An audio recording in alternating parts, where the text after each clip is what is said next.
Hello, this is Monty from Montana.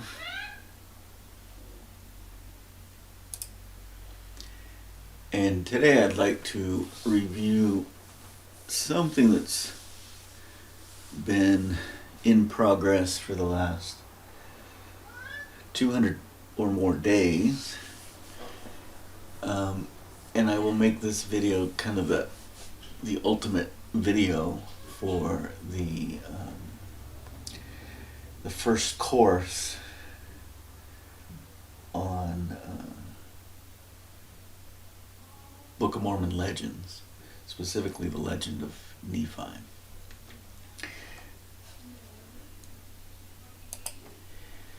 So about 4 years ago, I felt compelled to try to put the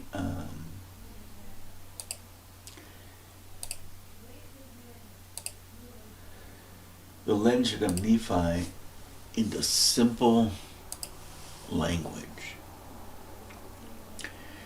So I spent time going through the legend of Nephi, which I define as 1st and 2nd Nephi. I took these super long non-sentences, tried to make them sentences or sentence fragments to shorten them, to make them more readable. And I tried to quote with different color systems, persons that were speaking. So here God is speaking in purple, Lehi is speaking in red.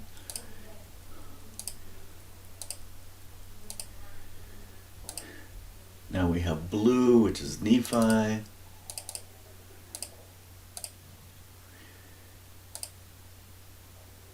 I have his brothers speak in that gray color. And so I maintain a consistent color code. So now I have, my mother said. So this is some of the work I did several years ago. And I had already made some significant change points from traditional Mormonism and its view of this translation. I used the word Yeshua and Messiah exclusively. And so I had to go through and read everything, go back and through and read Isaiah. And I thought, wow, that was phenomenal. And now I look back and realize how little I had done. The nature of line upon line, precept upon precept. So this was 4 years ago. There's a PDF of that same thing. And the PDF has an introduction where I kind of get into some very basic textual analysis. Again, this was 4 years ago.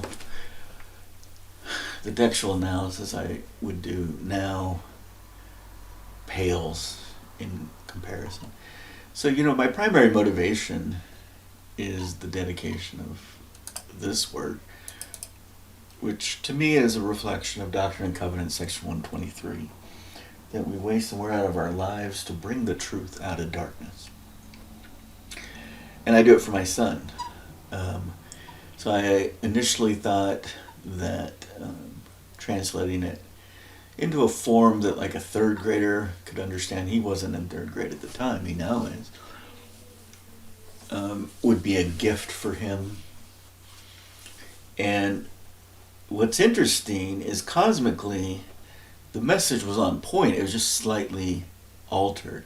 So for years, even before I did this, years before, I had considered that there needs to be a translation, back translation of the Book of Mormon into multiple languages. The Spanish version is the best version because it's had the most editors look at it. And so you'll notice I did a word cloud here of the language I used. And I felt like this was pretty good, that God is at the forefront. I talk about these different voices And what I'm now realizing is the small plates of Nephi were a teaching tool for children. It would teach them language, it would teach them about life. It was an analogy, the blue-black speller that Noah Webster developed in the 1790s. Others had developed something similar, but his became kind of the de facto standard. And so my worldviews from this point to what I'm going to share now have significantly altered and changed.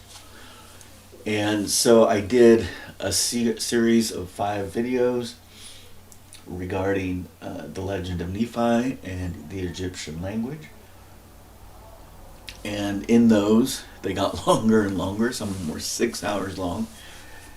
And you will notice that as they got longer, I was throwing out these ideas that then I needed time to process and digest.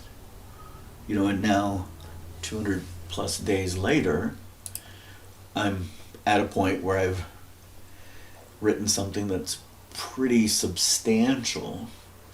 And I intentionally wrote it on GitHub so you could see how difficult it is to go from nothing to a final draft.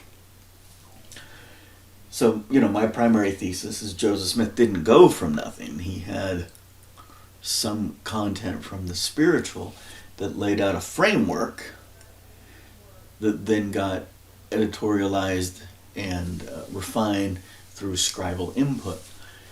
And that's much easier than to start from nothing, because then I have to decide, what are my primary points? How should I organize this? And you're going to notice that I put it kind of in that 5-point essay form. It's sometimes called the spool essay. You have an introduction, you have several points, and you have a conclusion.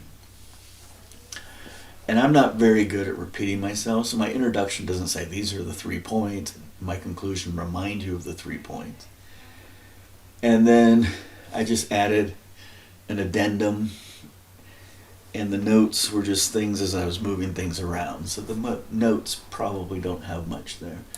The addendum is me just kind of maybe making journal-like entries after the fact. And this seems to be empty, so maybe I haven't done anything with the addendum.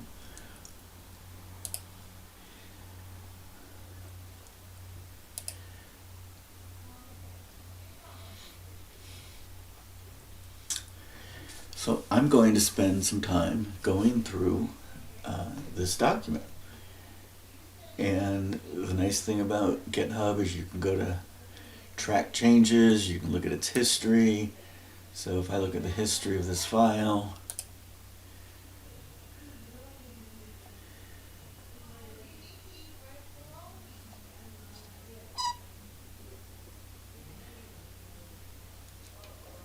so it looks like I started this writing effort in earnest about 50 days ago.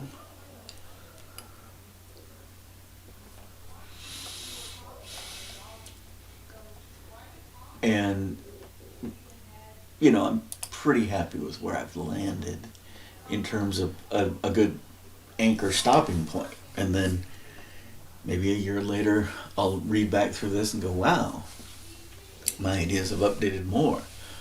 My ideas are updating in a consistent direction. I'm not doing a 180 very often. So if I read what I did 4 years ago in the introduction here, my thinking hasn't changed much. Shazer, Jacob's birth, the Mount of Almonds, the comet. This idea was there. Some of this is definitely updated because there was a significant change event in my life right after this. Specifically, 2 years after, in relation to understanding what the Messiah death event was all about. So at this point, I was still locked in to some of the classic information, but with some of the novel content that was available to me. And now I'm at a point where I'm suggesting the first phrase in sound of the Legend of Nephi. And that is the beginning of this introduction. Restoring Mormon Lore, Book of Mormon Origins, Introduction. What are the first words of the Legend of Nephi found within the writings on the small plate? Small plates. Ani Nafi ala alma ima mormona. Above is a possible description of these first sounds using basic English phonetics with Spanish alternatives. Language. Language is derived from lengua, meaning tongue. Language, by definition, is spoken using the mouth and often the tongue for specific sounds. Historians love to separate the barbaric from the civilized by questioning, does the group have a known written language? However, written language is a poor descriptor, as written languages may be intended to represent either a sound or an idea or both. The Homo sapien, the humanoid that thinks, has a vocal system that is rather uniform. Lungs, vocal cords, tongue, lips, teeth, mouth cavity, with a nasal escape. The combination of these elements create a finite number of sounds with slight variances. Foibles have an inventory of these common sounds, yet this is anchored to subtleties that likely can be defined with less than 50 unique sounds isolated into combination pairs. A good sound character map would be unique and atomic. Unique means that the single character would map to a single sound. Atomic means the single symbol sound cannot be further decomposed. That is, two unique sounds can create a compound sound, but itself would not be classified as a unique singleton. NY, where N and Y would represent two unique sounds, N, Y, in Canyon would not need its own symbol N tilde, which is the Spanish symbol, or this JN, which is the IPA linguistic sound symbol. So I wouldn't need a separate symbol. I would just use N and Y. Maybe if one of them is bigger or smaller, I could use superscript or subscript or bold or something. But the point is, those are two unique sounds. Whereas ch is a single sound. So you would want to use a single character, such as they do in Russian. This character that looks like the number 4 is actually the ch sound. The primary Homo sapien language systems likely consist of 5 core vowels with the 6th neutral state vowel and 25 to 30 core consonants that can be combined in various full and partial mixtures. Languages are broken. We say Latin is a dead language because no one today knows how to speak the language. Other languages have deteriorated less. They're spoken today, evolving or devolving into a modern form that is significantly altered from the original language form. As English speakers, we can compare Old Beowulf English to Middle English, such as Canterbury Tales, or early modern English, such as Hamlet and Shakespeare, to modern English, such as T.H. White, Once and Future King, to verify this reality. Now consider a much older language, like Hebrew, which has had significant change points based on cultural collision with other language groups. The original Hebrews, then in Egypt, then the Exodus, then the Solomonic era, then in Babylon, and then the pre-Christian era, then the Masoret era, and so on. Or an ancient and dead language like Egyptian that went through several significant change points. The Old Middle New Kingdom, the Greco influence, the Roman influence, the Islamic influence. Therefore, languages may best be understood like a river watershed system. As two languages meet a confluence on a river, At a specific moment in time, the interchange and result may be complex. And Heraclides is supposedly the guy that came up with the idea that we never step in the same river twice, that life is dynamic. He likely got that from the Vedics and repeated it. Writings. Written symbols, in the case of Nephi symbols, are engraved onto a metal leaf or tablet. These symbols may be a mapping to specific sounds, or may be expressing ideas directly without a mapping to any particular sound. Consider, for an example, an IKEA instruction guide for assembling a piece of furniture. The stick figure of a human holding a hammer is not intended to be vocalized as language. One can infer from these symbols what tasks need to be performed in a universal way without the need of a vocalized language. However, 2,000 years in the future, some clever academic may find this artifact and erroneously create a vocalized mapping of the symbols to sounds, and even claim a certain degree of a knowable accuracy, say 95%. Nevertheless, that does not mean it was intended as such. Now apply this principle to so-called experts in Egyptian, Mayan, or Hebrew. QED. That which was to be demonstrated. What is classified in ancient Egyptian symbols are very similar to what is classified as ancient Hebrew. Consider the M and N confusion. In Hebrew, the mem or ma'im is the symbol for water.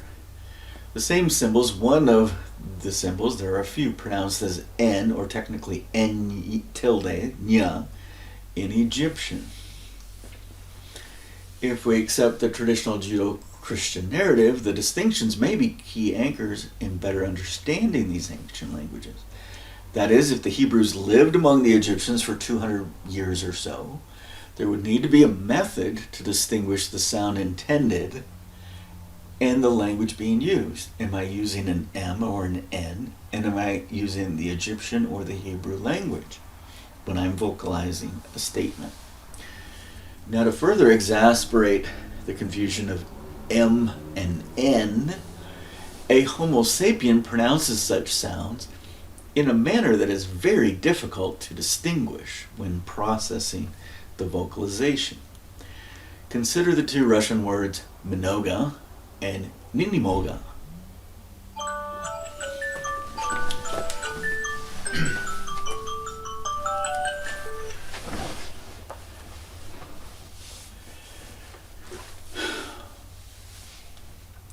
Mnoga means a lot, and ni mnoga means not a lot or a little.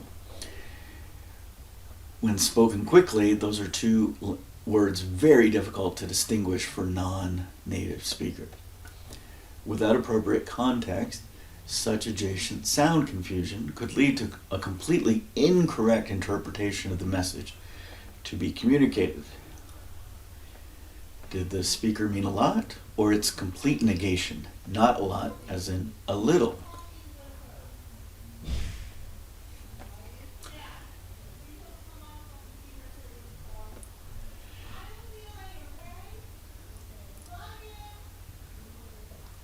The lingua franca of ancient America, called Old Tupi or Tupi Guarani, which linguistically evolved into dialects commonly called Tayoino, Ottawa, Quechuan, Catawban, Algonquin, has tried to remove the vocalization confusion by pairing the M with the B, where both use the lips to form the sound. B. Both use the lips. And the N and the D, where both have the tongue touching the roof of the mouth. D. D. So in Tupi Guarani, many words have been written with MB and ND pairs to clarify which sound, and possibly the context of the pair use will inform the conversant whether the M or B was being clarified. For example, prepending the M to Bia to form Imbia, where Bia means arrival in modern Hebrew and Imbia in Old Tupi may mean exactly the same thing. Imbia may mean an event thing, generically, or specifically it may mean arrival, such as the southeast Brazilian beach where the man without sea legs wishes to arrive, and that place has an imbia in its name. Such an understanding provides valuable insight into the use of Cologne imbia. Cologne arrived, or Cologne arrival, after 1492 in the Western Hemisphere, known as the Americas. Review of placeholder. The phrase Ani nafi ala alma ima mormona is not certain. It is a placeholder to iterate and update as more information becomes available. However, this prior is essential to begin to understand the ancient record that God translated and published as the Book of Mormon in 1830, with Joseph Smith Jr. being designated the primary author. Ani is likely a shortened rendition of Am Anaki or Am Anazi. I belong to, or I am derived from, the people from above. Anazi may indicate an in-group, where Anoki may represent another group, an out-group. So when language is interpreted, there needs to be an understanding that there may be two or more groups of people, ancestors from above, with which a human may identify. Ani in the root is impartial to which side or sides and merely emphasize, I am a star seed, meaning my ancestry came from the celestial, that is, above this earth. Nafi again has this E ending, meaning my or belonging to a thing. I am Naf is literally saying many things in Egyptian and is a powerful wordplay. I am good. I am the wind in the sails.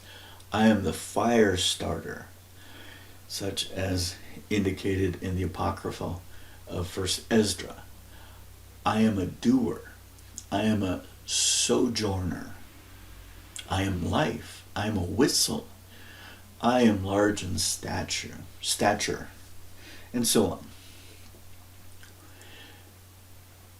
Likely, this name was shortened form of the main character's birth name, Naphtali, or Neftali. If you ask a Lutheran or a Catholic, there will be disagreement over that first vowel. Over time, as the language evolved or devolved, Ani Nafi may have truncated to merely Ni or Na, still meaning the central founding character. Allah, or Al-Ya, decomposed into fundamental elements, is two alephs, two cows, surrounded by a lamad, a staff, where the lamad implies teaching. That is, two cows are teaching, one on the left of the lamad and one on the right of the lamad. Semantically, Allah may mean to spring forth like a plant does from the ground. Al may signify the god El, and may signify the god Yah, as in Jehovah. If order is important, this seems to be El first, like Elijah, whereas the inverse would be Yah El, and possibly Ish Yah El, which would possibly phonetically degrade to the form of Israel, where the Egyptian Ra was actually the Ya sound. Ma can be an important marker for water and Kal, the middle and first letters of the alphabet, possibly being a root stem meaning home, concept of belonging, not a literal house. The inverse, Am, as cow water, often means people, or the first letter of the alphabet and the middle letter of the alphabet. The first, middle, and last letters of the alphabet would be Am, T, cow, water, and cross, where the cross has a significant Hebrew meaning before the inception of its Christian symbolism. Taken together, T means truth in Hebrew, as in the expression attributed to Yeshua, I am a way, a life, and a truth. Alma could represent a relationship to different forms of competing gods, possibly a war in heaven that was brought to earth.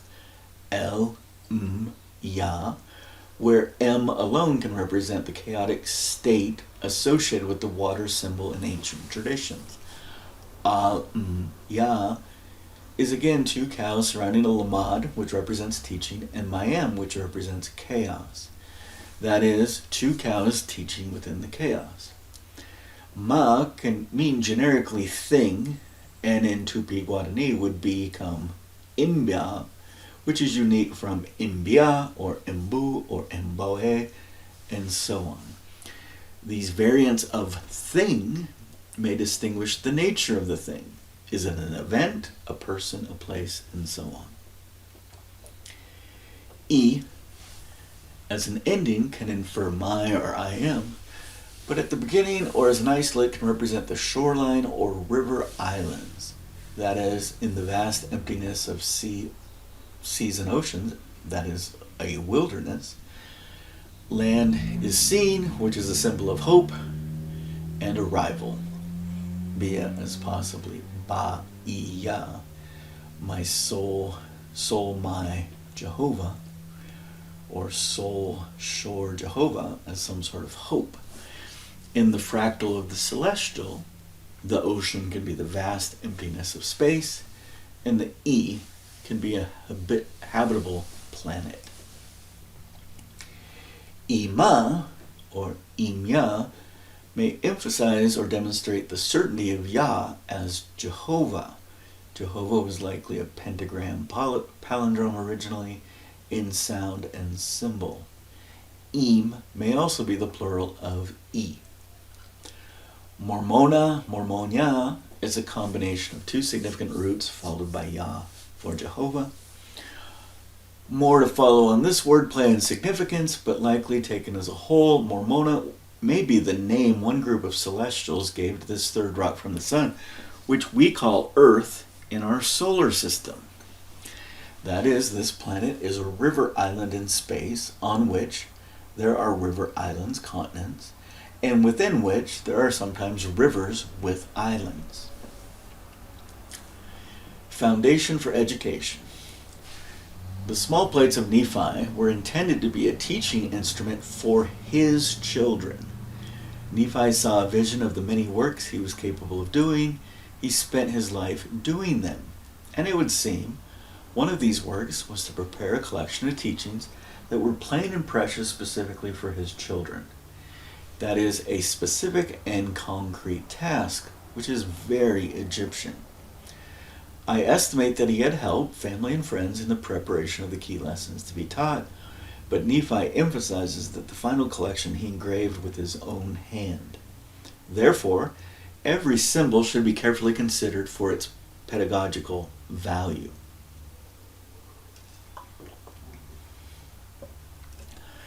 As such, the legend of Nephi, the small plates, is analogous to the blueback speller introduced by Noah Webster in 1783, with the common edition being the 1824 edition.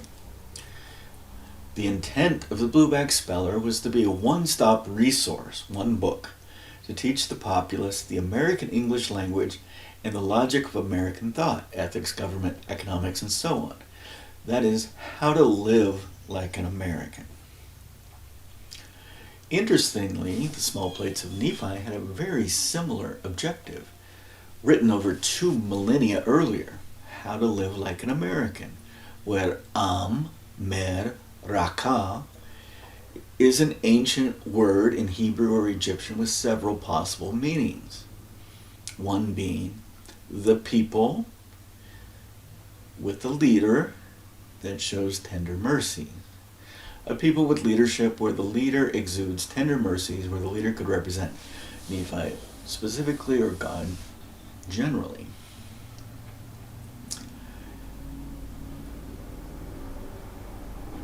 Reka also means wisdom, so there are multiple meanings of America, which is embedded in the nature of the Egyptian language. One sound can have multiple meanings and tell a very in-depth story. The pedagogy of the introduction. I, Nephi, having been born of goodly parents. This English rendition is lacking the depth of the original proposed text, but it is sufficient to understand the teaching apparatus. 1. State your name when introducing yourself. 2. Specifically name your mother and father, and maybe a nutri when you leave your mother and father when introducing yourself, like who you're married to. 3. Define your parentage, including the celestial domain. In addition, this teaching apparatus introduces important linguistic elements: a first-person verb form, primary symbols and sounds, possibly an abecedarian or an alliteration, other literary forms such as alliteration, palindromes, poetry, and spiral, circular, non-sentence structure. Ancient American people would later try to define themselves, we the people, in relationship to this father-founder Nephi's introduction. For example, Nimi I Pu'u may describe a people with 3 major leaders, not necessarily consisting of only males, that define their kinship group. Ni could represent Nephi. Mi possibly represents Mosiah, and you'll notice that there was some new shore that is occurring here. And Pu could represent the unknown leader that led us, U being a generic form for people, to the Pacific Northwest. That is a new shore, E, within the Columbia River system. Locals would call this group of foreigners Sahapatin, and cousins would have playful names for them, those that build the small boats, the Lakota Dakota. Others within this Ni kinship group may have placed Nephi as the low man on the totem pole to represent his importance as the founder, the base contributor to a given people, such as the Ni'ish Ho'ul or the Ni'ish Ska'a, where the I can also be represented by the U, a neutral glottal stop. Temple as awareness marker. As one delves into the legend of Nephi, marketing efforts to increase the awareness of his ministry among those who do not know him are essential. The most important visual brand was likely the construction of a large, white, alabaster-like atitit building located atop a high point in the region to maximize visibility, possibly with a steel lightning rod to offer even more spectacle in a rainstorm, a thunderstorm. The flat mesa where this building was constructed may have been called Tepui by the locals, or the locals may have seen this phenomenon, which was described to them in Egyptian as Peru Tau Upi or Peru Upi Tau, or something similar, meaning the house temple of the sun god or the fire god. Regardless, associating the building high on a mountaintop with a banner unfurled as an ensign to a nation with a unique and specific term would be intuitive. What in marketing would be called a brand. What exactly was written on that banner? Maybe. In memory of God, religion, freedom, peace, wives, and children, which inspired a naval captain hundreds of years later. Nephi was the one who led the construction of the Temple of Jehovah atop the Mesa Tepui, so a potential title for Nephi could be Tupi, that meaning that building is my Tepui. And the god of this guy, Tupi, would naturally be Tupiya or Tupa. And like Jehovah in the Levant, this was the god associated with thunder and lightning, which later is also tied to the god Thor in the Norse traditions. Question. C'est quoi? C'est quoi is French for what is that? Answer. That thing is Tepui and was built by Tupi for his god named Tupa. And now the legend of Tupi Guarani, curated by Bartolomeu de las Casas in the early 1500s, aligns.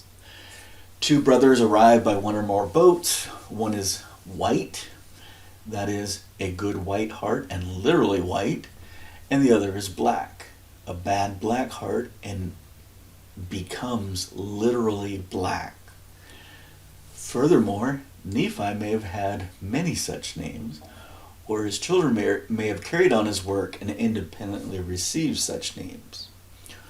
Kontiti, the master of Titi, by Yakocha, which became Viracocha.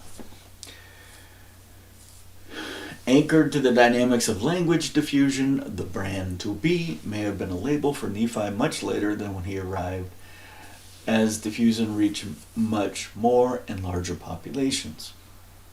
So maybe it was a label given to him while he was alive, or maybe after he had died. Another potential name for the temple may have anchored to the Egyptian language, such as Uru Uru Wa'u Wa'u. The great God, the one, and I would add Un somewhere in there now. Un-a, the one that exists, or Nu. So my current name that they would give God would be Nu, Ua, Uru, Au, Un, or some variation of that. I would put two Urus in the middle possibly. So this would be the name of Jehovah before Moses. Remember, Jehovah is the God of Abraham, Isaac, and Jacob. Moses at Sinai says, "Hey man, what's your name?" And we are given Jehovah, which means I was, I am, I will be. The word Un in Egyptian means the God that exists. So the name Nu is the God that opens the door of the Duat. Ua is the birth goddess, the goddess of the dawn. Uru can mean a group of gods who lightened the darkness, or Uru can mean specifically the great God. Au means the heir, the God that is the heir, the pedigreed heir of, like, the father. So Uru Au would be the son or daughter of the great God that is a father or a mother. And Un means the God of existence. So I could put that in a different order. Notice my order is trying to create a consonant palindrome, whether it is Un, Ua, Uru, Au, Nu, or Nu, Ua, Uru, Uru, Au, Un, or other variations. It represents a palindrome. And if I only have one Uru in the middle there, I'm kind of naming 5 gods, where the 6th, to make the paired trinity of a masculine and feminine, is intentionally omitted. A potential label for the original land of Nephi's inheritance may have been Uru, Uana, Ua, Ana, where the U may have degraded into a G sound over time. Or it could have been Uruguay, which could mean impedance or large. Ana can mean that Jehovah provides. The river Uruguay, where Gua represents an impassable navigation impedance on the river. This would imply on the river, one word for river is Ir or Air, or just E. In some cases, can mean river in Egyptian. So if I were to try to go up the Uruguay River from the ocean, going upstream,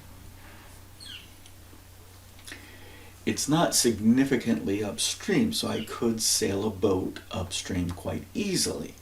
However, at some point, I get to a place where there might be some sort of breaks in the water, some sort of rapids. In Egypt, these were called the cataracts. In Argentina, the biggest cataracts are called the Cataratas de Iguazu. And these cascades would change depending on the time of year. If it's the rainy season, it's possible that during that time, boats could navigate. In Uruguay, I don't think that's the case. But in the Nile in Egypt, there were times that these cascades could be navigated if it was the right time of year. The fertile lands later discovered in the early history before Mysia may have been Guyana or Ganya, Gi, the valley, Ana, that Jehovah provided, or Gan, the garden of Yah, of Jehovah. Seemingly, Nephi's oldest brother chose the power of the falls, Gua, for his land of inheritance. Guaira means falls, shore, and the head chief, and Iguazu means shore, falls, windy crown break. And this group of people became known as the Guarani.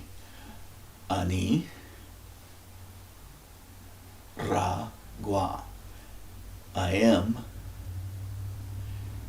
the chief of the falls.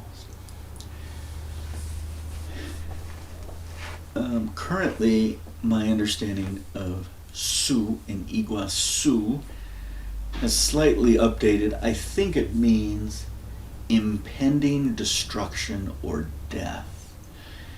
In Egyptian, it would be the letters S-U-H, and the gua sound can mean big, can mean impedance, so I'm just putting falls there.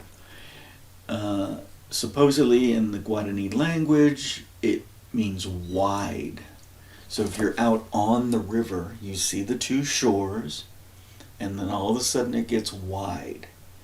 So the gua sound has been interpreted to mean wide or big, whereas it probably means there's something that's going to be a stumbling block, an impedance. But that could be applied to things that are big. So if you're encountering a big fall of water, that can lead to your death. Su or su. I think it's a soft H, su, in Egyptian. So if you're walking in the jungle and you run into a jaguar, it could also be somehow su, or I'm sorry, gua. Jaguar, right? Ya gua, rete. Ya means it has these big teeth. Gua means it's an impedance. But you can also say, well, it's big. And reted means your death is certain. It's a true kill. Nephi seems to anchor to Ana in geographical labels, which possibly means Jehovah provides. Whereas his oldest brother seems to anchor to Ra in geographical labels. I am the head or the chief. So the Guaira or the Guaira Falls possibly was the land of inheritance of Lehi, and the Iguazu Falls was possibly the original inheritance of Laman, the firstborn. So he also got his father's portion when his father passed away. After traveling through Arabia, the estimation would have been access to water is the primary value. But after years or decades, it would be recognized that that was not the case. Primal value was not water in this region of a tropical rainforest, but it was good soil. So then it would make sense that they fought over the fertile lands of Guyana, either the valley that Jehovah provides or the garden of Jehovah. Ministry. The ministry of Nephi was an adoption and diffusion process. Once another group was encountered through awareness, Nephi would engage as a servant leader and protector, fulfilling many of the prophecies of Isaiah. Go to the river islands, defend the helpless of the old nation from those that grind the face of the poor. Use the rivers as protection. The walls will be made low, or even waterfalls are a nice wall boundary system. Become a nursing father, where local kings will have their sons work for this great Koresh. Literally turn swords into plowshares to throw dirt and make raised gardens, hinges, and other earthworks. Transplant many seeds of flora and fauna to America. Help low-yield fluvial plains to flourish, using slow fire in clay pots filled with compost and waste, the terra preta, the black earth. Develop a new Zion, a government system, and a new Jerusalem, a teaching system, and so on. If the locals were satisfied with the adoption of Nephi's teachings and technologies, they would diffuse their understanding to others, their family and friends. The ministry of Nephi included a proselyting function, likely with practical gifts, e.g. yerba mate, ka'ia. Teaching the locals how to live would have improved their quality of life, giving them more free time and protecting them from those that would want to enslave them. As the locals acculturated into the community of practice Nephi established, a common language would develop. This lingua franca would be built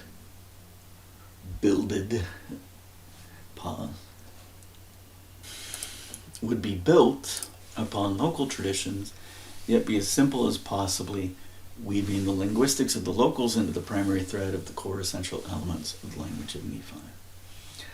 The Egyptian language to be adopted would be the simplest form of the language, the base sound systems, the base word meanings that would be used in combination. It wouldn't be the eloquent, verbose Egyptian language. Order is important for adoption. That is, if Nephi saves them telestially, no longer a slave and has basic sustenance, food and housing first, then terrestrially a societal government could develop, and then the celestial reasons for this terrestrial effort could be more easily adopted. Joseph Smith may have later understood this to be the concept of the united order of government and religion, which would necessitate a different concept of economics, one of abundance, not scarcity. That is, work we must, but lunch is free. Hugh Nibley. Modern marketing often describes this adoption process as a funnel. There's some sort of awareness, there's interest, there's desire, there's action, and then there's satisfaction and hopefully delight. A word flower as a marketing pamphlet. Many of those with whom Nephi would interact would not understand the vocal language, at least initially, but the symbols could diffuse a significant part of the message nonetheless. A bit of bitumen or black pitch from a rubber tree or some form of blackened paint and ink would be make the first metal leaf of the tablet available as a stamp on tortor or other papyrus. The large symbol was likely what we would classify as an Ankh class symbol with a double cross inverted vertically, and an overall design of the first page was likely a radial from this anchor, like a word flower. This would be similar to how the Scrabble game pivots to create other words in an orthogonal way. However, Nephi's design would be circular or spiral, representing an eternal round. Nefer, the sacred fire. We've got the base symbol. We've got the symbol for fire. Nefrit, fire. Two actions. That's the E sound. The R is a mouth or a head. So Nefrit can also mean to paddle or steer a boat, but it's different symbols. The fire and the boat have very different symbols. So even though phonetically they sound the same, somehow vocally they were distinguished. And so maybe the imba or imboy or whatever would distinguish them with some addendum word to say, I'm saying nefrit, but I'm meaning the one with the one on about paddling a boat. Nefri is the beautiful one. Notice this represents a scroll, which is a sign of education. This represents a waterway, the two lines like this. And so you can go back through and look at different things. So obviously Neferu is splendor. We've got some solar event with three shooting stars. And then we got some sort of king figure. So this could be Imbo, which means I'm talking about a person, because this one's obviously talking about a person. The negation symbol, the primary negation symbol, is that symbol. So technically, this water symbol is the nya sound, like canyon, whereas this would be one of the true N sounds, like n, Nancy. Nefer is young. I was young and I was large in stature. I'm good, pleasant, happy. We lived in a manner of happiness. I built a boat. Freedom. And obviously, you can't talk about ancient traditions without talking about the seed of a man, which is obvious in its symbology. It's a phallus. The oval shape with an Egyptian may represent a mouth, an eye, or the head of a man. Glyph arrangement is important and represents an ego relationship between the man and the celestial. For example, this double cross is above the oval head below. That is, the celestial is above the man. The negation is seen in one of the examples, Nefer-N, where the snake, slug, snail is above the mouth, a sign of goodness. This form adds a negation symbol. The N symbol may be two hands connected to an inverted U. That's that thing. So that's one way to negate, but this is also a negation. So this slug is something from earth, is above the mouth of man. Another way to negate something is to say the man is above the water, or the slug, or some sort of earthly component. It's about hubris. It's about ego. So the negation, so this means assuredly, or good, and this would mean not good. So one, I could put good and then just put the negation element, or independently, I take the head of the man and put him above the natural, whether it be a slug or water or whatever. Another way to invert or negate the order of things would be to place the head, mouth of man above a celestial element, such as water. Note, the symbol in the Gardner naming convention is F03, classified as a mammal part, possibly the heart. The earlier Budge edition of the glyph, which is emphasized above, classified as a guitar-like instrument, generically called a lute, WMIG9, does vary very significantly from the normative form of Gardner and from the traditional Ankh symbol. More modern dictionaries further remove visual glyphs by introducing ASCII notation such as Nefer and dropping vowels. Such notation completely removes the visual glyph and its variants from the study of Egyptian, creating a layer of confusion called a meta-language. This symbol would often appear at the bases of monuments or buildings, suggesting a foundation. In Egyptian mathematics, it is likely representing the number 0, representing inception, initiation, or an accounting equality. Bookkeeping tallies represent balanced accounts.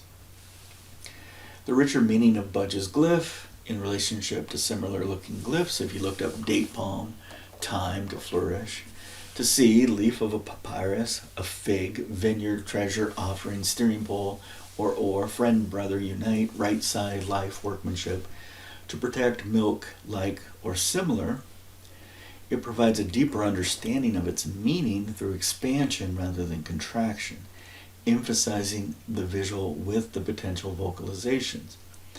If an ideal listing system ever were created, it would emphasize visual similarities among glyphs, as well as identify subglyphs within glyphs using hierarchical clustering methodologies. So in the Chinese, this is called a radical within a glyph, right? That a glyph can have subglyphs, which are called radicals, that get composed into a master glyph that has some sort of meaning. End of section 1, the introduction. Chapter 2, section 2, whatever you want to call it, 2. Editorial license. The Book of Mormon as a translation of an ancient American record. There are many that will devoutly pledge to the polemic logic strongly inferred from Moroni 10 in the Book of Mormon, and further institutionalized as the proselyting logic by Talmage in the 1920s. If the Book of Mormon is true, Joseph Smith must have been a prophet, and therefore the church he created must be the one and only true and living church in all the world. Proof that the translation process included editorialization. To begin, the absurdity of the polemic's argument will be challenged. What does the bringing forth of an ancient American record have to do with the formation of an institution and its veracity? I do not recall Isaiah saying, "Because God spoke to me, I demand everyone to follow me and my teachings, and this is the one and only true way." That Joseph Smith brought forth an ancient American record is a good thing. Why conflate the good with the philosophies of men, mingle with Scripture, and make such an absurd claim?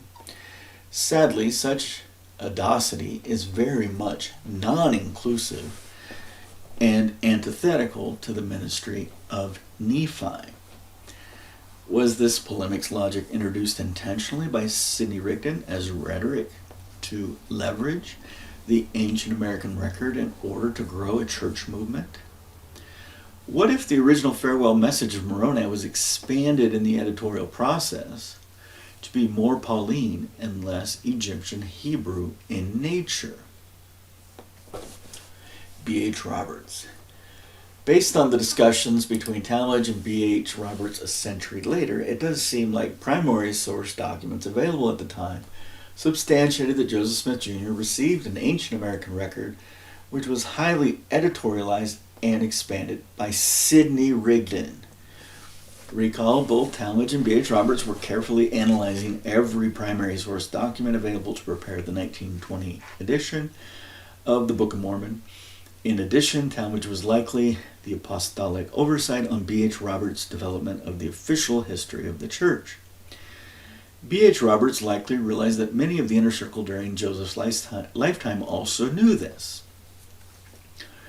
At this decisive moment in the Utah-based Brigham Synod of the Mormon movement, Talmage convinced the leadership to continue with the polemics of Moroni 10. That is, to double down on the strategy with the missionary effort and release of the 1920 edition of the Book of Mormon. Developing throughout his tenure,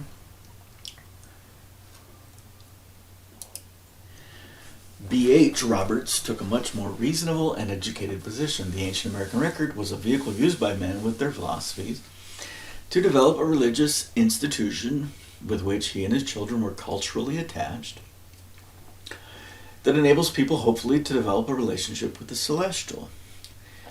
B.H. knew that the triangulation of history, archaeology, and science would demonstrate the veracity of the Ancient American Record.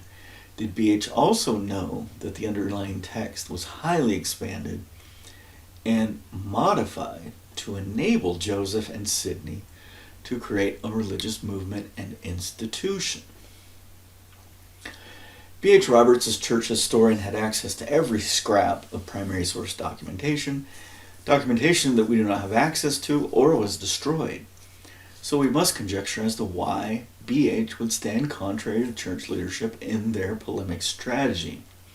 Maybe there were other manuscript fragments or letters or drafts couriered between Joseph and Sidney, possibly by Parley P. Pratt, who, like Sidney, was not officially part of the story until after the publication. Or maybe Parley's brother Orson, who was later given the opportunity to versify a later edition of the Book of Mormon. Maybe B.H. Roberts had the privilege of seeing the original text Joseph possessed. Was this the important papers Joseph gave to Emma to conceal when she crossed the frozen Mississippi with her young children? Or possibly, after synthesizing all the history during his tenure, B.H. concluded that Joseph's inner circle knew of the true process. Joseph, as prophet, had original text with innovative content, and in an effort to bring it forth, had contacted Sidney to prepare it for publication. Sidney, a grammarian and minister, likely obliged, had offered much more than Joseph initially requested. Sidney's adamant and active opposition to the Solomon Spaulding accusation is in itself informative, as in the realities of the church formation. Although Sidney was senior in age, had a better acumen for institutionalization of the movement, he never claimed seniority to the contributions made by Joseph. And of course, Sidney did seek this seniority after the martyrdom of Joseph and Hiram and poisoning of Don Carlos, but Brigham's preparations for reclaimed leadership prevailed among the main body of followers. Why was the Book of Mormon not emphasized in early sermons by Joseph Smith himself? Why would exact phrases of the Book of Mormon not be canonized in the early church in relationship to doctrinal development and institutional practices? Rather, revelations would expand or clarify many practices, such as the Book of Commandments or the Doctrine and Covenants. Why was Joseph constantly reviewing Oliver's preparation of the original imprinter manuscript? Such contextual questions will be further explored, but consideration of such questions would explain B.H. Roberts' potential position. Our religion is our culture, and we should continue teaching it to our children. As our society, we should invite others to adopt our culture without framing our religion as an absolute truth, even when the day arrives that the science will demonstrate the veracity of the Ancient American Record.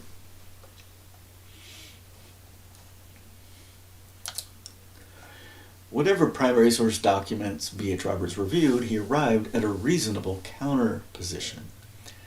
We should be grateful of our ancestral pioneer heritage and embrace the holiness of Joseph Smith and his movement. We should embrace the innovativeness with the uniqueness, the weaknesses of the man and his followers. We should not push a polemic position of absolutist rhetoric regarding the church itself. Rather, we should offer that our religion is a way, a life, and a truth, not the only way, the only life, and the only truth. Maybe I am overextending B.H.'s conclusions. Maybe. I would conclude that B.H. wanted Mormonism to be less polemic and more inclusive, more humility and less hubris with such polemic claims. At the same time, B.H. believed that the veracity of the ancient American record would be demonstrated using science and reasoning. I suspect that B.H. realized that such a demonstration of the source text veracity would require a reveal of the editorialization that occurred during the preparation of the Book of Mormon. Joseph Smith's singular task. In this frame, God gave Joseph Smith Jr. a single marvelous work and wonder as a task, to bring to forth the ancient American record. Joseph likely was motivated for more and asked for it, so God gave Joseph what he wanted. Ask and you shall receive. Allowing Joseph to learn how the philosophies of men will mingle with Scripture to distort the truth and imbue institutional powers. Or said differently, to quote or paraphrase what God may have offered in the first vision, you will learn, dear Joseph, that men will honor me with their lips, but remove their hearts from me. Interestingly, it would seem that Joseph learned this lesson. His speech, when the manuscript, not the original text, was sealed up in the corner of the Nauvoo house, suggests this collaborative process with the scribes and editors was the bane of his existence. And it's highly likely that the mob of Carthage was associated with the power structures within the movement that wanted to shut off the valve of innovative content and move forward by stabilizing the formidable institutional movement and its doctrines.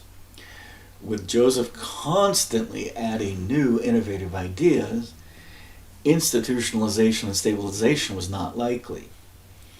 And maybe Joseph's accelerating, transcending worldviews would be too much. Rather than allow the founder to kill the movement, killing the founder may have been rationalized to save the movement. Maybe if Joseph had died sooner, it would not have had this potential internal mayhem. Perhaps the mob of Missouri was intended to take his life with David Patton at the Battle of Crooked River in 1838. There was an interesting exchange between David and Joseph preceding the battle. David proclaimed that he felt like he was going to his death as a martyr. Joseph replied something like, "Be careful what you wish for," after which David was gunshot. He was taken home and put to bed. Of course, no surgeries were attempted on the torso, as such things were considered blasphemous among devout Christians of his era. Joseph stayed with David at his bedside and is with the family until David died. Maybe all of this was a teaching moment from the heavens for Joseph, a preparation of sorts. Or maybe Alexander Donovan was not supposed to step in and save his life. Maybe it would have been better for the Missouri mob to perform its deed of martyrdom in 1838. Certainly, that would have been a significant change point in the Mormon movement. When Joseph was 37 years old, 30 days, January of 1843, he gave a very interesting sermon about the circle of life and returning to the dust of the earth to feed the grass. I think in Isaiah scripture. And maybe God had been giving Joseph time to make this choice. Less than 18 months later, Joseph and Hiram were on a ferry crossing the Mississippi with an inner circle of friends and likely at least one spy. They were heading to the Rocky Mountains to scout it out, to start afresh, to leave this God-forsaken country so that a government could be formed in uncharted lands, a new Zion, a new Jerusalem, a new united order. Seemingly, Joseph and Hiram together decided on this ferry that they should return to Carthage, fully aware of what it meant. And so, when Joseph finally faced the music, it was his choice. The two brothers asked for the ferry to be turned around, loaded up some pistols, and headed to Carthage for their moment of Butch Cassidy and the Sundance Kid. If you carefully follow the logic, the Rocky Mountains would never be a safe haven for the brothers. Safe haven, pause. The Rocky Mountains would never be a safe haven for the brothers, as opposition within the Mormon movement would follow them there. They had lived interesting lives, and it would seem the heavens had prepared them for Carthage. A form of fate intermingled with the agency of all parties involved. So now, let's back up to the situational context enabling editorialization. The young Joseph Smith Jr., according to the official timeline, received celestial visitations on September 21st, 1823. Was that Saturday night, the 20th, into Sunday? Or was it Sunday, the 21st, into Monday? Regardless of that minutia, these visitations of angels occurred during a full moon phase, very near the equinox. The Book of Mormon was published March 26, 1830, about 5 days after the spring equinox. Between these two time anchors, the ancient record had to be reviewed, original text had to be dictated and edited and prepared for publication.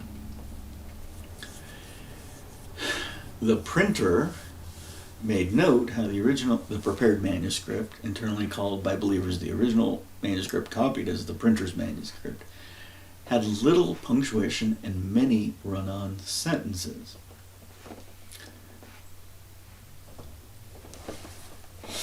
What is that, six and a half years?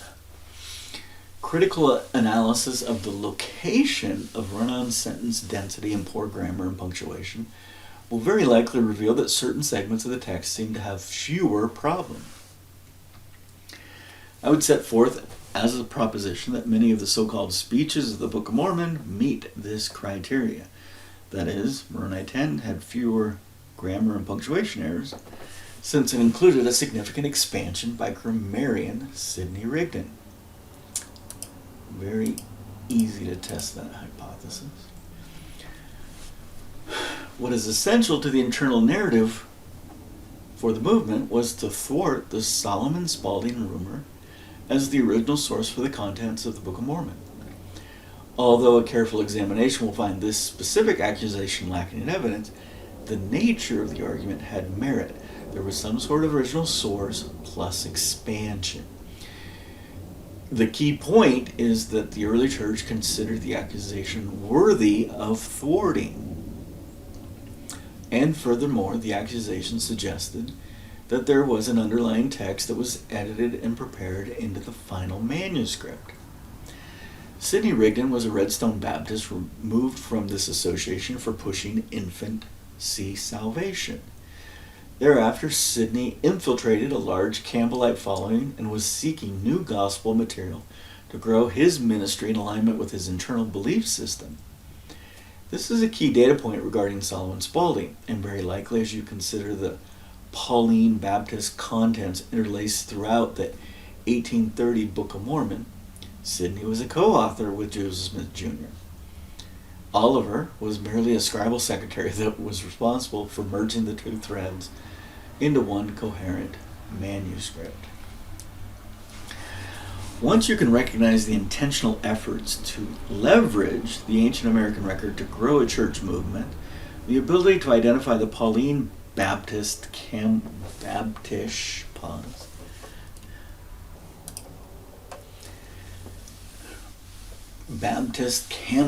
Rigdon philosophies are much more plausible. For antagonists, this fine point is irrelevant. The baby goes out with the bathwater. For apologists, this potential reality is not comfortable. Yet, this may be the way forward. A way to fulfill the prophetic counsel offered in D&C 123, to waste and wear out our lives, to bring the truth from the darkness for the benefit of our children. Cosmic irony at its best. And a cosmic lesson regarding entropy of mediocrity for self-preservation of institutional norms. That is, norms are the antithesis of innovative frames.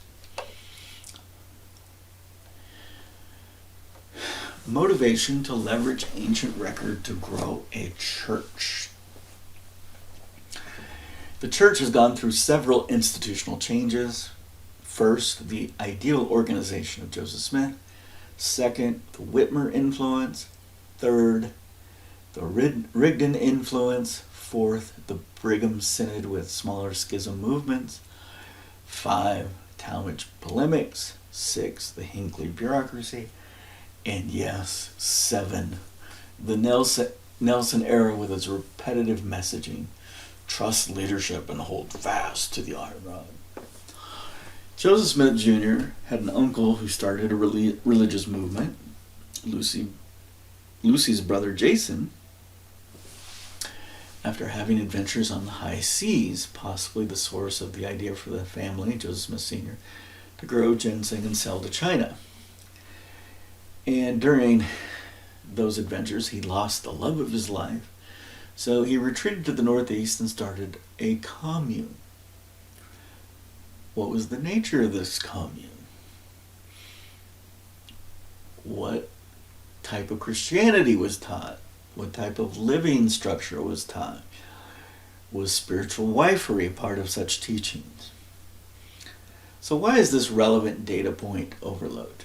When Joseph Smith Jr. did initiate the church, he communicated that he wanted it to be a religion without creeds, and was immediately under pressure by those around him to outline official creeds.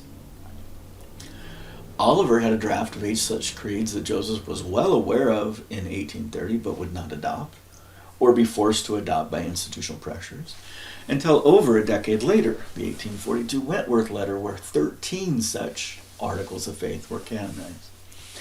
As I recollect, Joseph attended an early church service with Oliver where a member of the congregation felt moved by the Spirit in what we would term modernly as a Pentecostal moment. The man swung from the rafters, singing praises, speaking in tongues until he hit his head severely and was unconscious for a time. Oliver likely turned to Joseph and reminded him that creeds were a necessary evil. Whitmer context. The Whitmer home was where the most important translation occurred. The final effort of the creation stage, the small plates of Nephi. Mother Whitmer was milking the cow when Brother Nephi appeared to her as a normal man and showed her these records. She was likely the first witness of this physical, ancient American record. Yet, she was a woman, so in 1830s America, her testimony as the first witness was excluded, which later disappointed the satirist Samuel Clemens. As 8 is greater than 3, the second record was the entire purpose of the first record. The first record, the former, was a training and trial period. Joseph loved digging for gold, so we got to test and try him to make sure he doesn't sell out these gold plates. The latter was the main event. Mother Whitmer would have been exhausted taking care of the men staying with her. This describes the nature of the environment of the Whitmer home. Joseph would receive some original text of ancient American record. The men would spend hours poring over every word and philosophizing on its meaning and implication. No time for helping with chores. The crop had to be planted, so the crop had already been planted through a miracle. They didn't even do the work. So bring us some food, woman. We're getting hungry, utilizing our cerebral matter and vocal systems.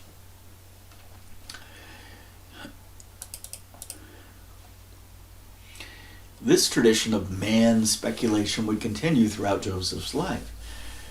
For example, Joseph introduced the Mormon concept of outer darkness. Is this analogous to black holes or dark matter energy theorized by modern scientists today, yet described in the language and understanding of Joseph? Next, add the relationship of outer darkness to the concept of sons of perdition. The content was obviously unique and innovative and led to discussions within the early movement. Specific to this topic, most concluded at the time that it would be impossible for there to be a daughter of perdition, for reasons unknown that may be tied to other innovative content that Joseph had shared about the genders. Influenced by the worldview of the Whitmers, Father, Mother Whitmer, David Peter, Oliver with his wife Elizabeth Ann, Hiram, Page with his wife Catherine, and the other brothers Christian, Jacob, and John. A basic organization began with the church with Joseph and Oliver as first elders. No one doubted Joseph was a prophet because the content he was creating was new, novel, and inspiring. However, in the Whitmer era of the church movement, that did not mean the institution should have hierarchy. There would be lots of elders equal in the eyes of God. Joseph and Oliver happened to be the first such elders.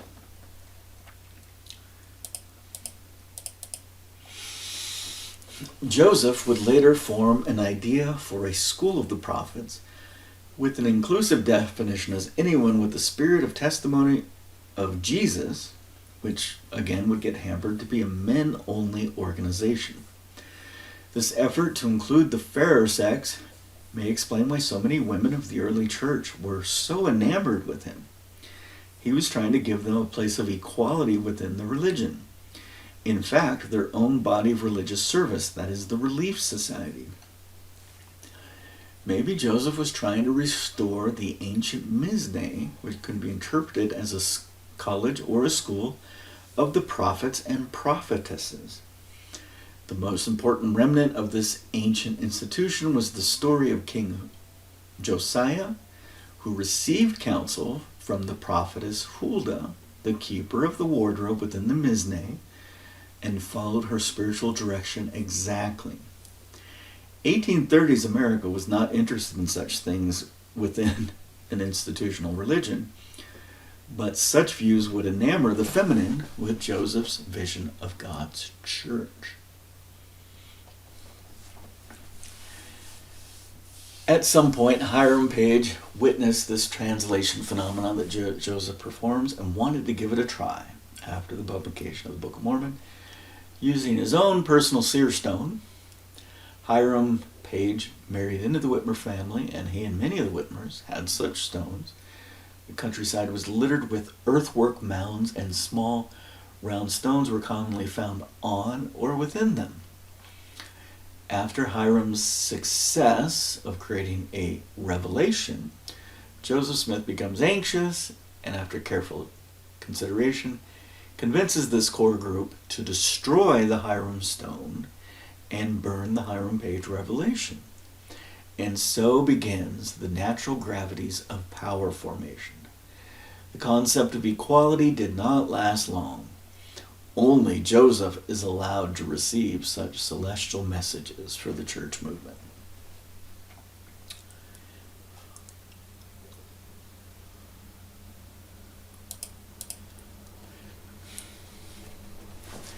As Sidney would later gain power in the inner circle of the Mormon movement when he and his followers officially entered the Mormon sphere, it would seem that the Whitmer faction lost power.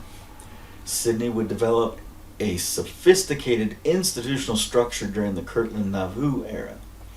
As a result of this power struggle between the two ideologies, a simple versus a complex organizational structure, the Whitmer group volunteered to establish the Mormon movement in Missouri. In fact, they were very astute in purchasing significant tracts of property early in the settlement, enabling them to sell to others of the Mormon movement who would arrive later, while preventing a speculation and runaway property spikes in price, similar to what happened in Kirtland and Nauvoo.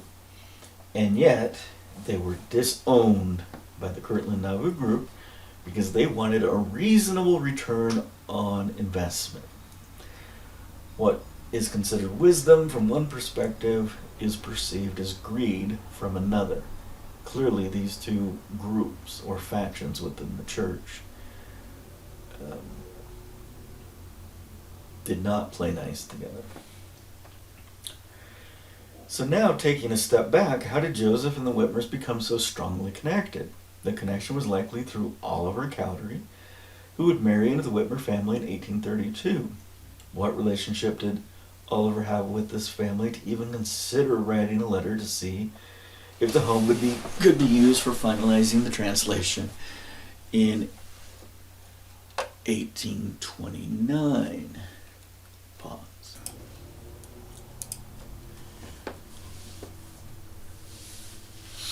And how did Oliver even become part of the narrative? Through Hiram Smith. Hiram was Joseph's older brother and was a member of the local school board who hired Oliver Cowdery. In fact, the brother of Oliver was hired but could not perform the duties, so Oliver was the replacement. Such a data point could be factually true or maybe be a contrived narrative to help Oliver get a job in the area and make the entire church building process more palatable. Hiram Smith's prominence, education, and connections. Regardless, the data remains that Hiram had some local prominence to get Oliver Cowdery placed as a teacher in Manchester. Oliver was also involved in treasure seeking, using a divining rod, so maybe the Smith boys crossed paths with him previously. Hiram Smith was also well educated for his rural setting, having attended school in the teens on the campus of Dartmouth College. Seemingly, Hiram stayed behind in Vermont to attend school for a few years while the family moved to Palmyra following Joseph's bone surgery. Joseph's childhood was full of agitation and unease. Dartmouth College had some of the first doctors openly practicing non-wartime surgery in 1800s America. The bone surgery story of Joseph's youth demonstrates that 1. Lucy Mack had money to pay doctors for their constant visits. 20 total doctors participated in Joseph's diagnosis and treatment. 2. Joseph would spend significant time in medical settings and therefore would have advanced access to the belief systems of these doctors, books, and philosophies. 3. Lucy Mack was convinced to perform a surgery on her son based on limited evidence and even modern uncertainty, being assured that the leg surgery did not have the same spiritual consequences as a surgery in the human core, which was considered spiritual blasphemy among Christians at the time, which was the primary reason Alvin would later die. 4. Joseph's typhoidal, more likely syphilic condition, is a cosmic tie-in to the sore curse described in the Book of Mormon that would turn a man or a woman black down there, the genitalia region, commonly called shame in the 1830s. 5. The shame of Joseph's condition would enable the doctors to manipulate a good Christian woman to spend money and try experimental surgery. What seems to be lacking from the preparation narrative of the manuscript are the details of Hiram Smith's role in the process.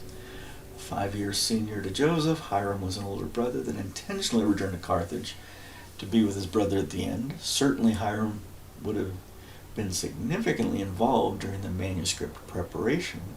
He was, after all, one of the 8 witnesses where 8 is greater than 3. That is, Hiram Smith was at the Whitmer home on July 2nd, 1829, to be a witness for the small record. This is Hiram. This is Joseph. These are daguerreotypes. So as close to photographs as we have for that era. Providence failure with the initial effort.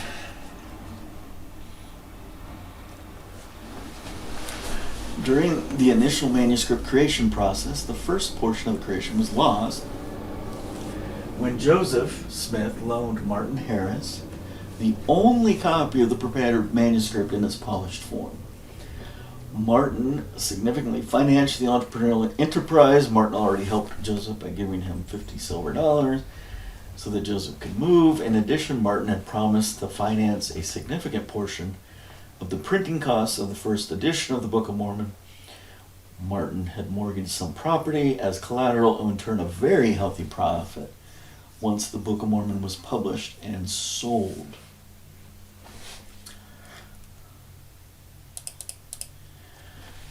Again, this classic narrative of the lost 116 pages has key data points that are largely ignored. The first is, why would Martin even consider asking if others were not doing the same? If you review the history carefully, before the 6th April 1830 formal and official church formation, with a legal business license and everything, missionaries were called to share the good news of the messianic visit to ancient America. One such missionary was Joseph's brother Don Carlos. These missionaries were commissioned to go to the Indians, but because they wanted to sell 5,000 books and get pre-orders, mostly they went to the local white folk Christians. So these missionaries would show up at the translation shack and copy portions from a source text, mostly 3rd Nephi, and would share these fragments to interested parties as evidence of what is coming. A basic marketing tactic of trial before purchase, likely to secure pre-orders for the book. It is estimated that before April 6th, over 1,700 people had already been baptized into the movement. After the formalities of April 6th, Joseph suggested they get rebaptized. Joseph did not have an anchor like a traditional minister would have of only one baptism as defined in Hebrews.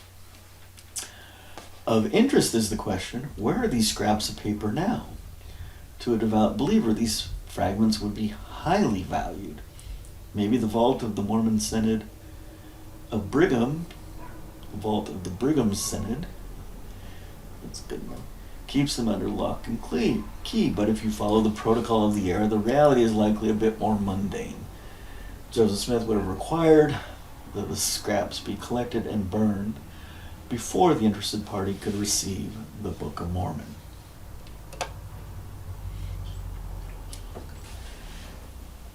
A second key data point is, where was the source material used in the attempt to recreate the lost pages? The official narrative is that Joseph tried to recraft the lost portion, which mostly consisted of the Book of Lehi, with a few chapters about Mosiah and Benjamin. God inspired Joseph to stop because the ability to achieve something exactly the same was impossible. Of course it is. Have you ever written a long treatise and lose the entire document? It is gut-wrenching. The next draft will deviate significantly from the original text. But to a group of men with mediocre education and a belief system that the devil was trying to thwart their work, and that lesser men will think lesser of the work, if compared, their thinking process makes complete sense. This just informs us as to the logical frame of Joseph and his inner circle. Next, to do such a recreation, it is very likely that they had original notes, which I call the true original text. To me, this is an important anchor to the veracity of some ancient source material. Joseph and his editors had source material that seemingly Joseph provided that was editorialized. This means that it was verbosely expanded and improved upon to be what the group considered to be both elegant and intelligent. Objectively, such editorialization would best be described as biblical English menagerie of vernacular that was 30 years behind the times, possibly considered cutting edge by this rural middle class. The Benjamin Mosiah edit may represent one example that demonstrates that an original source text exists that could be referenced. In 1837, Joseph Smith changed Mosiah 21:28 from Benjamin to Mosiah. How would Joseph know this needed to be corrected? Did the heavens directly reveal this, or did he review some texts in his possession? In 1847, after Joseph had died, Benjamin was changed to Mosiah in Ether 4:1. Again, what reference material was used to make this decision? Was there a revelation? Was there careful internal consistency considered? Or was there an external text that could be reviewed for clarity? Interestingly, Royal Skousen, without access to any such external text, believes no changes should have been made, that is, to trust the perceived original transmission from the celestial. This position is the most consistent and accurate if you believe in the inerrancy of Scripture, and if you believe that editorialization was not part of the translation process. It would seem, however, that the early Mormon followers had a less rigid belief. This may suggest that everyone within the inner circle knew that there was a primary and core ancient American record embellished for readability. Furthermore, some of the good content was not being included because Martin lost the first portion of the manuscript in an effort to beat the devil at his game. Again, an ignorant perspective, because if you're playing the devil's game, you've already lost.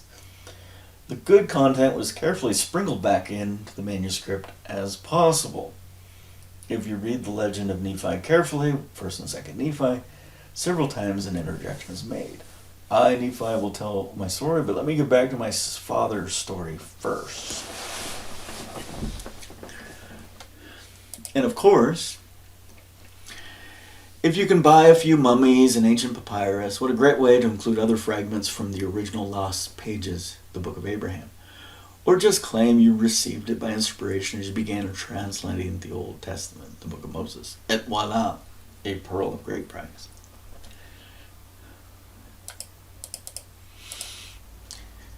Since the legend of Nephi was written last, the text had to be massaged to fit the existing manuscript and editorializations that already had occurred, and a transition was needed from the small plates to the lost portion of the Mosiah narrative. Likely, the words Mormon had a few extra phrases added to clarify what was lost. That is, Mormon had included the Book of Lehi and some additional content, currently unknown, that picks up again with Mosiah. As a curator of history, Mormon would have likely included details from large plates regarding the life of Nephi after the death of Nephi, general details about the society after Nephi died, with an explanation why the righteous group needed an American Moses, Moshiach, to lead them out of danger to safety. And then Mormon discovers the small plates and adds an addendum, the Words of Mormon. In its original form, it was likely very brief. I finished my work, I found the small plates of Nephi, so I included them. They are very good, better than anything I could create, so let me include them as is. Especially if they were a teaching tool for the children of Blueback Speller. Any additional transitional clarifications would be included, added by the editorial team, that is Joseph Smith, Oliver, and Sidney. That is, this is a natural transition element of the original text. Let's include some information we possess that was part of the lost page to help with the 2nd Nephi to Mosiah transition. Pause lost pages. 5 years later, when the lost manuscript is never revealed, additional content is added to the church knowledge stores. Writings of Moses and Abraham, which eventually become canonized as the Pearl of Great Price. Finally, the edits were intentional for building a religious movement in the 1830s. That is, the original text said X, which got massaged into X prime Y, to present a favorable message that could be adopted in that era.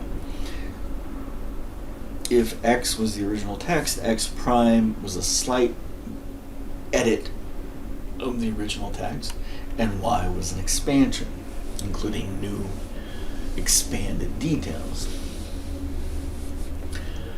Some possible clues of such changes are found in 1st and 2nd Nephi. First, there's a conflation of the parents, where the man is visionary and the woman complains, which creates some immediate and long-term inconsistencies, and the key marker there are the stripling warriors of the peoples of Makru, called the people of Ammon.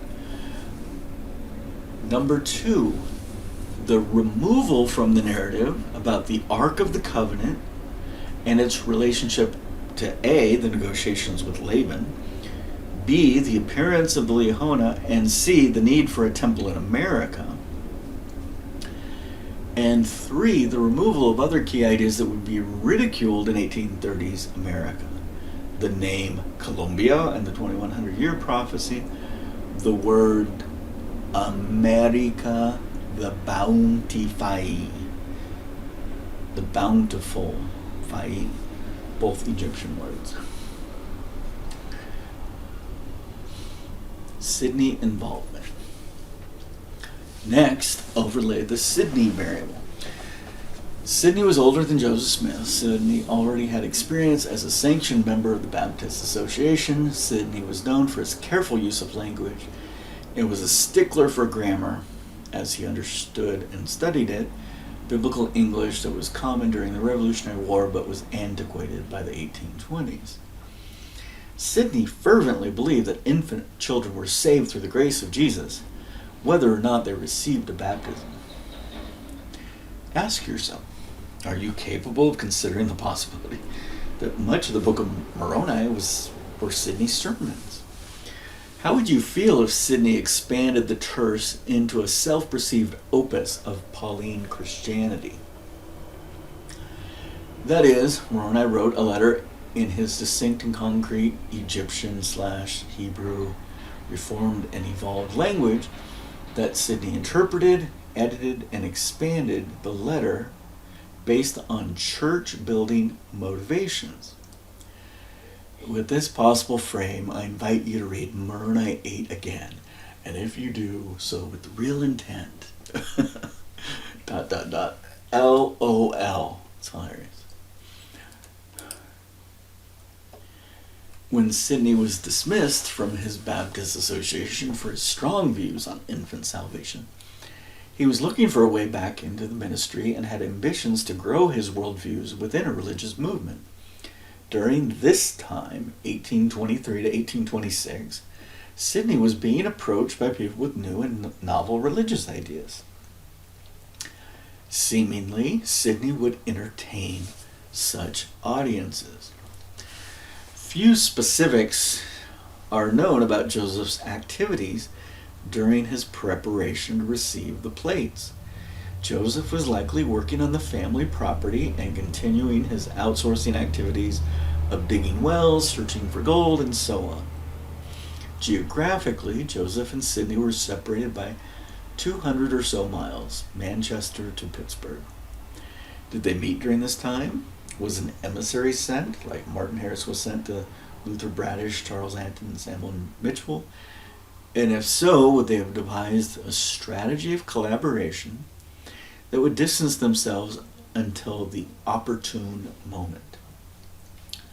Sidney does not officially enter into the Mormon flock until 6 months after the publication of the Book of Mormon and the official formation of the Church of Latter-day Saints. Was this natural progression or contrived strategy? If we had a collection of Sidney's writings and sermons, modern linguistic analysis would easily demonstrate Sidney's contributions to the formation of the manuscript that would be published as the Book of Mormon. Certainly Joseph was also contributing innovative content to this endeavor. Sidney seemed to be uninterested in some of the minutiae Joseph provided, but loved inserting sermons that demonstrated his understanding of Christianity based on his internal belief system. If accurate, this implies that Joseph's contribution did exist. Where did Joseph get the innovative content? My estimation is that Joseph would channel, find a way to focus and tune into a celestial signal, looking into a hat analogous to tuning a radio dial, commune with Jehovah, and voice what was heard. A review of personal writings, and specifically sections 121 to 123 in Liberty, with intermittent breaks, informs this channeling proposition. Considering the possibility of the Joseph-Sidney collaboration, things begin to fit together more coherently. If there was a courier exchanges of different portions of the manuscript intentionally separated by distance, there would need to be an executive secretary that would synthesize the edits into a common manuscript, Oliver Cowdery. And if Martin Harris witnessed some of these courier transactions, this would give him impetus to ask questions to also courier the manuscript for a time. He was financing the endeavor. Just as Don Carlos was taking fragments to convince the unbelieving, Martin wanted to show his wife what he was investing in. Seemingly, the care of maintaining provenance on the manuscript was not carefully considered at the moment. After the loss of this original effort, things seemed to change. Copies of copies of copies were made as backups. The likely couriers would have been Hiram and Pratt. Hiram could easily get into Joseph's house without anyone suspecting anything. He could travel half the distance, meet Pratt on the road, and Pratt could travel half the distance to Sidney's house. So both of them could be making notes, doing expansions, exchanging remotely emails of their day. Even now, though, I wonder what happened to the original source, not the lost prepared manuscript, the freshly renewed process to create a new manuscript.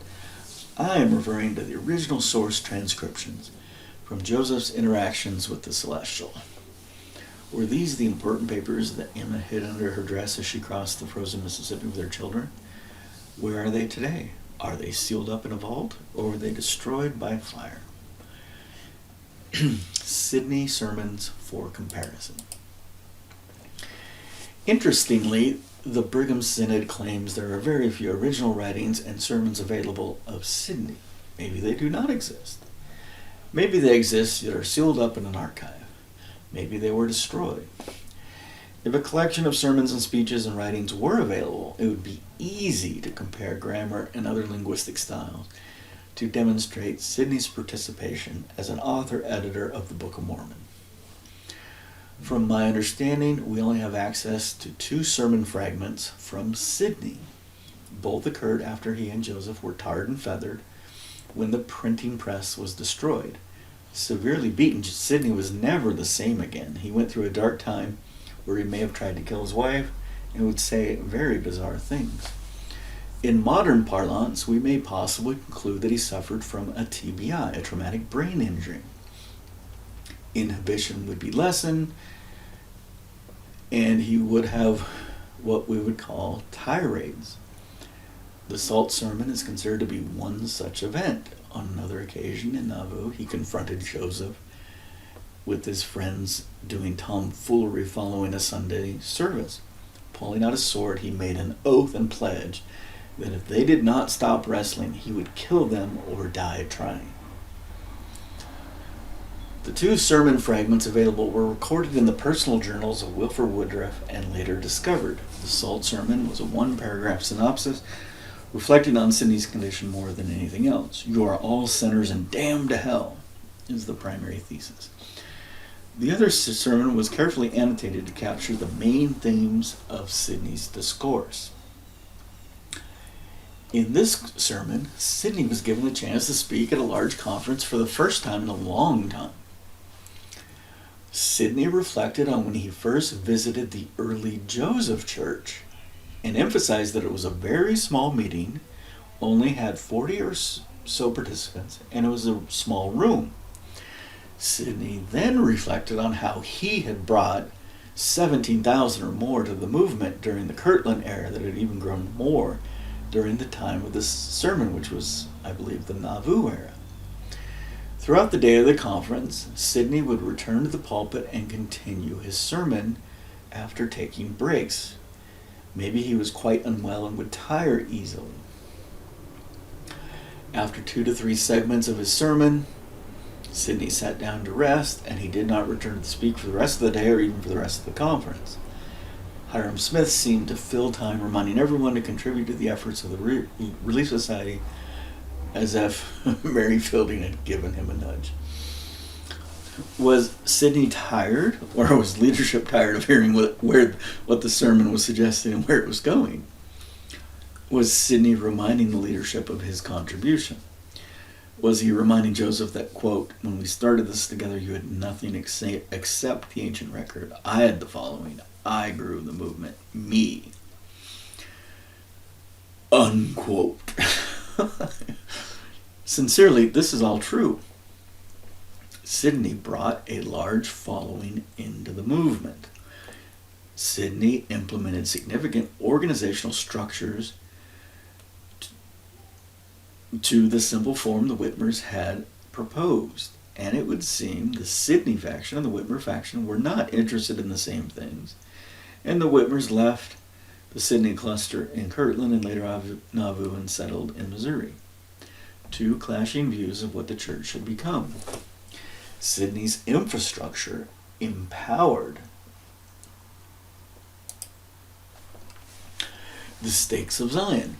The apostles were called to go forth, as that is the meaning of the word. They represented the leadership in the mission field, where a stake was not yet organized. Apostles had limited power within established stakes. Upon the sudden death of Joseph at Carthage, the Brigham faction made several bold moves, disempowering the stake of Nauvoo by reassigning its quorum of 70, restructuring the first presidency and quorum of the 12 to hold the executive keys, thereby empowering apostles thereafter, regardless of stake infrastructures. Now, why would Brigham think he would be allowed to make such drastic institutional changes? Well, from observation and experience.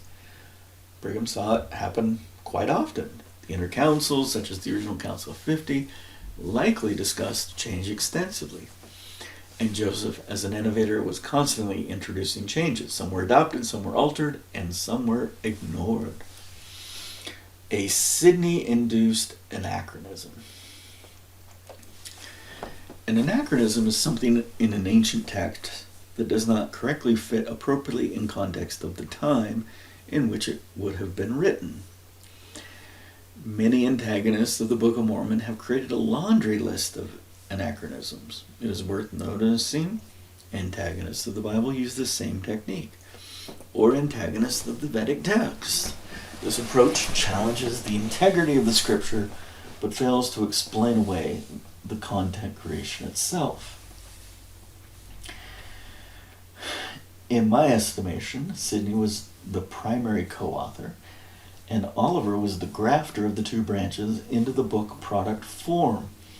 The best example of such confluence would be the parable that Jacob shares with his children on the small plates. It is a parable of grafting, an olive tree in an olive yard or a vine in a vineyard. Well, which is it? Olives or grapes? And why would Nephi's brother Jacob include it? America in the 1830s was very anti-Semitic. The most educated men would say the most demeaning and racist things about the Jews. So the Jewish messaging in the Book of Mormon had to be carefully crafted. At the same time, the symbol of Jewry was the olive tree.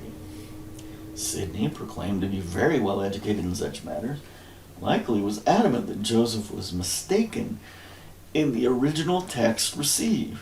Recall, these men surrounding Joseph thought he was an idiot. Joseph didn't even know the city of Jerusalem has walls, as later witnessed by his friend, lover, and confidant, Emma.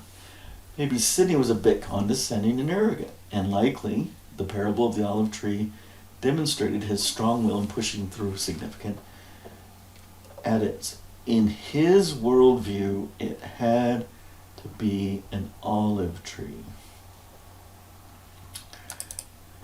Pause. Today, a more open-minded reader could see the original context of the parable as a vine in a vineyard. Likely Joseph conveyed the original text in this form. Sidney made significant edits, and Oliver, in attempting to merge the two, says tree sometimes and vine other times, or a tree in a vineyard. Confusion in the messaging ensues. Of course, Nephi's brother Jacob did not have such confusion because he was living in a time with significantly different worldviews. Jacob would likely not recognize much of anything that scholars and religious leaders interpret as scripture from antiquity. So we need to attempt to demonstrate some degree of ethnographic, ethnomethodological indifference as we answer some important questions. First and foremost, why did Jacob include the parable, and where did he source the text? Recall that Nephi commissioned the small plates to contain plain and precious truths for the children. After examining Nephi's original contribution, few guardians of the plates thereafter seemed to consider themselves worthy of adding in anything. Jacob, Nephi's younger brother, does choose to add some key teachings. First, he explains that polyamorous relationships are not easy. Maybe Jacob explained how Nephi and his first love, Mormon, would cry together at night as Nephi moved forward with what God had commanded. This is difficult to fully decipher as we have ramblings about David and Solomon and when taking concubines and wives is and is not allowed. In my estimation, a very terse teaching was again over-explained by Sidney and or Oliver.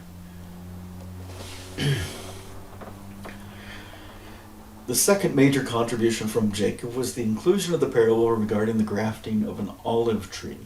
Olive trees are evergreens that are related to lilacs and can live to be over 100 years old. Wild or natural olive trees, Olea silvestres, have not been cultivated, so they produce small olives with low yields, resulting in little oil. As agriculture develops, artisans try to maximize yields and quality. By removing blossoms, fewer fruit will develop, but each fruit will be larger. By pruning the branches, optimality may also improve. These effects are not generational.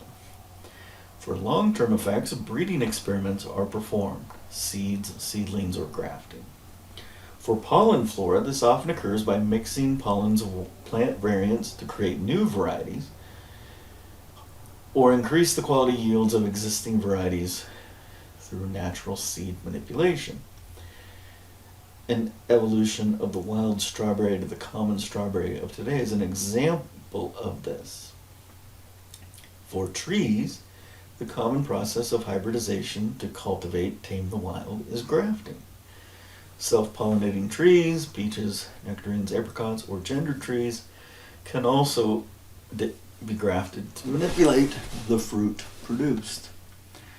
Since olive trees take at least 10 years to grow before bearing significant fruit and up to 40 years before bearing consistent yields, a cultivar can try and accelerate time to yield by grafting branches from a tame cultivated tree into an existing older wild tree, hoping to transform the tree to produce at a higher quality.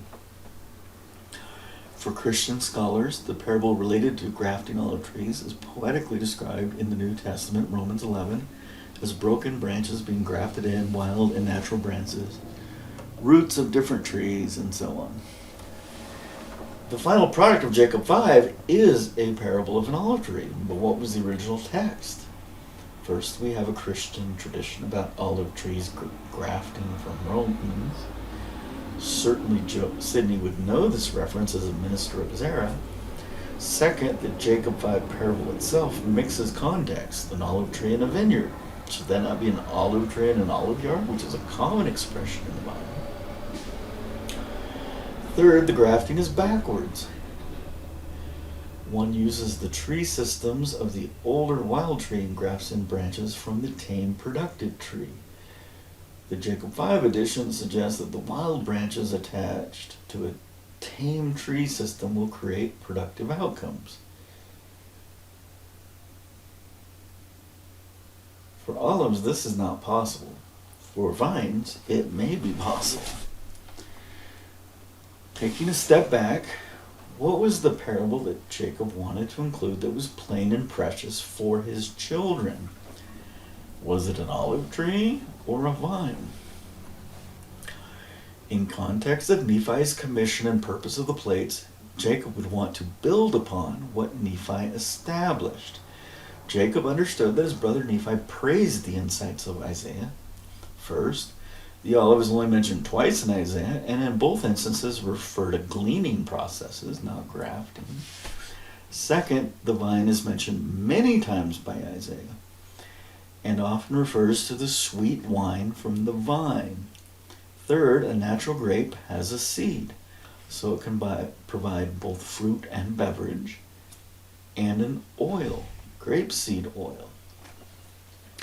Fourth, the devout Hebrews, the Naziri, seem to have restrictions in diet that may have included or excluded the use of the grape for sweet wine, strong drink, and oil.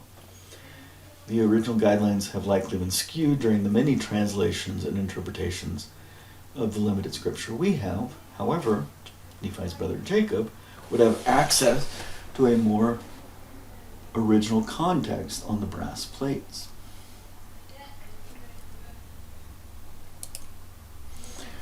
One important Isaiah scripture, Isaiah chapter 5, is a poem or song, something Nephi included in the Isaiah's reading section of the small plates, 2 Nephi 15.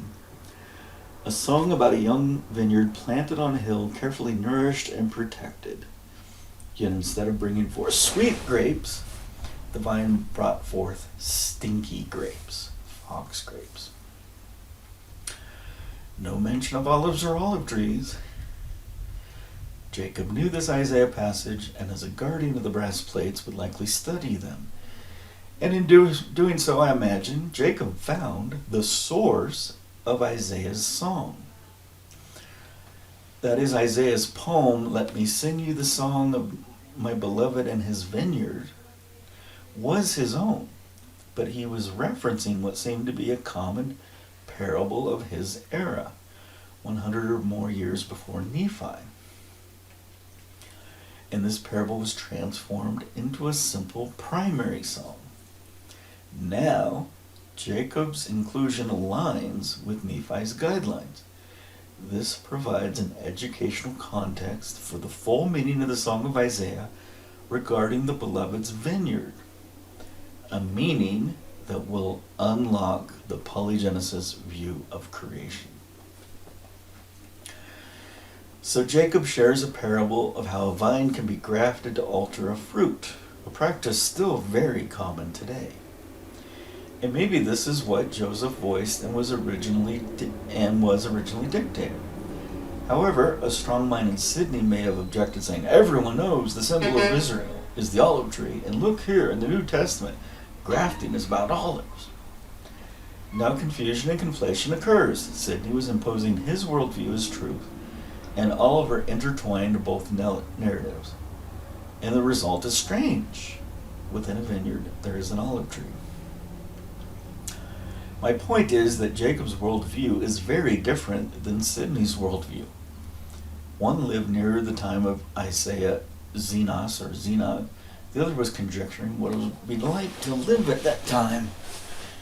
Any careful examination of pollen records from the Jerusalem area will demonstrate that the olive tree was relatively significant before 2000 BC,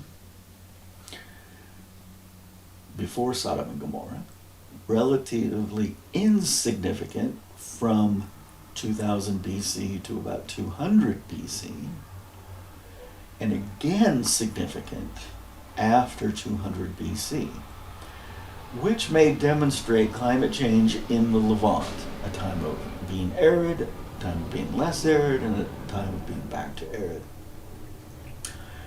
The vineyard represents a more pleasant, less arid environment, whereas the olive yard represents a less pleasant, more arid environment.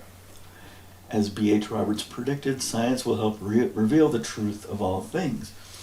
Interestingly, this may have been prophesied as the truth will cry forth from the dust of the earth. Core samples of the sediments from the Dead Sea can reveal much about flora, earthquakes, and climate anomalies. I would estimate that the nice climate for vineyards during the Solomonic era, read Songs of Solomon to verify, LOL. That one's for Spencer.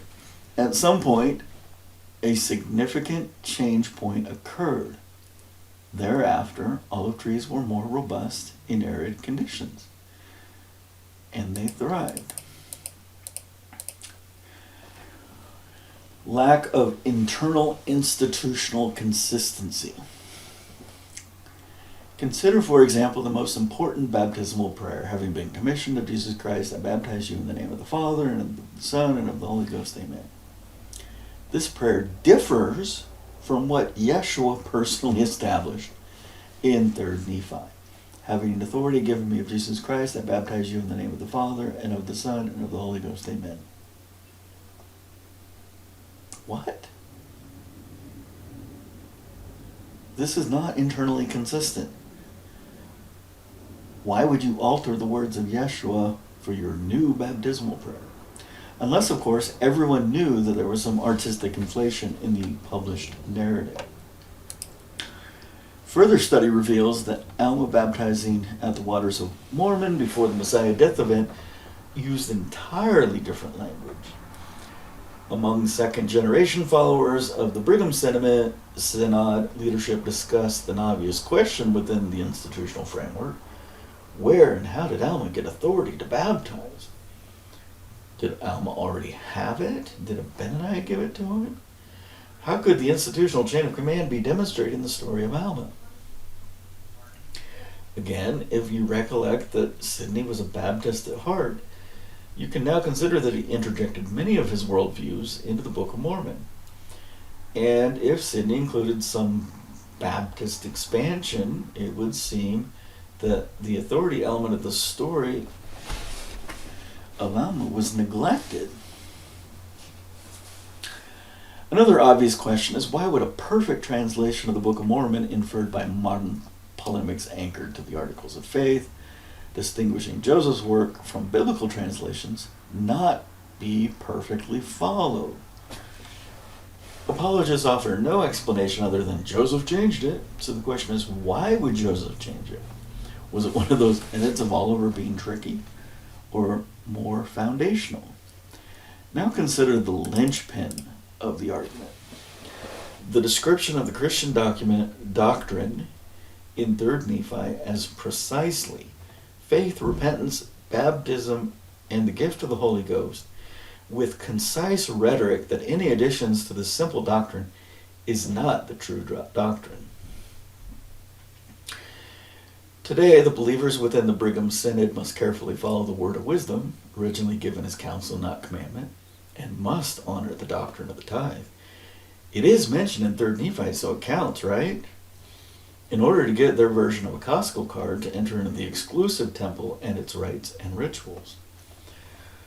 A faithful apologist will anchor to the living prophet updates the doctrine that Yeshua outlined as needing no update, based on the times and seasons in which we live. Sadly, this logic is as reliable as some thought conditioning in Orwellian novels such as 1984 or Animal Farm. It seems evident that the early Mormon movement did not have concerns with the inerrancy as modern followers do, almost as if they knew that the expansion had occurred, so they gave less weight to certain ideas presented. The passing of generations will often lead to a loss of knowledge stores. This can be seen today with the modern claim of prophet, seer, and revelator. In Joseph's era, this was a vote of confidence of the members that they loved and supported the man that communed with Jehovah. It was likely well established at the time that Joseph was the prophet because he brought forth the ancient record that got translated into a religious movement via the publication of the Book of Mormon. When Brigham won favor with the majority following Joseph's death, he defined himself as president. Other factions defined their leadership after Joseph's death as guardians or stewards. No one dared make the claim that they were a prophet like Joseph. But time marches on. And a few decades later, the church body in Utah did indeed declare that Brigham was prophet, seer, and revelator, a tradition that continues today. Interestingly, Brigham used this time marches on principle to institutionalize the word of wisdom. His advice to stake presidents was simple.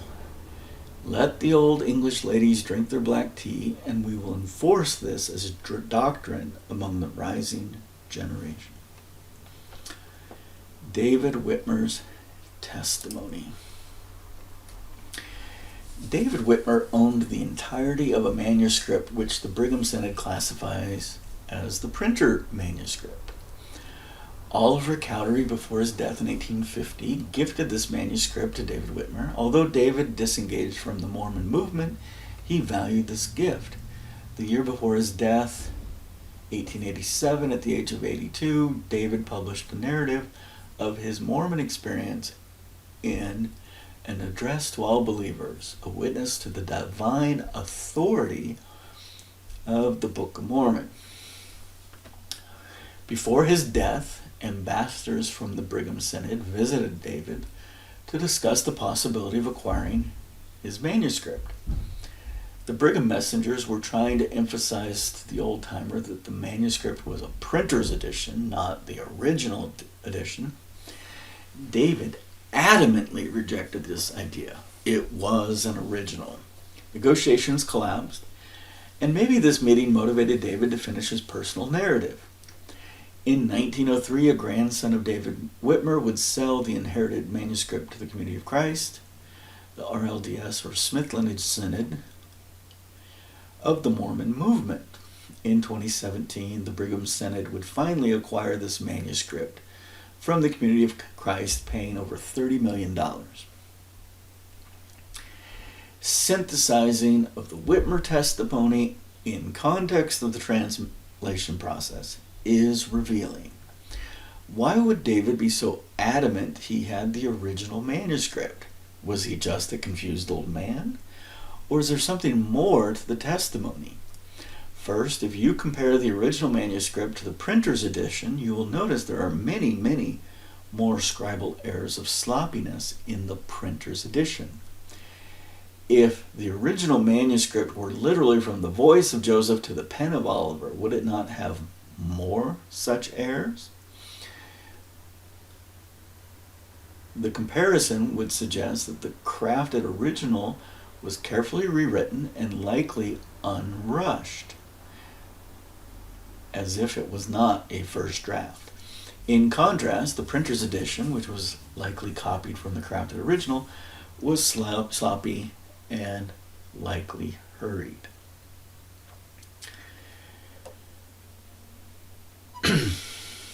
If it's pen to paper, the original manuscript's going to have more crossouts, more carets, more confusion in the translation. Martin Harris, the financier of this endeavor, was reportedly buying paper and other scribal tools frequently. If carefully computed, significantly more paper is purchased than is needed. All of this points to the likely reality that the manuscript went through editions before defining a prepared form, mistakenly called the original manuscript or the earliest text. To me, the earliest text would be the original from Joseph's voice to the scribe's paper. Now again, why would David Whitmer be so adamant? One, he was old and confused. Was David not aware that in October 1841 Joseph Smith interred the original in a stone box as part of the cornerstone of the Nauvoo house? Two, he was old and not confused. Correctly, he was not distinguishing the contents of an original from what was being described as the original. Maybe even David bristled in obstinance, which would have ended any possible negotiations with the Brigham messengers. Did David imagine that Brigham was sending a veiled message?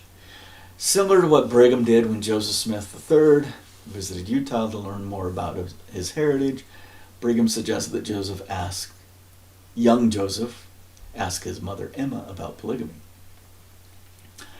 If both Brigham and David knew that the original printer manuscript were not the earliest text, but would swear it was the original manuscript, Brigham may have had strategic intent to send such a message. Brigham died in 1877, 10 years before David. It would seem that several attempts were made by the Utah cohort to interact with David. Sometimes missionaries just wanted to see the manuscript. Other times, official sanctioned visits occurred. So if the earliest text does exist, why is it that we don't have any testimonies about its existence? Did the early church movement use mayhem for good?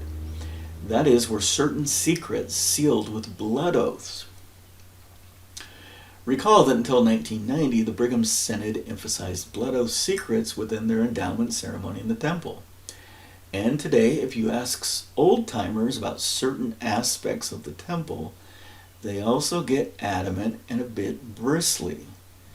Maybe they also had made secret oaths that are different and less benign than those receiving their endowments after 1990. Customized testimony meetings and prayer circles in local church buildings were quietly ended in 1978 after Spencer W. Kimball sent an internal memo to local leaders on May 3rd.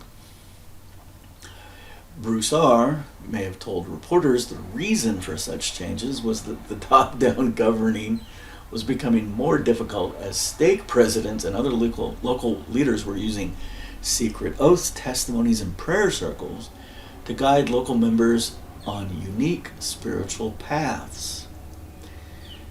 Likely at some point, early church leadership, including Joseph David Whitmer and Brigham Young, participated in similar old-school prayer circles. That is a foundation of innovation. You don't have some practice without some initial source of the practice. So where did these secret oaths come from? Where did these custom prayer circles come from? That it initiated in the days of Joseph is highly likely. So if an earliest text does exist, and David Whitmer made a blood oath of secrecy with Joseph to not reveal this, then his adamant expression that this is the original text, unconcerned with which copy, was astute, not ignorant. The messengers were focused on the distinction between the original printer copies when they pushed the issue with David. David was likely internally reflecting on the more sober secret and oath. No, there is no earlier text. This copy is the copy interred at the Nauvoo house, the original manuscript. Brigham himself would also be aware of the circumstances relating to the coming forth of the Book of Mormon, but he likely sent emissaries that were not in the know of such secret oaths, if they exist. Isolating knowledge into silos is a classic example of preserving power as it creates information asymmetry, the power of mayhem. Over time, such institutional strategies create the loss of knowledge stores. David Whitmer summarized his personal beliefs near the end of his life. First, Joseph Smith received innovative content regarding ancient America. Second, Joseph Smith kept receiving innovative content which at some point disenfranchised David. Third, David described this disenfranchisement anchored to a teaching received from Joseph. Innovation can come from within, the ideas of a man, or from the celestial, the good guys, or from the celestial, the bad guys. That is, David concluded that Joseph was receiving new content from incorrect sources. the summary of editorialization in the translation process. The Celestial Commission seems to have been bring forth this ancient American record, whether through personal ambitions or through additional directives beyond the primary marvelous work and wonder, which is singular one. Joseph leveraged the unique content in the ancient American record to craft a religious movement. Joseph's innovative content was an asset that Sidney could leverage in context of his own desires and ambitions, a synergistic win-win. Likely, the collaboration was discussed after Sidney lost his association with the Baptist group, as was rebuilding using the Campbellite framework, mixed with his profound beliefs in infant salvation by grace that was essential to his person. When summarizing motivation, one can easily conclude that 1, Joseph wanted to start a religious movement like his uncle did, and 2, Sidney wanted to reform the Baptist Campbellite theocracy to emphasize infant salvation. Together they were a force. Sidney had the logic and rhetoric, and Joseph had original content, which cannot be easily dismissed. A pact was likely formed with specific strategy that would require couriers, maybe Parley P. Pratt and or Hiram Smith. Hiram would be the most obvious choice, as his arrival at Joseph's home would be mundane. Maybe he would cover a portion of the distance and transfer the papers to Parley, who would then cover the remaining distance, delivering them to Sidney.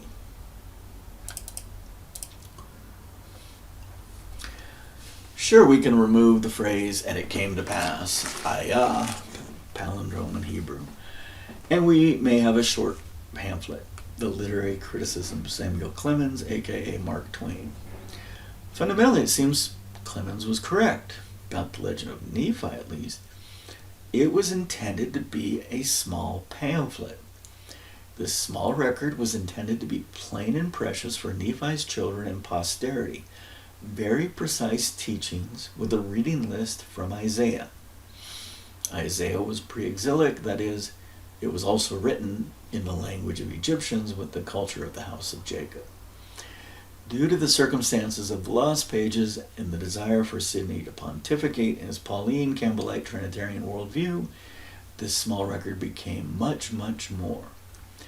And because the book of Lehi was lost, certain addendums had to be added for the clarity of the narrative.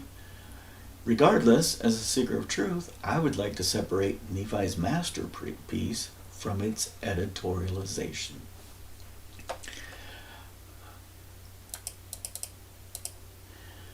I am capable of believing that Joseph Smith received an ancient record, and this was written down as original text.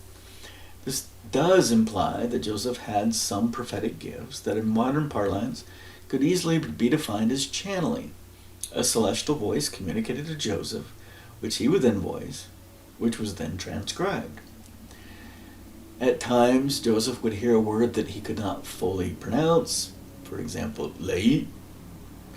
So, it would seem a letter-by-letter English spelling would be provided from the celestial. And with Joseph's accent, you wonder if sometimes names like Coriantame may have become Coriantamer, dialect of Northeast, where idea becomes idea.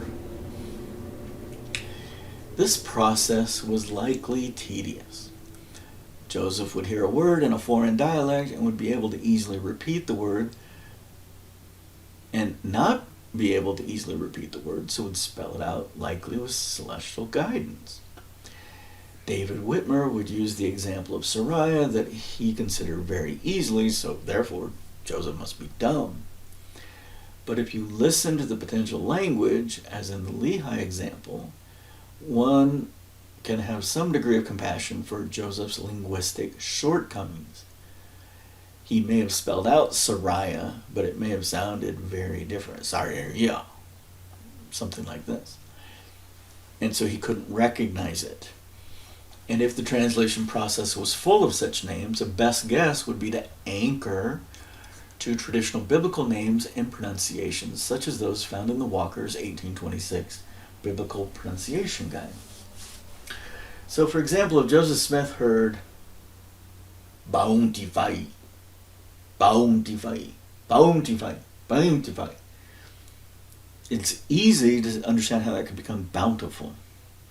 Because even though he's saying bountify, he then spells out the letters. B-A-U-N-T-I-F-A-I.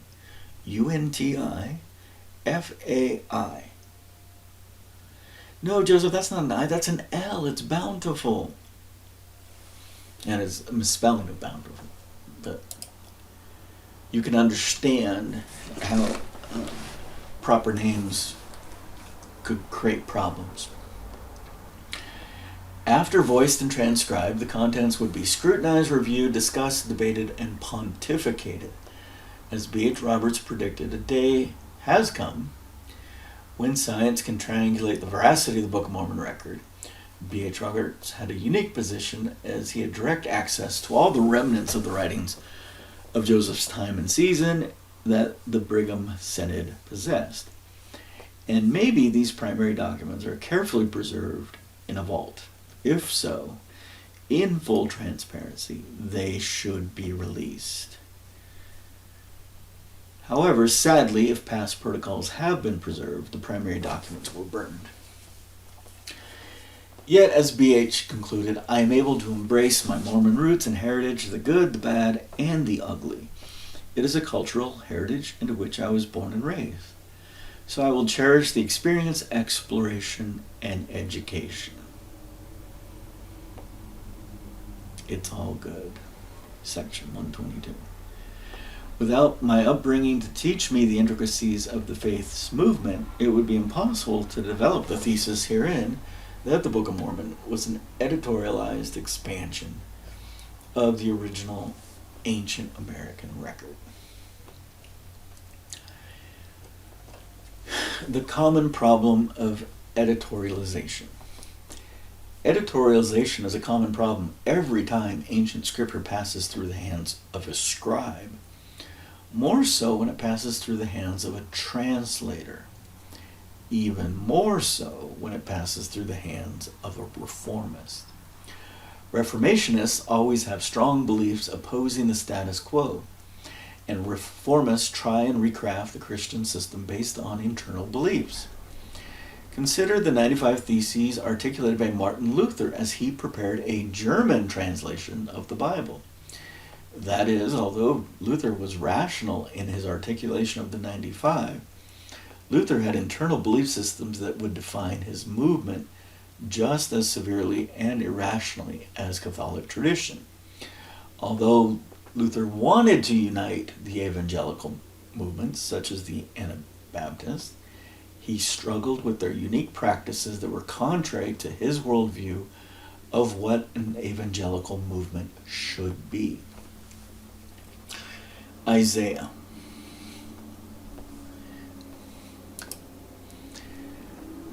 Consider carefully the writings of Isaiah. According to the contents of the Book of Mormon, both Nephi and Yeshua call these writings great. And one day we may be able to read them, for now we are left with the broken, modified renderings.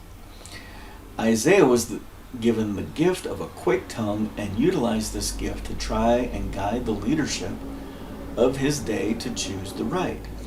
For example, when he takes his teenage son to examine the conduit that feeds the Gihon spring into the city of Jerusalem, he intentionally encounters King Ahaz and offers unsolicited advice. Isaiah first offers a sign to Ahaz, which Ahaz refuses by telling Ahaz that his betrothed, young maiden accompanying him, was pregnant with a son who would become a righteous king. Isaiah counsels with Ahaz that Syria is confederate with Ephraim. Pause. Ephraim. Emphasis. Oh snap. I was talking for about 30 minutes and realized I had paused the thing. Syria is confederate with Ephraim. Taken together, this contains strong Hebraic imagery.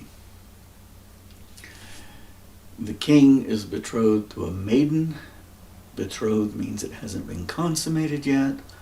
but once it's consummated, a child will be born. The marital contract is in full force. Israel,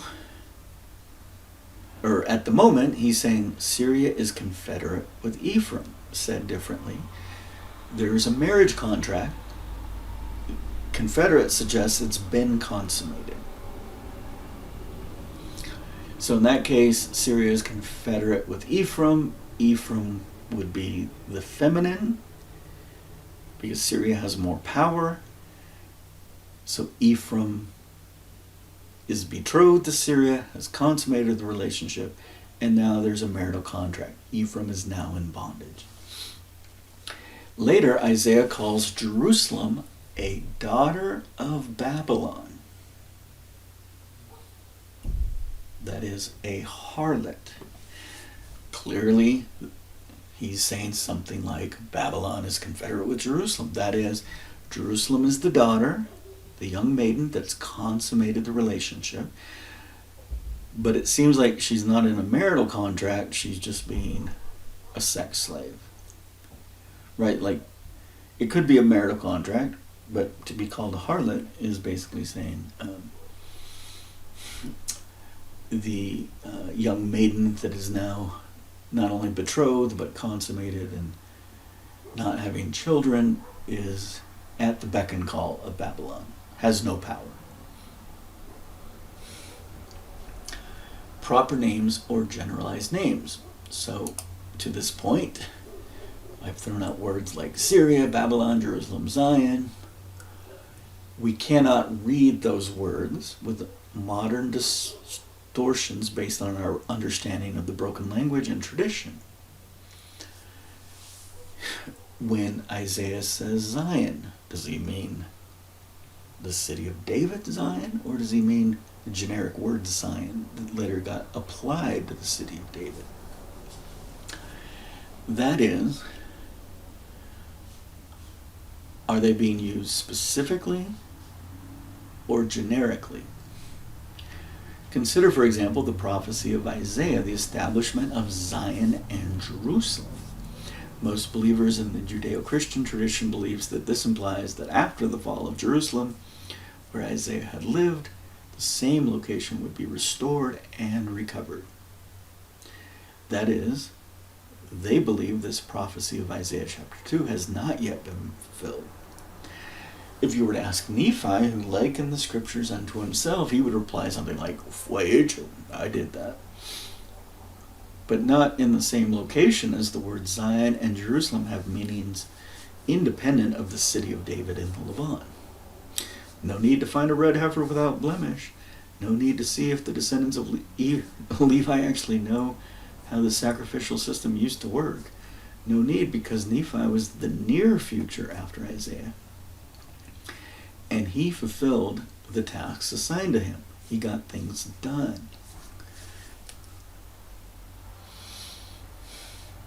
No need to think you're going to overthrow the Dome of the Rock of Abraham's firstborn to appease the not firstborn. After crafting his first plowshare to move dirt to launch his first ship, Nephi carefully studied the Isaiah scripture and realized he fulfilled at least one of Isaiah's God-given prophecies. At some point after this realization, an interpretation of Isaiah's prophecies may have guided Nephi in his actions. For Nephi, Zion and Jerusalem would refer to the original meaning. Zion, a sunny hilltop, representing the scepter and ruling function of society, and Jerusalem, the teachings of peace, representing the staff and teaching function of society. That is, the generic forms have nothing to do with the specific implementations in the Levant. Likely Isaiah was part of the Misne, possibly its leader, and Nephi would have known all of this. As a remnant of the house of Jacob, Nephi fulfilled many of Isaiah's prophecies. So I am making the assumption that the plowshare was the first time Nephi made the realization. Maybe he made it earlier or later, but the fact remains that at some point he realized it and then possibly used those to make decisions moving forward. The region commonly called the Levant today has had many names. Geographically, Jerusalem was the buffer between the societies of Egypt and the northern societies, Syria, Assyria, Babylon, Acadia, local territories within the entire region. Similar, the city of Babylon, which we would say is in the north, in the land of Babylon may be analogous to the city of Zarahemla in the land of Zarahemla. So how big was this land? Abraham, in the Judeo-Christian tradition, was promised a land of inheritance that included the Nile River system, all of Arabia to the borders of the mountains of modern Turkey. What did the ancients call this region? Certainly portions of the region were possibly named Mizraim, Egypt, or Canaan, but what was the expression for the entirety of the region promised to Abraham? Well, in context of the generic meaning of Babel, this region of the world was the land of Babel, that is Babylon. Abraham was inheriting the land of chaos and confusion, Babel, on a planet with many distinct regions. Abraham seems to be a fixer who was commissioned to transform Babylon, this chaotic region, back into a kingdom of peace, a Zion or Jerusalem. According to Nephi, such a fix was only necessary because the locals, Canaans, would not turn back to the norms before the chaos. This point is that we do not have the worldviews of the ancients, so when we throw out a term like Babel or Babylon, we need to understand it in its time-specific context within the region and what it reflected within that region.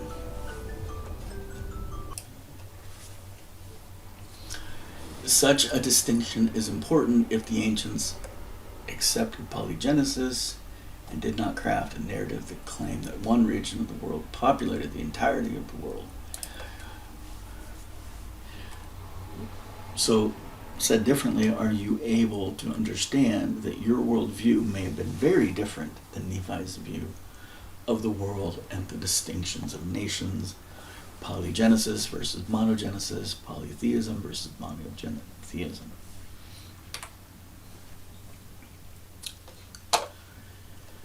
Palace and temple intrigue. Sometimes a king like Josiah would have a wife from competing regions to help with diplomacy, for example, Egypt and Babylon or Assyria. Josiah, a righteous king, respected his role as Zion. He carried the scepter of Zion.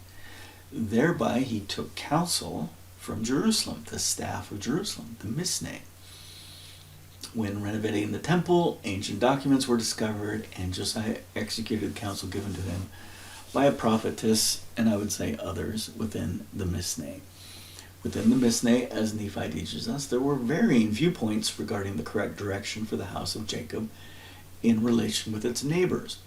Both Isaiah and Jeremiah seem to have had a pro-Egypt perspective prior to Necho, and Nephi's family, being taught in the manner of the Hebrews and the language of Egypt, was likely part of this pro-Egypt perspective. However, the Egyptian leadership, starting with Necho, was possibly placed in power by Assyria. A careful reading of the Necho-Josiah encounter may suggest that a group of the Cohen had established a temple in Elephantine and had taken the Ark of the Covenant. A pro-Egypt perspective in Jerusalem may have had mixed feelings that a splinter Cohen group removed the Ark of the Covenant from its retirement in the temple of Jehovah that builded Solomon, and now was taking it to war with Necho. So when Necho marches to fight Babylon and aid Assyria, and Josiah intercepts the march, the drama only increases.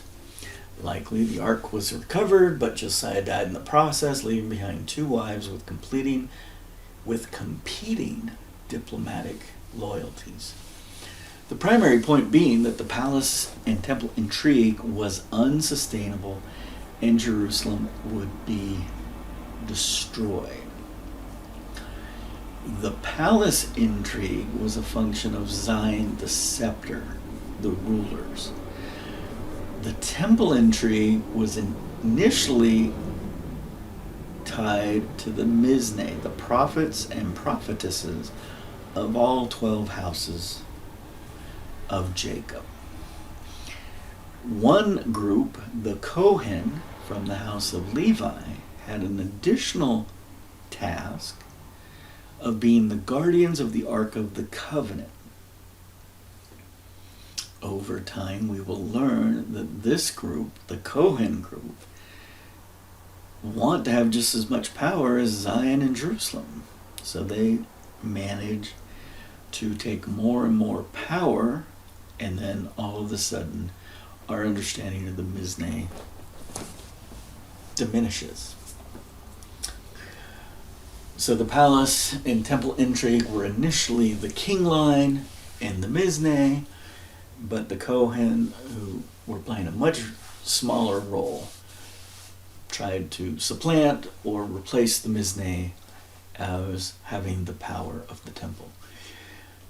Nephi left the drama of the region and went to an old nation to teach them and reluctantly to rule over them. He was both the scepter and the staff, both Zion and Jerusalem. He did commission his brothers, Jacob and Joseph, to be the teachers over the people. So he likely tried to create this two-faction system, the king line and the teacher line.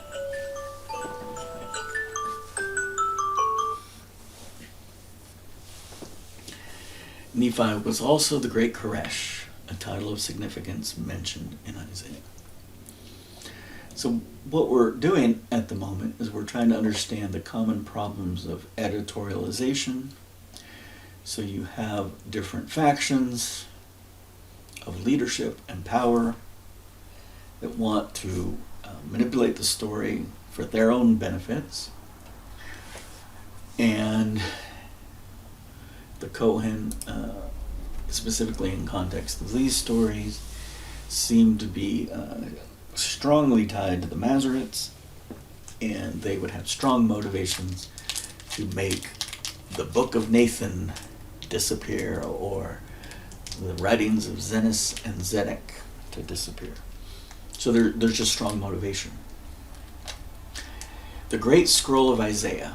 Isaiah, like Nephi, would have written in a form of Hebrew today called Paleo-Hebrew, or early Paleo-Hebrew, or pre-exilic Hebrew. That is, the Egyptian glyphs and characters would represent the Hebrew language. For example, the same glyph that would mean M in Hebrew and would be one of the glyphs that would represent the Nya in Egyptian. Furthermore, the alphabet was likely more than 22 characters, and the diacritics and cantillations were non-existent. All in all, if Isaiah were to examine the great scroll of Isaiah discovered among the Dead Sea Scrolls, dated approximately 100 BC, he would be unable to read it. It is possible that at 700 BC, with the Babylonian influence and what was going on up above, that that writing system had already kind of made its way into Jerusalem thinking and education. That Isaiah wrote in that language, considering he had strong Egyptian ties, difficult for me to believe. Jeremiah did not go into exile like Daniel did, and was given the option by the Babylonian king, which means Jeremiah may have been the head of the Mizne, and he had rights. And he was allowed to stay. And then there was some uprising in Jerusalem, and Jeremiah didn't want to be blamed for it, or his followers didn't want him to be blamed for it.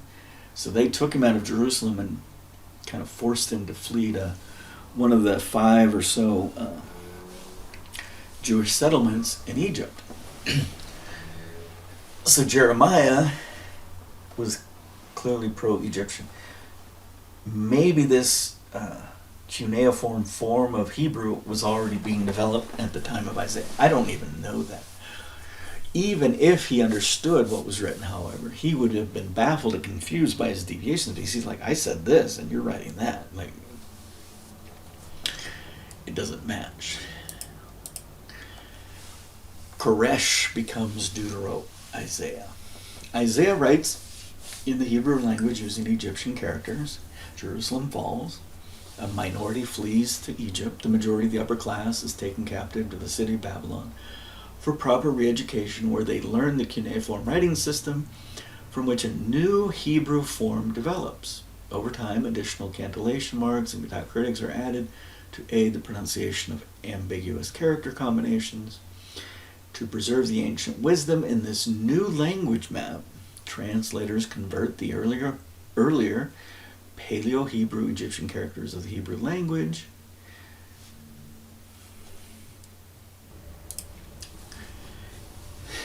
of the writings of Isaiah into some post-exilic Babylonian cuneiform form. Maybe when this language map translation occurred, Koresh was appropriately identified, which means the master of the flame or the furnace. Pause, spelling error.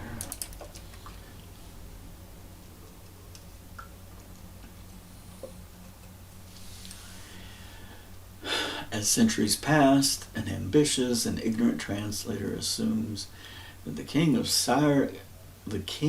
Cyrus, king of Persia, was maybe the Koresh Isaiah was describing. It was prophetic.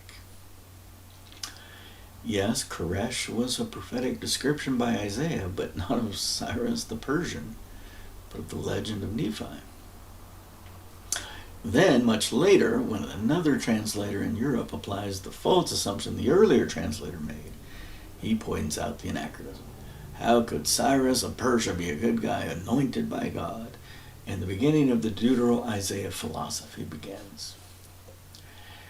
Koresh has two Egyptian roots and has a few potential meanings. Esh could mean husband. A man becomes a husband when he embraces the warm fires of a woman's breast. Ker in Egyptian generally means overseer or master or lord. The title of Koresh for Nephi has several layers of meaning, all very literal. Literally, Nephi is the master of the furnace. He brings foundry technologies to America. Melting gold, silver, copper, tin, nickel, and iron embedded with coal. And for his people, he is literally the guardian and protector, the overseer of protecting the family unit symbolized by female breasts, the family hearth. That is, he, as the guardian and protector, is the husband of his people. Finally, it is worth noting that Koresh is a placeholder for what Isaiah intended. Maybe he used a variant. Kapesh has been found as a potential alternative, so Kafesh is also possibly an alternative in the broken Hebrew. Maybe he used a synonym that was closer to Nephi's name as found in Esdras. As this is unknown, a placeholder is used with an understanding that more data may require another iteration and update. Section 3, Proof. Proof, the underlying text, is an ancient American record. When you discuss burden of proof, where does the burden fall? The antagonists try to frame the argument illogically. Either the antagonist is intentionally being obtuse, or the antagonist is ignorant to the falsification principle, aka the black swan problem. Just because you've never seen a black swan, that does not mean it doesn't exist. Scholars in academia do not like this logic frame, as it challenges most of their conclusions, most especially among social scientists. Karl Popper pointed this logical fallacy out to the research community in the 1970s, and many published research articles, even today, still violate this fundamental principle. In context of the Book of Mormon, antagonists try to switch the frame using anachronistic arguments about horses or steel, or insert anachronism here, anachronistic. An apologist gets trapped into attempts on defending every anachronism or inconsistency. This is the fatal flaw of the apologist. The Book of Mormon as a thing exists. The black swan exists. Maybe it is full of blemishes, yet it exists. As an antagonist, the burden is to demonstrate how this exists. As Joseph Smith offered one idiosyncratic explanation, the burden of proof is to offer a counter-explanation. If Joseph was a master magician that has not revealed his secrets, the antagonist must pull back the curtain and expose him as a charlatan. Context of 1800s America. Certainly, many contemporaries were trying to explain the unexplainable.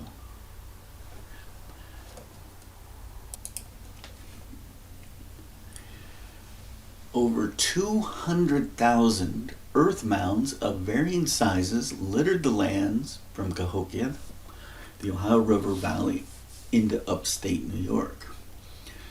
Thomas Jefferson carefully excavated a portion of one earthwork found on his property and concluded it was a burial mound that contained 1,000 souls. Grave robbers would at times find valuable artifacts with a cadaver within a mound. Any treasure find would spread rapidly, the failures would be forgotten, and likely an industry of gold diggers would emerge. There are thousands of options. Where should we dig? Maybe the Spanish later buried the treasure in these earthworks, but which one? And if you failed at finding a treasure in one dig, a simple excuse would be that the spirits protecting the treasure moved it. The Society of Treasure Hunters was a very different class of citizenry than, for example, Thomas Jefferson. Rationalism and careful science was not driving the worldview of those seeking wealth by digging a hole. Yet everyone was trying to make sense of what existed. Number one, why are there so many earthworks? How were they constructed? 3, since it is obvious these dumb Indians were incapable of such marvels, another group must have built them, but who? Who then are these Indians? Are they savages or noble?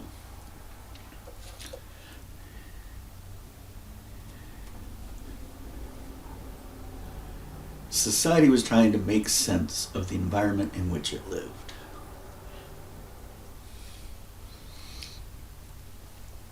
Before they were plowed under and forgotten, several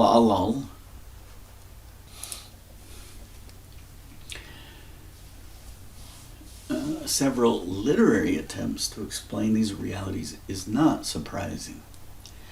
The quality of such efforts varied significantly.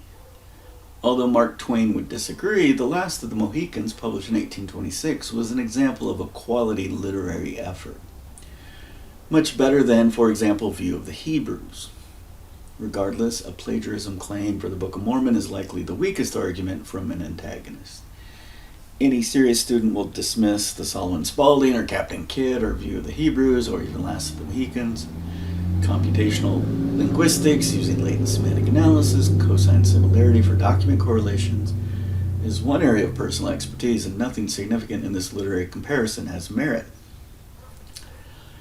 If Sidney Rigdon did augment the narrative and gave permission for his authorship to remain anonymous, even the editorialization thesis proposed would not be considered plagiarism. Joseph Smith as a translator or author.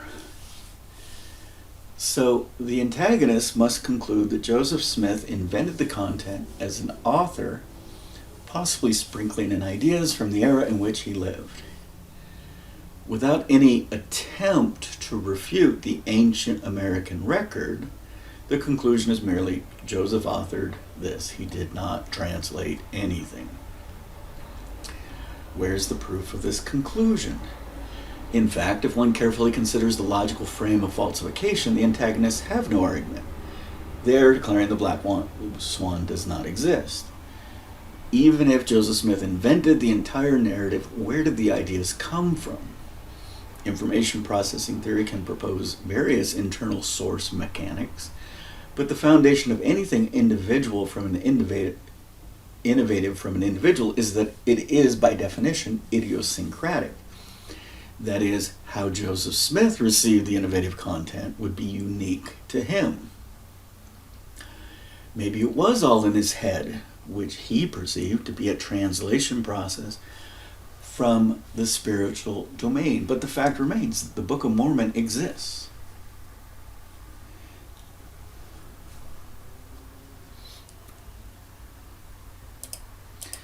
Comparison to Samuel Clemens.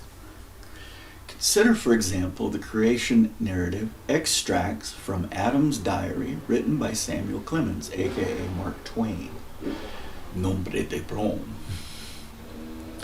The narrative exists and seems to have contextual correlation to the classic Judeo-Christian Genesis story. Question: did Clemens plagiarize the Bible? Of course not. However, the content of his narrative demonstrates his knowledge of biblical traditions. Therefore, based on the nature of the author and intellectual, we conclude this text as a parody full of humor and irony. These are all interpretations we impose on the text. And if we were to ask the author the intent, he would likely agree. Question: so where did the ideas and words come from? Answer: from the author's mind, of course. How? Question. Answer: and as they say, there's the rub. It is unknowable how the mind of an individual author actually develops creative content. The specific author was hyper-intellectual, yet that does not help clarify how ideas are generated with the Homo sapien. It is unknowable. Now let's compare the men. Joseph's opus, the Book of Mormon, was published when he was 25 years old. Clemens' opus, Huck Finn, took 7 years to write with 2 bursts of creativity with significant silence between them, was a continuation of Tom Sawyer, and published when he was 40 years old after visiting Utah and reading the Book of Mormon.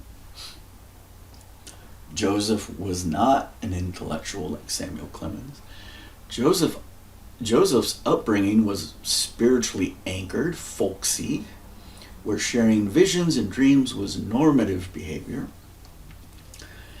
Clemens' upbringing was in a home with a father who practiced law, a home where rationality, pragmatism, and logic were likely the normative behavior.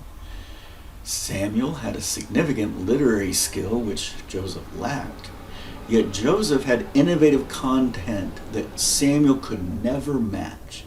Samuel's writings are always anchored to the familiar, the Genesis story, life on the Mississippi, the slavery phenomena, and even a Yankee in King Arthur's court. That is, Samuel has to anchor to the concrete to use his literary skills and intellect. His genius was in the reconfiguration of existing content, often classified as a form of incremental innovation. Joseph Smith had no such anchors for his imaginative ancient history, as later described by Clemens, which would be classified as a form of radical innovation. And likely, this is why the Book of Mormon annoys so many antagonists. It is an anomaly, an outlier. How could so many unique, distinct ideas be thrown together into one text? This baffles them. The antagonist's dilemma. So antagonists get trapped into a dilemma. Do they anchor to Mark Twain's conclusion that the literary essence of the Book of Mormon is chloroform in print? Or was Joseph Smith a genius in his ability to embed chiasmus poetry? Chiasmic poetry. Chiasmus. Chiasmus is a Hebraic poetic form and may provide sufficient evidence that the Book of Mormon contains an ancient American record that was translated. The best two examples of such structures are King Benjamin's speech and Alma's letter to his faithful son Helaman. That does not mean these chiastic structures did not face editorialization. Very likely they did. But was the chiastic structure evidence of ancient literature or genius editors? Maybe Joseph Smith or Oliver Cowdery or Sidney Rigdon had access to a book at a local library that defined chiastic structures, maybe. But that doesn't enable them to be able to create chiastic forms. I can read the sonnets of Shakespeare and understand the formation criteria of pentameter and versification, but that does not make it possible for me to create a good sonnet that is consistently themed. Chiasmus in its use was internally consistent with the complex storyline of many distinct peoples. In fact, an important introduction to chiasmus occurs at a significant internal change point. The people of Nephi spoke the Egyptian language and had the learning of the Jews. For example, Bukhara, not Petra. The people of Mulek were nobles and likely were educated in many languages, Egyptian, Hebrew, Phoenician, Assyrian, and Babylonian, with Hebrew being the primary language. However, this group did not have any significant records with them, so relied on oral traditions, likely Hebrew traditions. Pisgah, not Migdal, to preserve cultural memory. Over 300 years later, these two societies collided. Now, when these two societies merge into one, there will be knowledge spillover and adoption.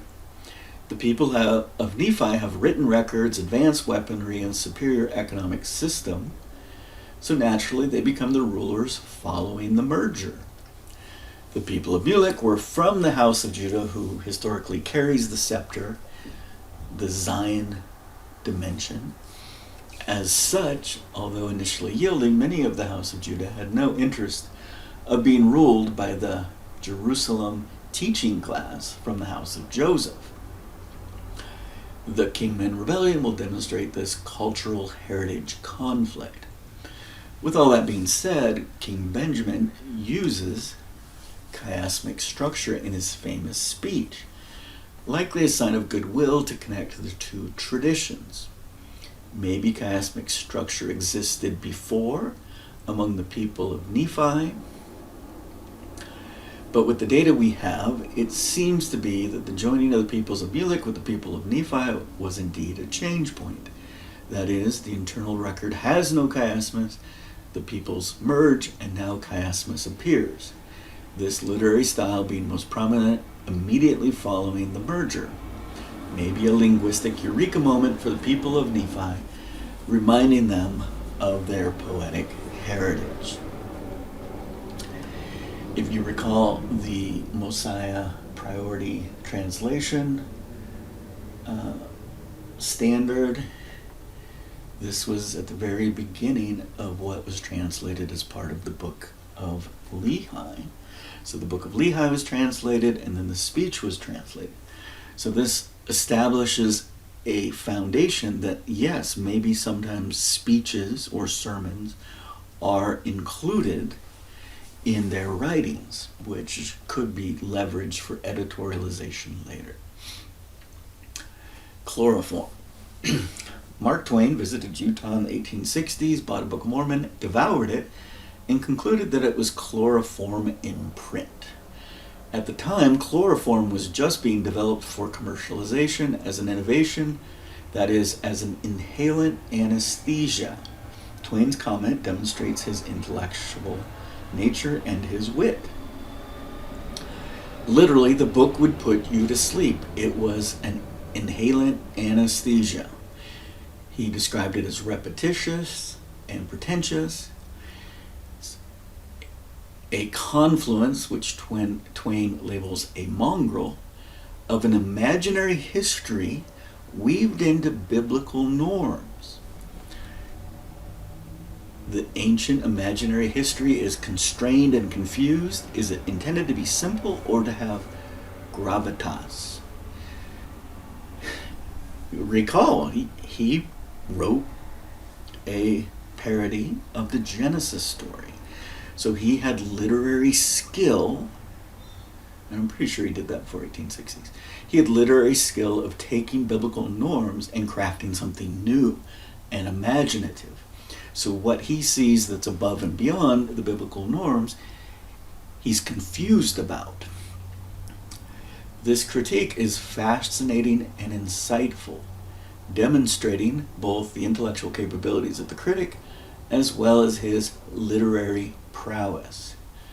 However, to me, the criticism further supports the idea that the Book of Mormon was a mixture of two distinct elements: something ancient, described as imaginary by Twain, and something contemporary that was glib, pontificated, verbose, repetitive, and pretentious.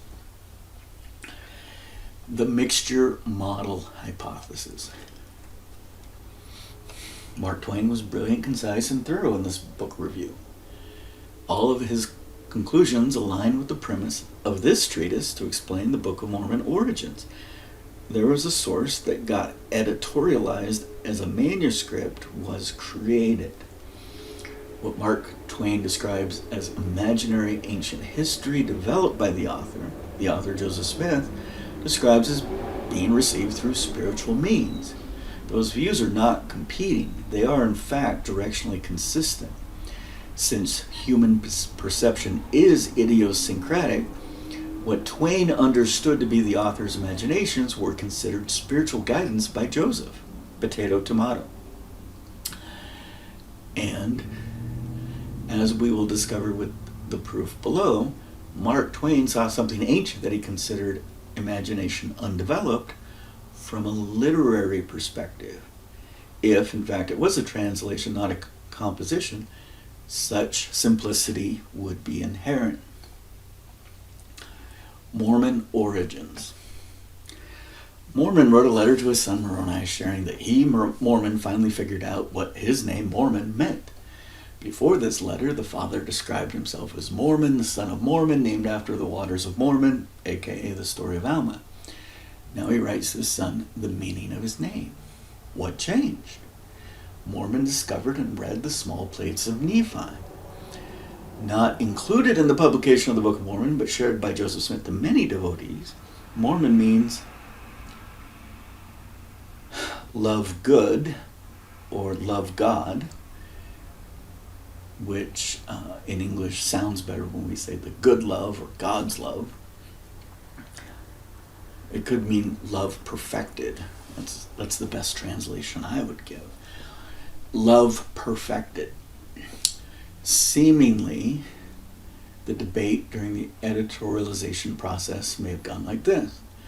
Mormon is the name of the author of the book. It does not mean God's love, Joseph. Charity means God's love. So it would seem Joseph relented, and Sidney Rigdon, steeped in the Pauline epistles and traditional wisdom, took it upon himself to expand the original terse letter between father and son. Dear son, I figured out that my name Mormon means God's love, or the good love, or love perfected. Love, Dad. That's funny. A classic Sidney interjection demonstrating his acumen with Pauline philosophies expands the letter. Charity is the pure love of Christ. What Sidney considered Christian clever may be the essence of what Clemens considered a C right there would have been good. Sidney considered Christian clever. Clemens considered, so I have an S with Sidney. I just needed another C there. Clemens considered self-aggrandizing, modern, glib, repetitive of the New Testament. The simplicity of the original authentic dialogue is what I want to read one day, and I imagine the gravitas that is currently lacking will be significant and profound once the editorialization layer is removed and ancient Egyptian literary forms are understood. Mormon's genealogy and language.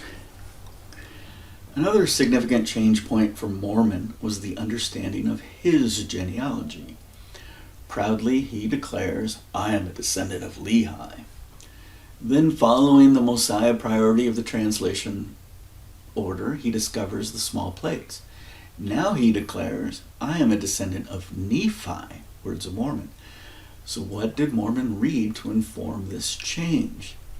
Something clarified the exact genealogy, but what was it? Where did it go? Why would it be editorialized? Nephi already had lied, deceived, stole, and killed. What would be the harm of revealing he also lived a polyamorous life, taking one of Sam's daughters to wife? So it would seem Mormon was descended from one of Sam's daughters.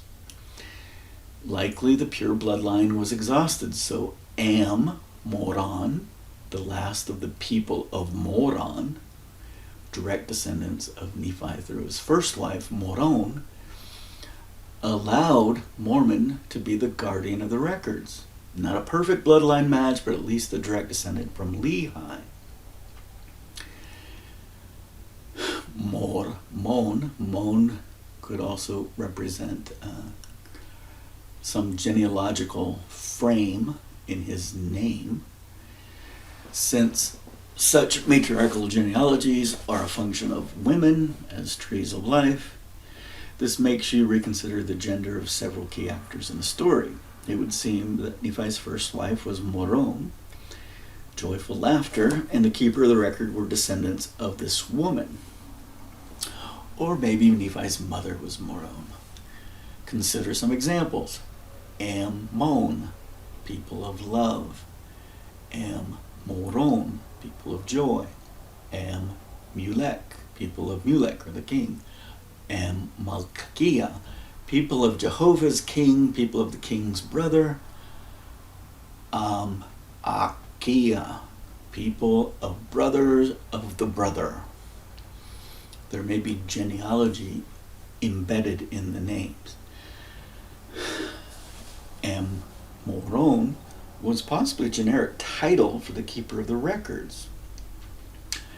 And the emphasis that this guardian was in fact a literal descendant of Nephi through this woman, Moron.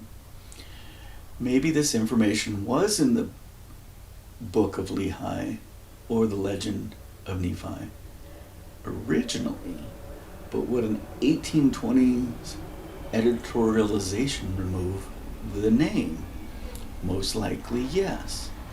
Again, something that is laudable as an accurate translation may be laughable by standards of the time.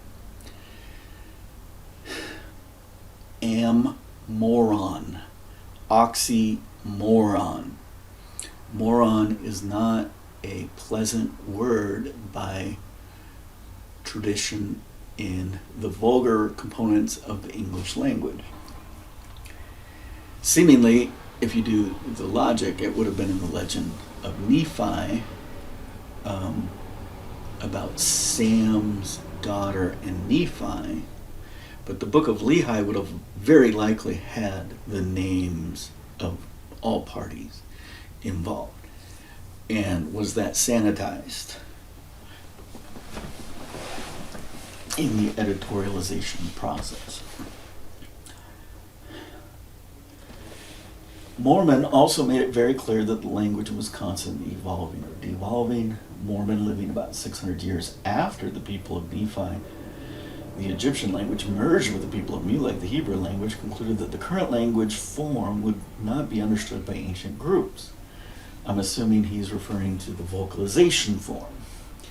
It seems like this Moron group are constantly being trained on the original language. Yet interestingly, when Mormon discovers the small plates, it seems as if he is easily able to understand the most ancient form of the language, or the large plates with the books of Lehi and Nephi. Was Mormon able to read the narrative of Nephi so easily as well? Or would it be like reading Beowulf in the Old English? Joseph Smith's esoteric perspective. Taken together, I have included the stem Mormonia in my estimation of the first phrase written by Nephi in his small plates, the legend of Nephi. This specific inclusion certainly would have captured Mormons' attention, as it is a reference to Egyptian mythology that we humans are descended from the celestials, the gods, who came on one or more vessels, boats, or ships from a sacred pure water lake in the highlands. A much different view of our origins than the modern Judeo-Christian norm.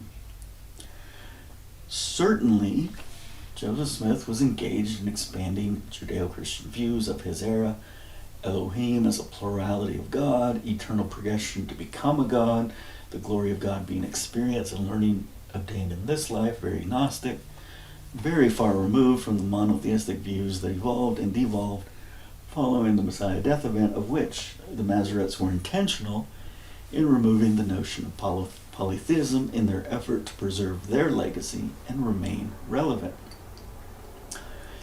Many of Joseph's views could be classified today as Western esoteric or Gnostic. Knowledge is the key to power, as Nephi's brother so carefully surmises. Oh, be wise. What more can I say? Interestingly, there are many poly-innovation restorations that Joseph Smith suggested. Polytheism, polygenesis, polyamory, to name the big three.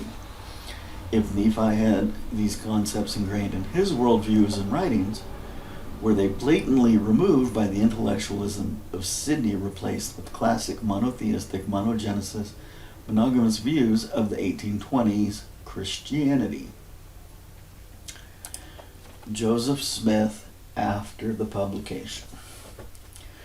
Joseph Smith's behavior after the publication is an important marker in trying to discern the source of the Book of Mormon. Joseph was both ignorant and brilliant. He could voice new ideas that amazed and inspired, yet did not know the city of Jerusalem was surrounded by walls. In a safe environment, surrounded by a man he admired for his intellectual capacities and integrity, that is, Frederick Granger Williams, Joseph would engage in gospel study sessions. Frederick was described as a physician, having moved to Kirtland in about 1830. He owned a decent parcel of land and gifted Joseph a tract with the house. Seemingly, the men got along very well and spent a lot of time together. By 1832, Frederick was officially appointed as Joseph's scribe, becoming a member of the first presidency the next year. Joseph seemed to enjoy Frederick's company in early morning scripture studies, describing him as quiet, extremely intelligent, and humble. One study topic was geography. Frederick was a former barge captain and understood a bit about ships and maps. So together they would read excerpts of the Book of Mormon, open contemporary maps, and would try to understand the movements of Nephi early in the story. That is, they were reading it as source material, not as something Joseph himself invented. For example, they concluded in 1833 that at about 19 degrees north latitude, the family, Lehi's travels, changed direction in the Arabian Peninsula. Maybe they found a map of Arabia, saw Nahum, and estimated the north latitude. For example, there's a map of 1813 that makes that quite apparent. Or maybe Joseph received a celestial clue. Regardless, authors normally do not carefully study content they're created for additional insights regarding the intent and minutiae of the content. This pair, Joseph and Frederick, also concluded that the family landed on a western shore at about 30 degrees south latitude in the Americas. After reviewing the maps, they believed that the arrival must have been near Valparaiso, Chile. From this, Frederick studied trade winds and developed a 14,000-mile voyage in the South Pacific, maybe plunging as far as 20 degrees south to catch the trade wind. He was likely not even aware of the existence of Antarctica at the time. Again, what clue gave them the 30 degrees south latitude possibility? Did Joseph receive insight that the arrival was in South America, so reviewing the map, they see a word that looks like paradise and conclude, this is the place? Or was the clue more specific from the celestial?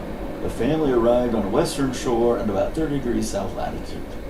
If true, the source would likely be from the celestial, similar to the ancient American record.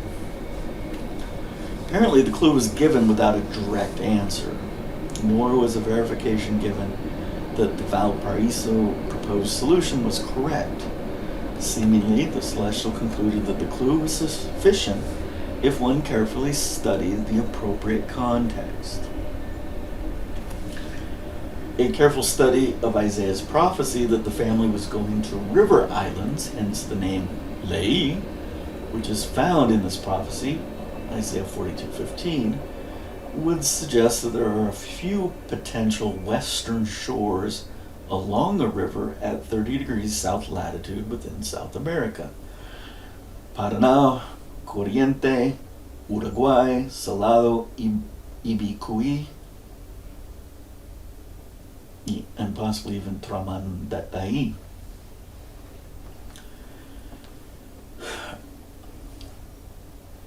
A few options that may be considered a river island: Imbie, sounds like Imbia, Imbe on Tramandaí,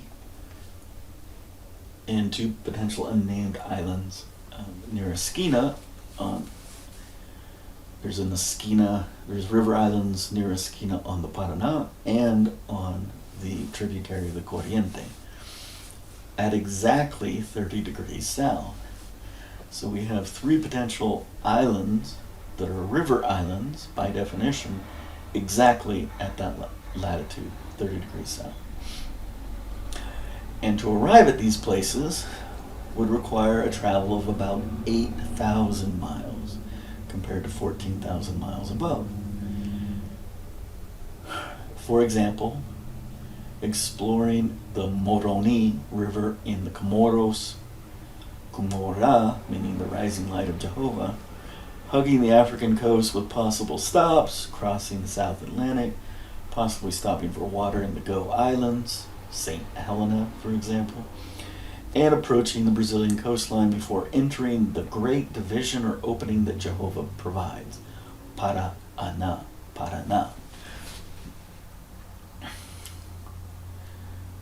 Learning Hebrew, not learning Egyptian. One can review the efforts of Joseph Smith to learn ancient languages. For example, in the fall of 1835, the year Halley's Comet appeared, and a full 5 years after the publication of the Book of Mormon, a winter course in Hebrew was offered in Kirtland, organized by Joseph Smith and others.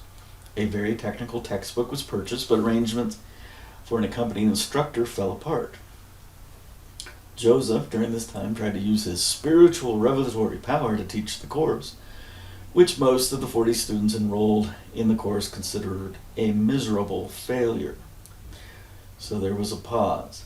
Finally, a new instructor was found, Joshua Sejas, 2 years younger than Joseph. Joshua was paid $220 to teach the course over 2 months in early 1836. 2 daily 1-hour sessions, 2 hours times 5 to 6 days a week times 8 weeks, would be about $4 per day to teach the course. Certificates were presented to 2 of the 40 students, an acumen certificate of Orson Pratt, who excelled in the course, and seemingly a participation certificate for the prophet, who organized the course and helped Joshua get paid. Before Joshua Sejas arrived on the scene, as Joseph attempted to guide the course of study, a tense debate arose between Orson and Joseph about the correct way to pronounce a letter of the Hebrew alphabet, possibly even the first letter. I don't know which, maybe the Aleph. Both parties later claimed that they won the argument. Orson was anchored to the knowledge of his era. According to the texts of Hebrew understanding, this is the correct pronunciation. Joseph made a counter-argument based on his spiritual experiences associated with the translation process. Very intriguing that the debate was about the pronunciation of a Hebrew language artifact. This debate may support the idea that Joseph heard the language from his celestial sources. Simultaneously, in July of 1835, you can say 6 months later, at the very end of the course, Joseph Smith acquired an Egyptian papyri, which he claimed was associated with the Book of Abraham, using pure revelation. He translated the text within a few months while concurrently studying Hebrew. In a global context, the Rosetta Stone was discovered in 1799, and two competing scholars developed some initial frameworks for translation of Egyptian in about 1823. The Englishman Young died in 1829, and the Frenchman Champollion died in 1832. The study of Egyptian was a very new thing at this time. Summary of the mixture hypothesis. Synthesizing the main themes above, one can conclude: 1. Joseph would study the Book of Mormon content as if it was not his creation. If you invent the story, would you get out a map to find the associated location geographically? 2. Joseph would seem to get clarification clues, at least some were specifically phonetic clues, as he studied out of the best books. Phonetic clues meaning auditory vocalized clues. 3. Joseph Smith was learning Hebrew 5 years after the publication of the Book of Mormon and had mediocre acumen in the Introduction to Biblical Hebrew course at the time. 4. Joseph Smith was confident that the Book of Mormon could be easily translated from ancient Egyptian using only the spiritual in an era where few people on earth had any understanding of the Egyptian language at the time, almost as if he already had some source text. And 5. Joseph Smith would leverage his unique language acumen, misspelling, to translate the book of Genesis, transforming "this is my work to my glory, to the immortality, to the life of men." I think I had eternal in there. Into which later gets canonized as Moses 139. I think Robert Millett's book goes through that. And 6, the confluence of the Egyptian Hebrew acumen adds to the novel content generated by Joseph Smith, appropriately labeled a pearl of great price.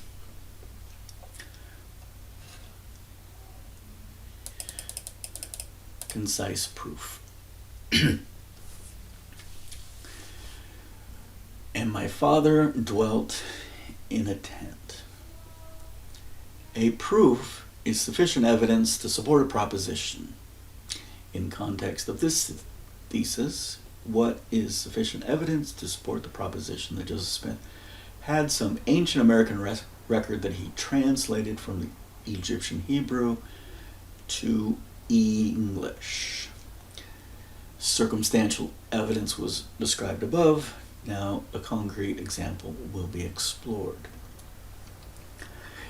The most obvious phrase to demonstrate this proof is, "and my father dwelt in a tent." First, this phrase exists. Second, Sidney would have no reason whatsoever to editorialize this phrase. Third, it visually displays the context of what is vocalized. And fourth, it is both a visual and vocal palindrome.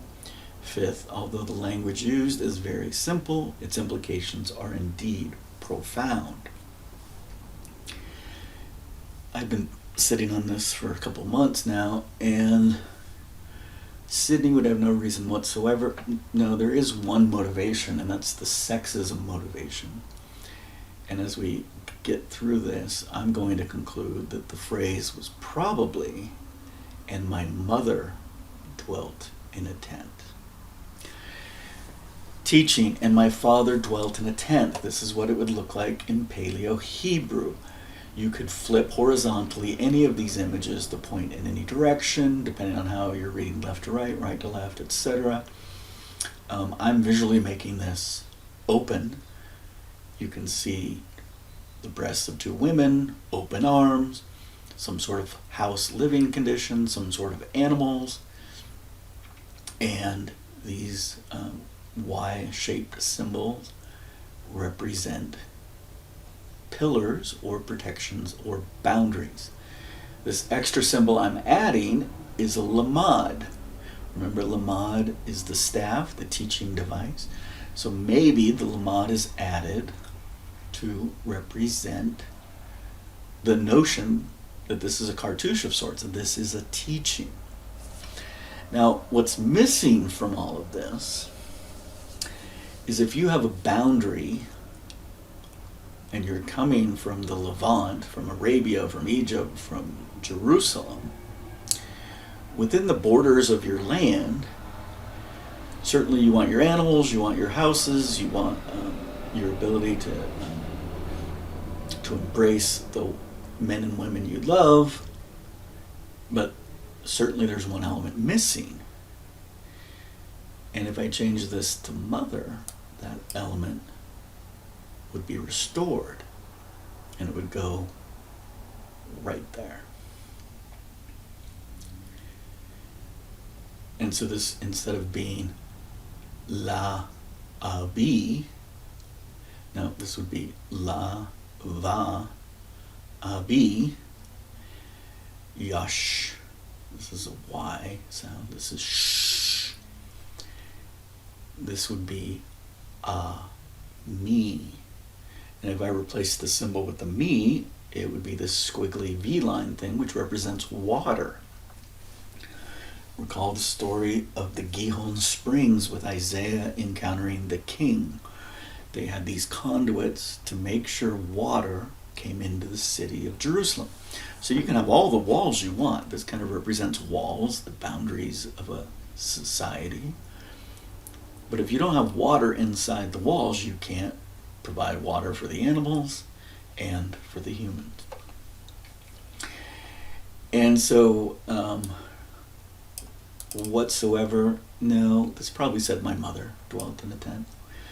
It was probably an exogamic major local society that he learned about, whether it was already occurring in his life or when they were traveling through Arabia and they encountered the children of Ishmael, Abraham's firstborn, the sons of Kedar, I believe, then maybe that's when he learned it. But this is a teaching. This is a blueback speller. He's teaching his children how society operates. And so if you get rid of this one, maybe there's only one tent, just the tent for the mother. The boundaries, and on the outside to protect the borders, is where the men would live. And I don't know if they necessarily needed to live in a tent to live outside the borders. If you recall, there were times that Nephi traveled with a tent, and there were times he didn't travel with a tent. For example, when he and his brothers returned to Jerusalem, they didn't need a tent. It was just the boys, unless one of them was a sister. So the hypothesis is this is a palindrome. Maybe it's both Abi with an M. But if I say this is, and my mother dwelt in a tent, the palindrome might be out the window. Regardless, I could update this and say, Sidney had no reason whatsoever to fully editorialize or add this phrase. Because as Samuel Clemens would note, there's not a lot of gravity to this phrase if you don't understand what its intention is. To be a teaching tool to describe how civilization functioned. So left side, strong side. On the left side is a pillar of protection, followed by a cow and a house or tent. and a hand to do the work. The left side is the feminine, the place for mother and children to take care of feminine activities within regions defined as safe, contained within a boundary marker of the pillar. Milk the female cow, prepare milk products, kefir, cheese, butter, gather eggs from female birds, prepare these smaller animals like birds, and bake breads that have yeast in it, that rise. But if you look at all the Abrahamic stories, what's missing is a well, water. And the symbol for water is Mayim. A well specifically is Ayin, or possibly Gayin, which is its own symbol. You don't necessarily need a well, you just need water. And water is the most fundamental relationship of the symbol to its meaning. But it could be Ayin. I have no problem with that. Right side, stronger side. The right side is symmetric.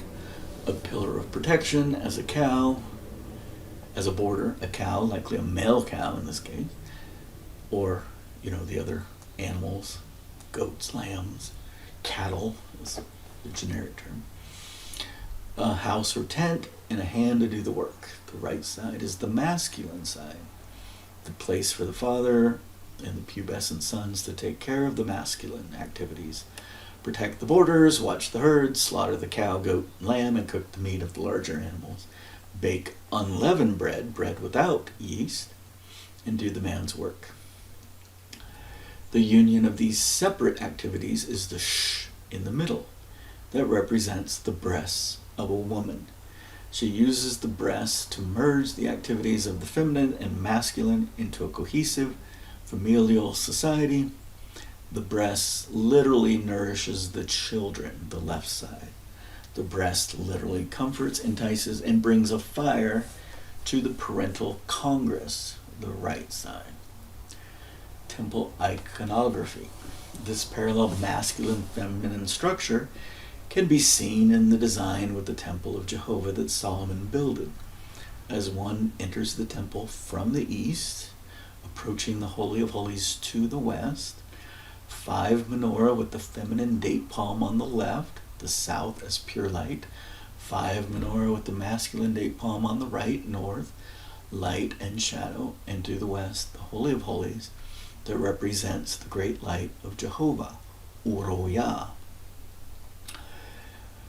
5 plus 5 plus 1 is 11. Was this the narrative of Nephi regarding the sun and the stars? 1 sun and 10 stars. The Ark of the Covenant was guarded by 2 cherub, a female cherub, cow with wings on the left, with a wing touching the male cherub, bull with wings on the right, to cover the ark. The ark had a top that served as a seat. 1 smaller female cherub on the left with the right wing folded, the left wing open to form a back for the seat, touching the symmetrically similar male cherub on the right. Said ark was a seat where the 2 could sit, likely the female on the left, Asherah, Ishtar, Isis, and the male on the right, El, Jehovah, Osiris. The labels are important. It could be a function of society. So maybe Asherah and Jehovah is one name. Maybe Isis and Osiris is another name for another group of people. Maybe it's Brahma and his wife. To me, it's unimportant. And not only, it's not that it's unimportant, it's that it doesn't have to be polemic, it doesn't have to be one and only. It is important that there's a seat for the gods. Likely facing east to receive the incoming guests, so the masculine would be on the north side, the side of light and shadow, and the feminine would be on the south side. And so when I'm saying it's on the left, that's as you approach the bench, the throne. So as you're approaching, the left side would be the feminine, the right side would be the masculine. If you were sitting in the bench, it's actually backwards. The woman would be on the right side of the man. Instructional content. With one phrase, Nephi could educate his children how a society best operates. This is the true form of Abrahamic living that had been historically misconstrued as something altogether different. It is an exogamic society where the daughters stay in a village where they were raised, and the boys move to another village and marry females that are not milk sisters. In interdependence of the genders. Maybe Nephi learned this form of living while traveling among the children of Abraham's firstborn Ishmael in Arabia. Maybe Nephi learned this from reading the brass plates, or maybe this was a common teaching from the Mishneh that Nephi learned in his youth in the temple. Academic exactness. Students of biblical Hebrew will object to the inexactness of the above translation based on the belief that their current understanding of the Hebrew is the benchmark for getting that biblical Hebrew is, in fact, a broken language. Using biblical Hebrew, stitching the elements of Genesis 13:18, 19:34, and Numbers 19:14, the symbols would be from left to right.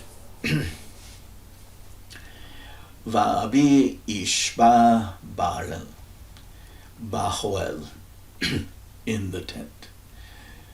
But in a tent versus in the tent, you're going to notice there's this extra.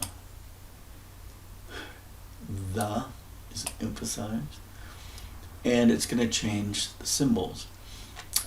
This symbol could represent the house. One of these symbols is the hard H. It's probably this one, which means technically it would be an H with a dot under it, like so this one might be ha-a-ha-vel, and this might be ah-ahal.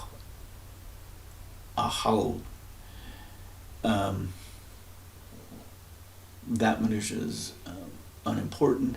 I do like to bring this one up because in the Egyptian, there seems to be 1, 2, 3 holes here.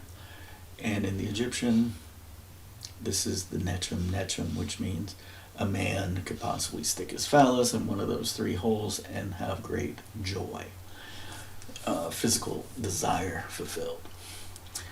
The variant comparing a tent versus the tent comprises 2 different symbols for the H. In total, they are very similar and still could teach a lesson. We don't have a full enclosed border here, meaning here I have an open border and a closed border, and here I just have a border at one side, but either a house or a staff at the other side. So if you have a mountain behind you and you're herding goats up on the mountain, maybe you don't need 2 borders. Translation or composition. Well, where did the statement come from? It exists. Well, from Joseph Smith, which he claims represents a translation of an ancient American record. An alternative explanation, the genius explanation, would be Joseph Smith learned Hebrew before the Nauvoo era, was able to understand the underlying early Paleo-Hebrew symbols, which were not discovered in the modern era until 1870, and intentionally wrote this simple phrase, or random. Joseph would open the Bible and just randomly pick words to develop a phrase that exists as a mixture of biblical Hebrew, or lucky, Joseph made up some English words within the Nephi narrative that just happened to have correlation to an ancient form of living, or translation. Joseph Smith received a text from some spiritual voice and voiced it, and someone wrote it down, and it passed the Sydney filter, and it made it into the published Book of Mormon. And again, as I've pondered this, I still have to believe this was my mother, for several reasons. The sons of Helaman, the sons of the people of Anti-Nephi Lehi / Ammon is a big part of that. What did they do? They went and did all things because they had faith in the teachings of their mother, What did Nephi do? He likely went and did the things that his mother commanded. The parallelism would be very strong to make that literarily consistent. Okay, so where was I? Translation implication. I need to emphasize, the language of Nephi is not a dead or a broken language. And maybe the palindrome hypothesis is correct, or maybe not. Or maybe in nonlinear circular form, the symbol could be represented as a hypothesis. Regardless, the proof remains. And my father dwelt in a tent. Update, and my mother dwelt in a tent. And a phrase that Clemens would identify as overly simple. So it's part of this invented narrative of this family and its journeys. No literary significance to the composition in the English. Yet this phrase has significance for its content and composition in early Paleo-Hebrew. Females live in one tent with the children, males live in another tent, and the breasts unite the two into a cohesive familial society. And therein is a significant implication. Nephi's language can help restore the broken Hebrew and the lost Egyptian. It is like a Rosetta Stone, but so much more. As Joseph Smith described, it is the keystone of religion, not just Judeo-Christian religion, our religion, or the Abrahamic religion. It is the keystone of religion, all religion. Religion means to bind again, and the language and teachings of Nephi will empower us with the knowledge to be bound again to our celestial heritage. Many may describe such a claim as esoteric, and it may be so. Joseph was an innovator born in a traditional Christian era, and the innovations he received got pigeonholed into the Christian frame, yet a universal religion may have been part of his ambition and effort. What other significant teachings are still embedded in the editorialized legend of Nephi? What teachings would be included? First, it does seem like Joseph would downplay the life and luxury of the society of Jerusalem. Second, Nephi would have significant new knowledge as his family interacted with the descendants of Abraham's firstborn before the Muhammad reformations. Third, Nephi would have significant new knowledge about ships, trade, and economics when arriving in the southern region of Arabia and preparing to build one or more ships and embark on transoceanic travel. Fourth, Nephi does not write or formally finish the legend of Nephi until after living in America for over 2 decades. Consider how many different peoples and societies Nephi may have observed in the development and engineering of an ideal united society. And consider what is not included in the primary teachings. The primary message is, generically, be industrious, but the details of metallurgy, pottery, agrarian technologies, basket weaving, papyrus making, shipbuilding, earth moving, and so on are not included. Summary of proof. A mathematician likes to ponder the essence of a problem and its many facets, and then a mathematician will present a proof in a minimal form. And I could use other examples, but this one example is sufficient. The phrase, and my father dwelt in a tent, likely originally, and my mother dwelt in a tent, exists within the Book of Mormon. It was not copied from the Bible, and within early Paleo-Hebrew, Egyptian language and the learning of the Jews, not discovered until 1870, has pictorial meanings consistent with English rendition of the phrase, which demonstrates a fundamental teaching about the form of ancient living that may in fact be a palindrome, which would further update the broken form of the biblical Hebrew. For some, this example is not enough. It doesn't prove anything. To such critics, my reply is simple. There are 1-0 types of people in this world: those that understand mathematics and those that do not. For those in the know, a finite state machine needs a snapshot of a system, a seed, if you will.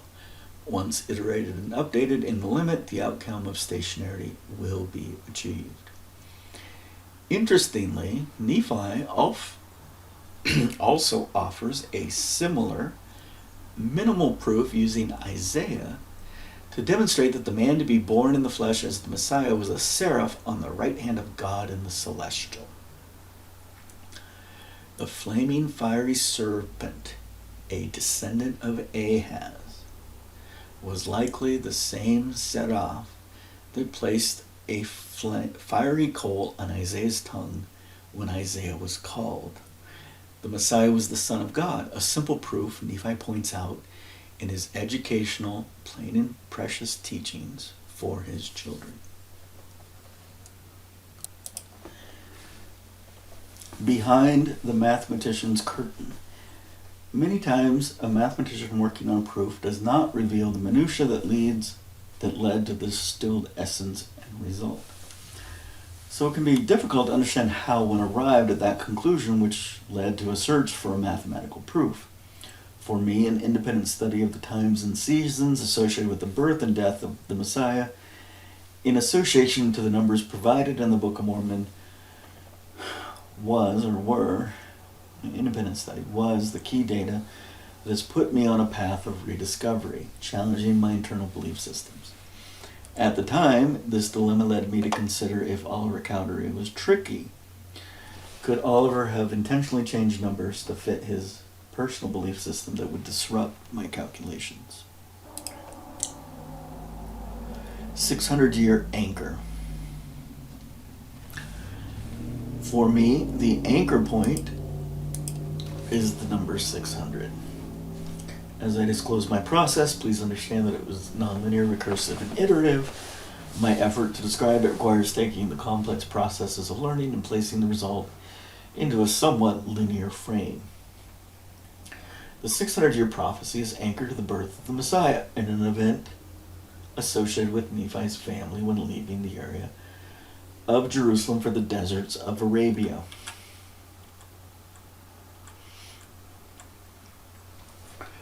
The number 600 mathematics has embedded within the first perfect number 6. Some key ways of arriving at 600 through multiplication are 60 times 10, 75 times 8, 50 times 12, 100 times 6.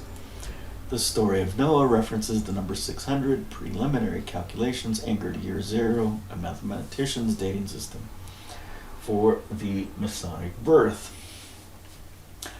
Nephi's family around 600 before, maybe Muhammad around 600 after his birth, with his Hijrah around 622. Other Abrahamic markers may include Abraham, Joseph in Egypt, and or Moses. Maybe the great Buddha was born at some point within this special cycle, such as 1800 BC, not limiting the pattern to only Abrahamic traditions. And this number is what the locals would say, not what the British would say when Buddha lived. The 60-year Chinese cycle. The Chinese have a 60-year cycle. Those symbols have some pronunciation. That may be considered a big year based on 12 earthly branches, supposedly something like Deji, commonly identified by animals: the rat, ox, tiger, rabbit, dragon, snake, horse, goat, monkey, rooster, dog, pig, and 5 earth elements: the Wunji, fire, earth, metal, water, and wood. Matched technically to the yin and yang to form 10 celestial stems. That is, technically the 60-year cycle should be a 120-year cycle if the light shadow element of the yin and yang were carefully considered. Generally not done, but future work, this could be done. Every 60 years, 5 earth stems pass through 12 heaven stems, where the earth stems are associated with an animal and an etiological story of a race between the order of the 12 animals. Describes the order. The first animal is the rat, followed by the ox. For most of the race, the ox gave the rat a ride, and either at the end of the race, the rat deceived the ox, or simply the ox allowed the rat to jump off, and you go ahead and win the race. The symbol for the number 10 in Chinese is the same symbol as the original Tav of ancient Hebrew, the early Paleo-Hebrew as it's called, the symbol of the cross. The Roman numeral was merely a rotation of this plus or cross symbol to form an X. 600 years would be 10 big years, that is 10 cycles of these 60 years. Hebrew truth, that is the word for truth in Hebrew. In Hebrew, the word for truth, stability, justice, consists of 3 letters. Amt, the Aleph, the Ma'im, and the Tav, where the Aleph represents a cow, Mem represents water and the chaos of a low point, and Tav represents the cross. Altogether, this may represent the messianic purpose. The Messiah may represent a water ox that bears a cross, connecting the chronology of the Chinese with the belief that the Messiah would show a way back to the celestial. Following traditional Christian anchors, the Messiah was Yeshua. Yeshua had a cousin, commonly called the Baptist. That would be the precursor for Yeshua, possibly named Yeh. Again, the Aleph represents a cow or an ox. Mem represents the water. So the water ox that bears the cross may be a representation in Chinese language of the Messiah.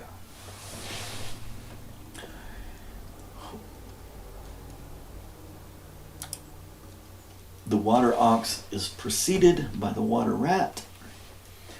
The original Chinese glyphs, which are interpreted as the year of the water ox, actually have some primitive roots.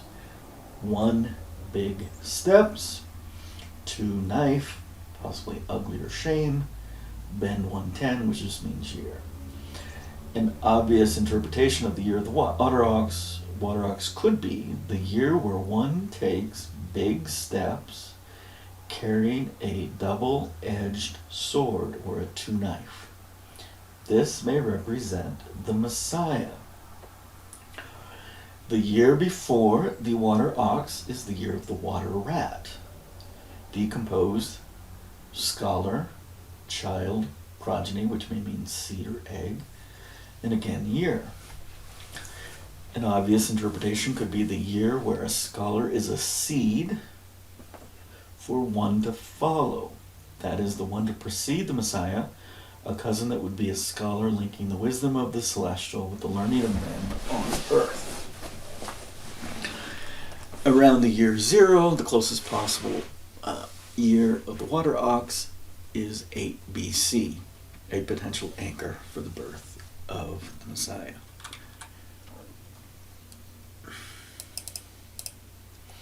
Two celestial signs, a primary and an ultimate. What are the significant celestial signs that were anchors for the prophecy of the messianic birth? Herod and the wise men. In the New Testament, we have a narrative that 1, a new star appeared in the east, leading 4 wise men to a region who were following the star in order to meet the messianic child. 2, in their local search, these wise men sought an audience with Herod. 3, Herod is curious about the timing of the new star, as several celestial events had been observed. Which event are they following? After learning the when, Herod reportedly orders that every male born in the region under the age of 2 to be killed. There's kind of a 2-year window here. 5, the wise men encounter the child with Mary and Joseph and offer gifts. The family flees into Egypt, and assumingly, the wise men depart the region, returning home. Maybe they went into Egypt. Maybe the wise men were also wise women. Maybe they helped train Yeshua in his youth in Egypt.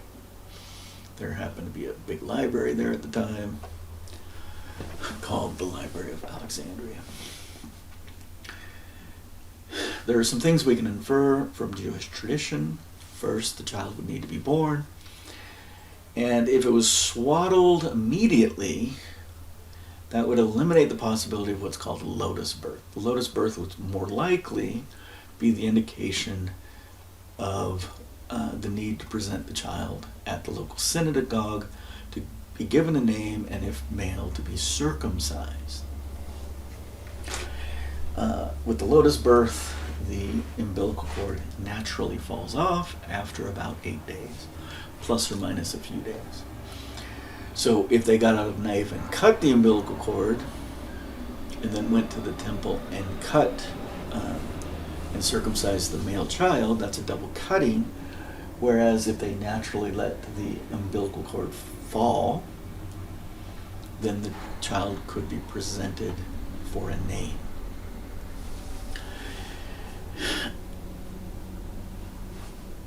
There's a waiting period of purification for the mother. It's 8, not 7, times 5 or 40 days for a male, and 8, not 7, times 10 or 80 days for a female. Thereafter, the child would be presented to God in the temple with sacrificial rituals. In this case, a firstborn male was by definition intended to serve God according to the traditions of the house of Jacob. However, since the decision to empower the tribe of Levi with priestly duties, other tribes could offer a proxy sacrifice known as a redemption of the firstborn to absolve this service requirement. In context of Yeshua being the Messianic birth, did this absolution actually occur? That is, were 2 turtle doves offered as a proxy? Because when he's 12, he's back in the temple teaching. So maybe that's where he wanted to hang out. Other questions remain. How old was the Messiah when the wise men finally found the family? What exactly was the order and timing of the significant traditional events? Wise men offer gifts. Family flees to Egypt. Herod dies.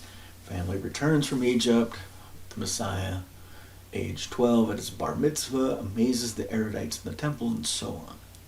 How many wise men were there? Were there also wise men? Did they give gifts and leave, or did they stay and observe the messianic life? Were they tutors for the young child? Were these wise men local, from just the Arabian region, from the Abrahamic tradition? Or were they globals, in a polygenic world, from all regions of the world? Just to answer the question of timing, when the Messiah was born, the primary clue from the Herodian story is that significant, numerous celestial events were being observed, and Herod understood that a sign of the prophesied messianic birth occurred about 2 years previously. So which sign was that? Samuel the Lamanite. Samuel the Lamanite appears to the ancient Americans after significant celestial events were being observed. Seemingly, these observations, like in the Levant, created speculation as to their specific meaning. Before clarifying the meaning of the celestial events, Samuel rebukes the society for the ever so common sin of grinding the face of the poor. See Isaiah chapter 1. Samuel then reminds the people of the details of the 600-year prophecy. The initial observation, which I will label the primary marker, had already occurred. However, a more significant sign, a unique and ultimate marker, was yet to occur. That is, the ultimate sign would follow the primary sign by a few years, recorded in the editorialized Book of Mormon as precisely 5 years from now, which is shortly after the primary sign and ultimate sign would be given. Interestingly, about 40 years later, when the Messiah visits America after the resurrection, the scribes are gently rebuked for excluding these significant prophecies of Samuel. Seemingly, the pure-blood guardians, possibly called Moron, of the records made an editorial decision to exclude the words of this brown-skinned outsider. The ultimate sign was that the sun would set, yet the sky for one night would not darken. This implies that the sign would generate enough light to brighten the sky. And if this was a global phenomenon, not atmospheric, the bright light would endure for at least 24 hours. In modern vernacular, we may call this event a supernova event, described as a powerful and luminous explosion of a star. The apparent magnitude or brightness of a star is a function of the distance from the Earth and the intensity of the light that it emits. The new star was likely previously present in the night sky, but was not too bright to be seen. If the star exploded, the blast would immediately emit tremendous amounts of light, which would diminish over time. According to modern theory, the star dies. An explosion with significant light in the heavens. The source of the light is seen as a new star. The new star continually diminishes in brightness until the star fades from view. Johann Kepler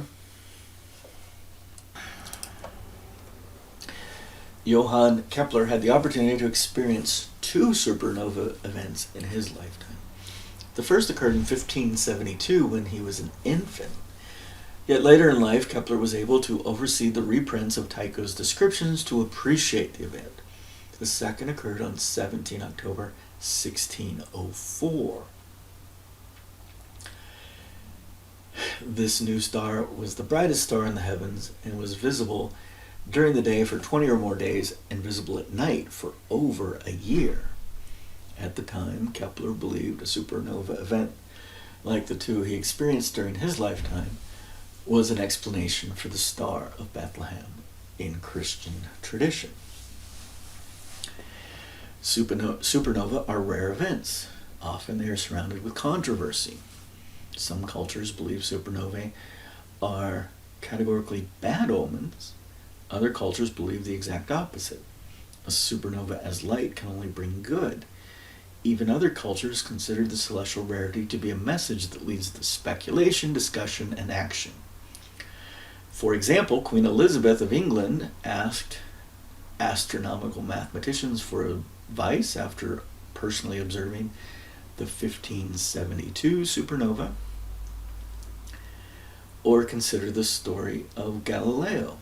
Many believe that Galileo used the supernova of 1604 event as an impetus to step forward and challenge the orthodoxy of Aristotelian physics, romanticized with the phrase "Epur si mueve," nevertheless, it moves, referring to the Earth. Interestingly, these dates are after 1492.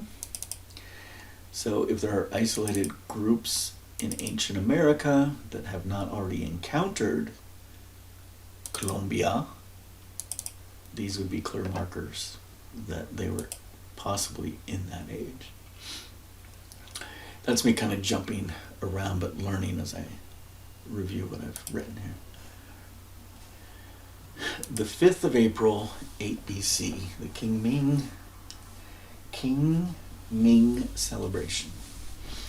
Anchored to a fixed equinox is March 21. I propose that exactly half a month later, 15 days later, would be the timing for the Messianic birth. If I do that math correctly, that would be the 5th of April of 6 BC. I think I wanted my fixed equinox to be March 22. Let me do the math here. There's going to be plus or minus 1 day in the calculations. With the March 21, it would be 5th of April. March 22, it would be 6th of April. The nature of our current calendar system has the equinox fluctuate between March 21 and March 23 currently, which would be the 5th to the 7th of April. Joseph Smith said the 6th of April. So we're all reasonably close within that window.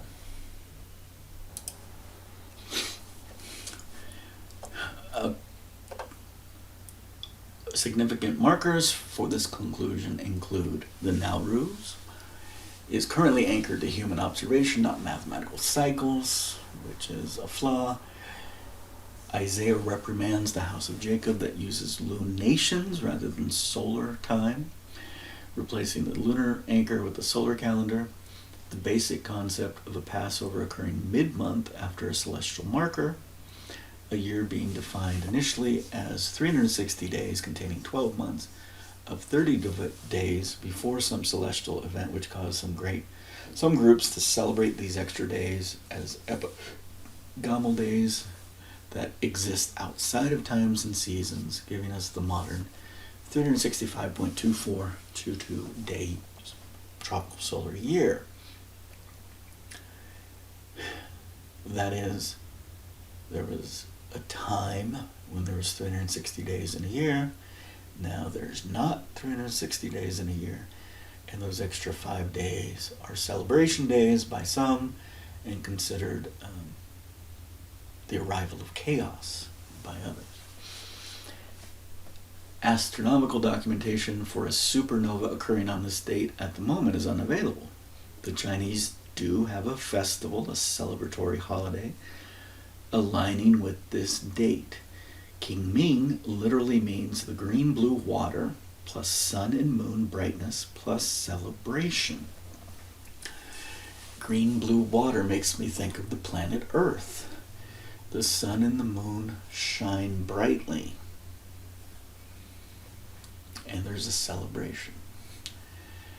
It is defined to be 15 days following the equinox, varying from the 4th of April to the 6th of April. The festival is associated with bright lights. On this day, the living visit the burial sites of their ancestors and sweep the tombs as if preparing the ancestors for a resurrection. In addition, this holiday has a reference to a strange master-servant story that demonstrates loyalty and love amidst the trial of shared suffering. The offering of the left thigh. The festival is anchored to a solar marker, not a lunar calendar.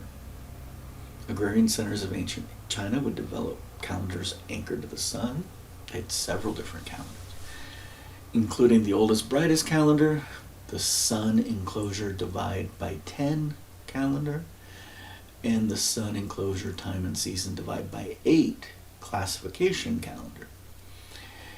The year would begin on the equinox, consisting of a month of 30 days. A month would be segmented into thirds, known as decans. That is a 10-day week.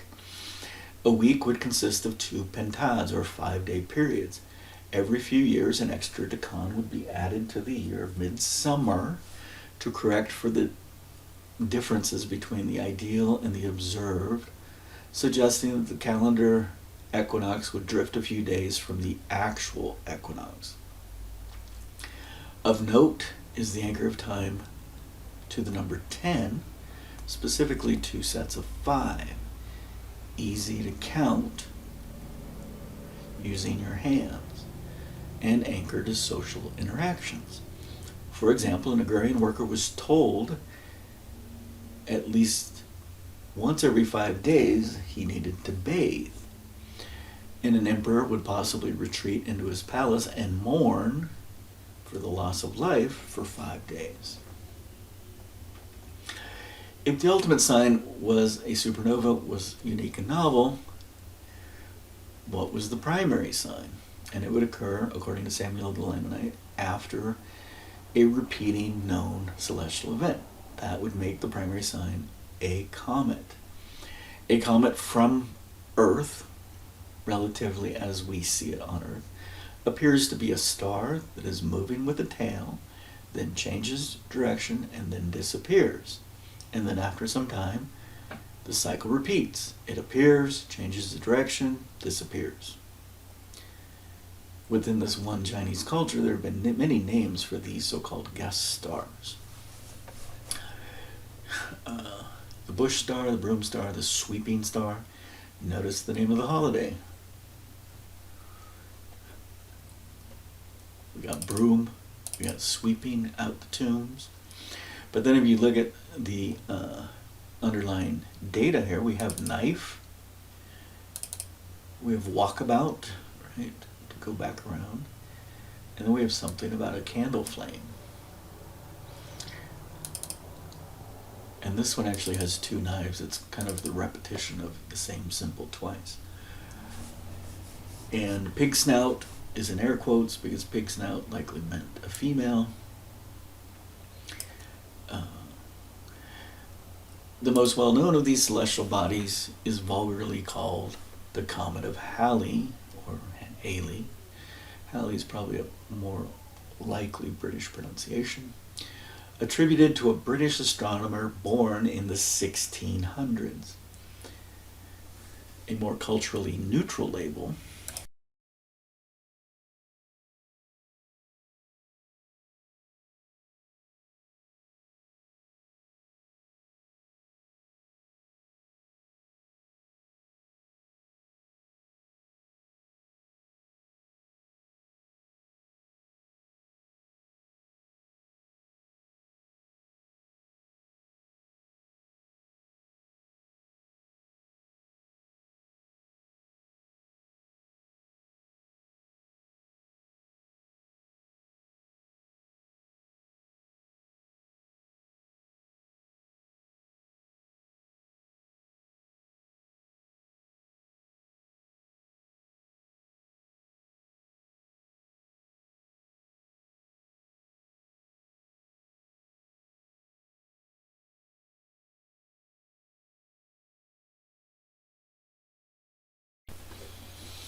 a more culturally neutral label, Lyra Comet 1P, will be used to describe this recurring phenomenon. Lyra Comet 1P has a cyclical orbit, appearing approximately every 75 years, more or less depending on whether the comet gets closer to a planet when it enters the planetary region of the solar system and is affected by local gravity. In addition, the mass of the comet would likely be reduced over time as it emits a stream of material which could possibly create a directional time trend. That is, as the comet gets older, has less mass, so less of the gravitational relationship with the sun, therefore every cycle would be longer. Comets as candidates for the Star of Bethlehem. Chinese records suggest that there may be several candidates for consideration if one believes the Star of Bethlehem was a comet. 16, 12, 10, 5, and 4 BC. Most dismiss the 16 and 10 BC candidates as replicates or not fully described. With the traditional anchor that Herod died in 4 BC, many conclude that the Messianic birth occurred in April of 5 BC. But what about the 2-year boundary condition with the wise men? And was Herod on his deathbed when meeting the wise men? Taking all of these details in their entirety, 12 BC is a reasonable anchor for the primary sign. Recall the traditional Christian framework does not have the extra data offered by Samuel the Lamanite in the Book of Mormon. All is known is that Herod observes several signs and is not certain which of the signs was the reference for the birth, or maybe the wise men informed him that within 2 additional years a final sign would occur. If we take Samuel's words as 5 years exactly, a supernova occurring on 5 April 8 BC would necessitate a lesser yet primary sign to occur on the 5 of April of 13 BC. The Chinese data records that the comet was visible from 26 August 12 BC for over 56 days. The exactness of the 5 years from Samuel is off by at most 222 days. However, we do not know the details of Samuel's prophecy, or rather a remainder of a more ancient prophecy. Did the people of Nephi use a solar calendar with an equinox start date? If the first landing was in South America, would they establish time based on the September equinox? And then what would happen when they moved north into North America as they merged with the people of Mulek?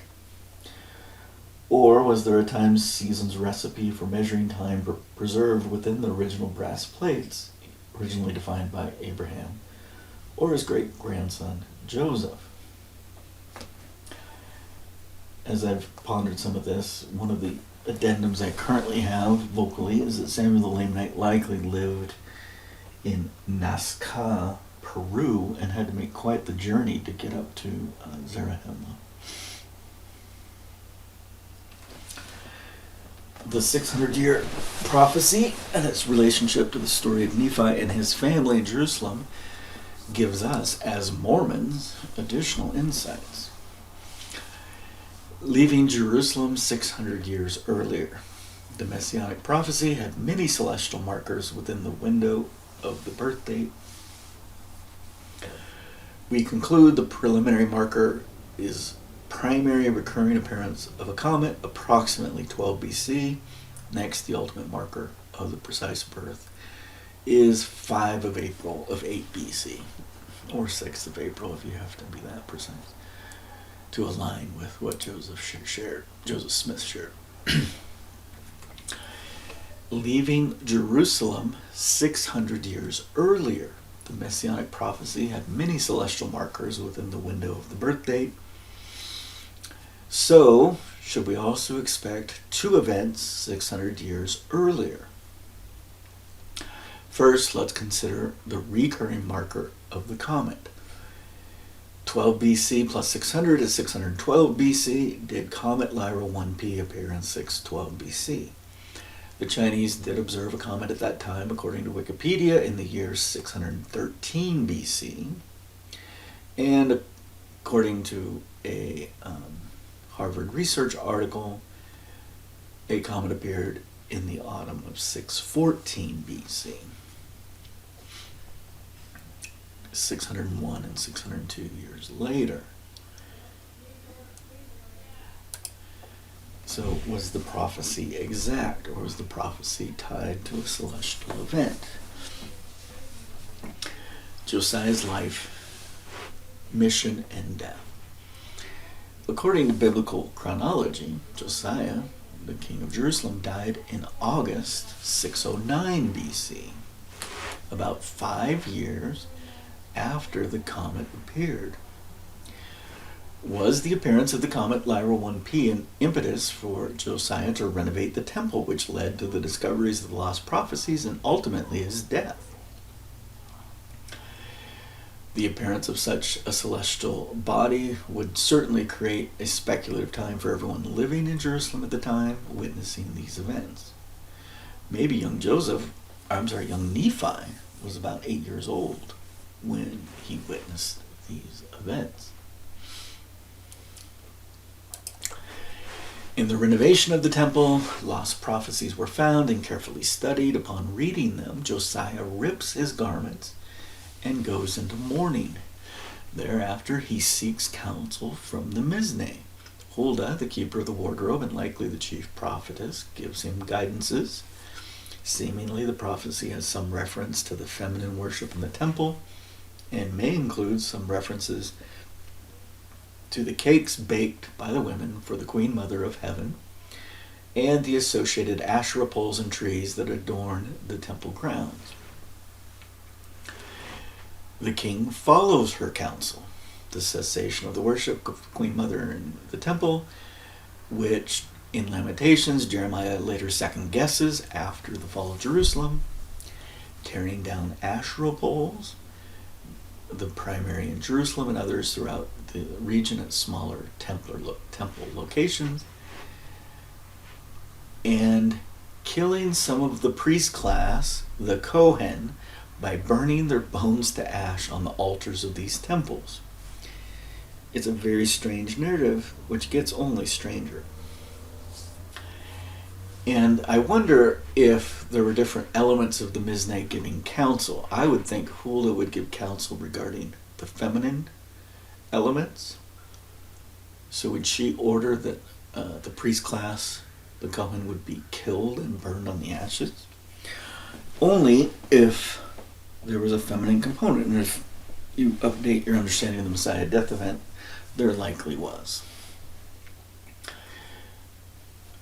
The details of the prophecies that motivate these actions have been lost, air quotes, to time, the Deuteronomists and the Masoretes, likely members of this Cohen priest class, were themselves motivated to editorialize some details of the story. As a result, the narrative leads to Josiah's death gets even more bizarre. Why exactly would the Deuteronomists and Masoretes keep the primary narrative, yet not include the actual prophecies Josiah and Huldah read and interpreted? Were they from Zenos and Zenock? Were they intentionally excluded as one, they made the Kohen look bad, 2, they referenced accurate information about the Messiah death event, and 3, they linked the Kohen class to the death event, and by having Huldah involved, I would say, and 4, there was a significant female element to the temple in its worship, but also in relation to the death event. It is also worth noting that the Kohen class and the Mizne class are independent groups. Likely, the Mizne had men and women representing the 12 tribes of the house of Jacob. The women would take care of defining the Torah in relation to the feminine, as well as the temple-related activities for females. Huldah likely gave advice to Josiah about the feminine aspects of the prophecies. The men of the Mizne would have likely given counsel regarding the killing of the Kohen.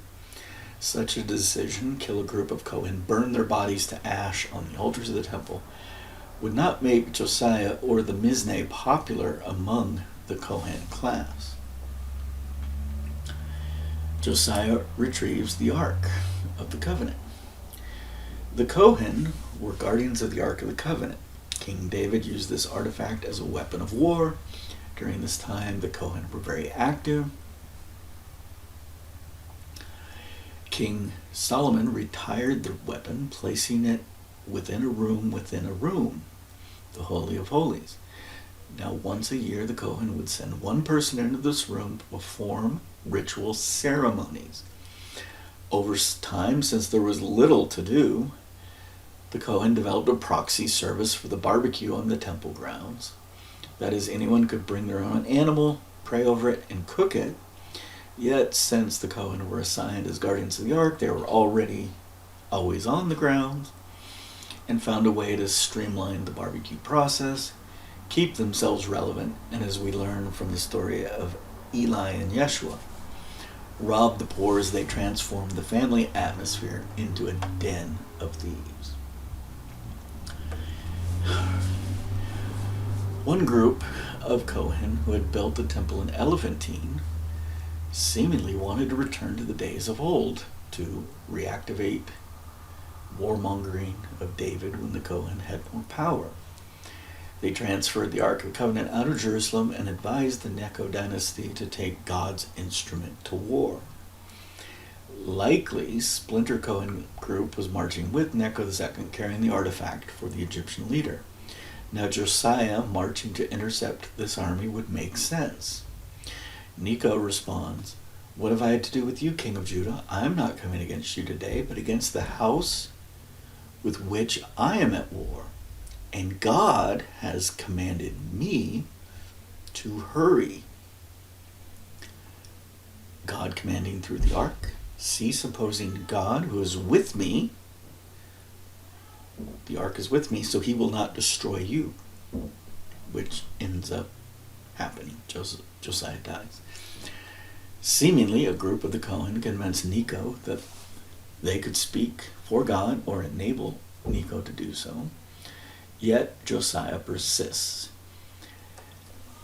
If Josiah was retrieving the Ark of the Covenant, the narrative makes more sense. Cease opposing God who is with me so that he will not destroy you may be a latent marker for a group of Kohen carrying the Ark of the Covenant to war for Necho. The narrative was obfuscated to conceal the Kohen's potential wrongdoing. Josiah is shot by arrows from Necho's archers and returns to Jerusalem where he dies. And lately it would seem he died successfully retrieving the Ark of the Covenant. Josiah died approximately August 609 BC. Phoenician sailors may have been commissioned by Necho to circumnavigate Africa from the Red Sea, not the Red Sea, but the sea with two seasonal trade winds. all the way around Africa and returning to the Mediterranean, the Wadi Ur, the Great Green Waters, sometime in this same window between 610 BC and 595. Interestingly, was this a voyage, an attempt to intercept a group fleeing with the Ark of the Covenant? The family of Nephi, the Ark of the Covenant, and the brass plates. The political turmoil of Jerusalem would be unprecedented. Josiah just died, and his succession may be in dispute, as Josiah has sons from 2 wives with diplomatic relations to competing neighbors from the north and the south. And it would seem Nephi's family left within a few months following Josiah's death. And if you read the narratives carefully, the family took the Ark of the Covenant with them to America, where Nephi builded a temple to house it.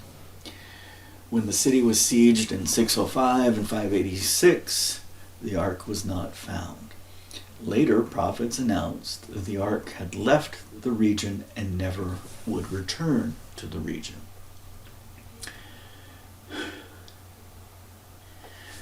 And now some of the narrative of Nephi makes even more sense. Why would Laman, the firstborn, approach the keeper of the treasury of Jerusalem, Laban, and just say, "Can I have the plates?" Nothing is offered in exchange. So it would seem the family had legal property rights to the records. Seemingly, when the family packed up their tents and tabernacle, they covered the tabernacle, it was assumed that the brass plates were housed within the Ark of the Covenant. The Ark contains several significant artifacts, likely including what was described by Nephi as the Leona, as river islands and path journey, a guidance system. The written record, the brass plates, is not found among the artifacts, so the brothers are sent to to retrieve them. That is, possibly by Mom.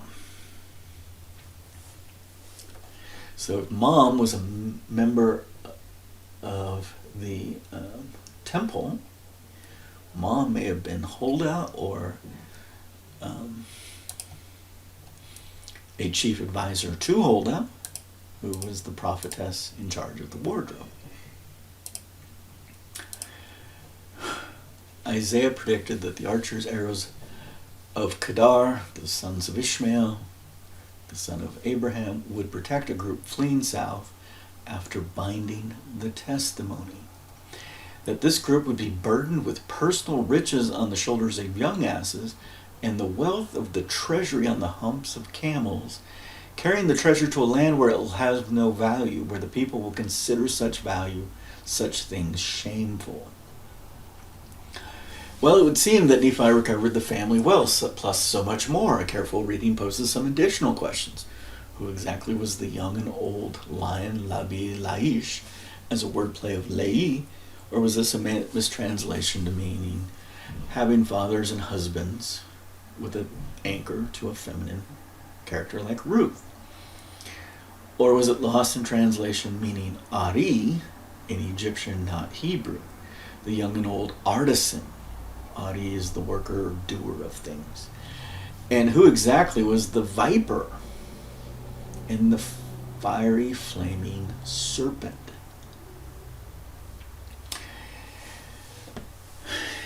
It poses a lot of interesting questions. Shazer on 5 April 608 BC, Jacob is born at the Mount of Olives, aka Sinai. The family of Nephi was safely established in tents near a freshwater well close to the Red Sea, near modern-day borders of Israel to the north, Jordan to the north, and within Saudi Arabia. Well 23 is about 15 miles from the shore. This is a great beach. There's a marker here that says, that Solomon put up, that says this is where Moses crossed. And then they would hike, past this entire group. This is a zoom in of the region to the Mount of Almonds. Maybe these water wells are close, possibly. I haven't thought through that part. They had recovered all artifacts necessary to continue their journey. They had convinced another family to join them as well. One of the women was pregnant, soon to give birth to Nephi's brother Jacob. Yet to fulfill prophecy, the family must move a short distance before Shazer.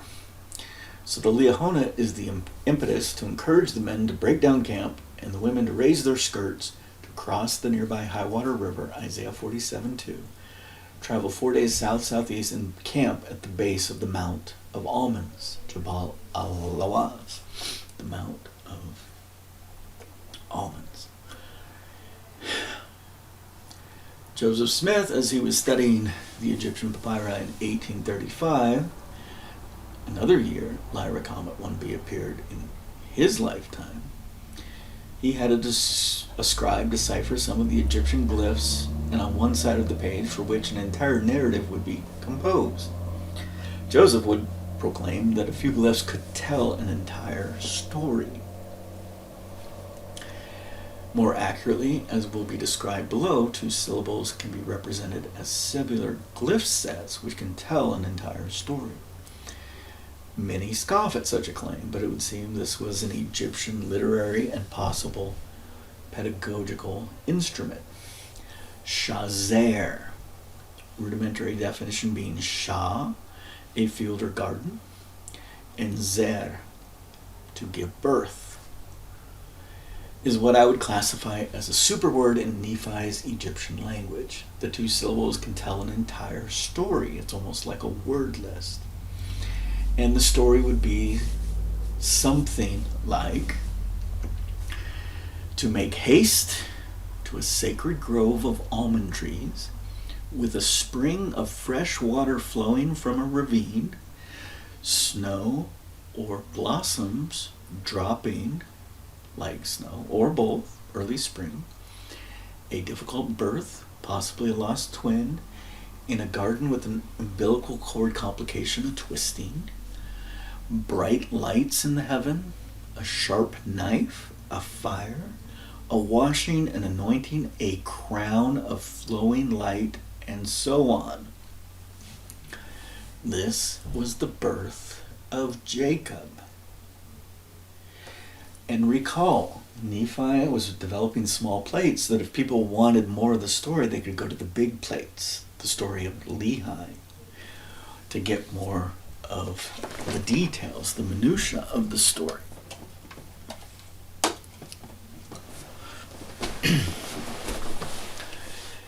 So if I look up Shah, it's a primary root. It's this symbol, or it can be decomposed into these 2 symbols, which literally is the sh and the ah.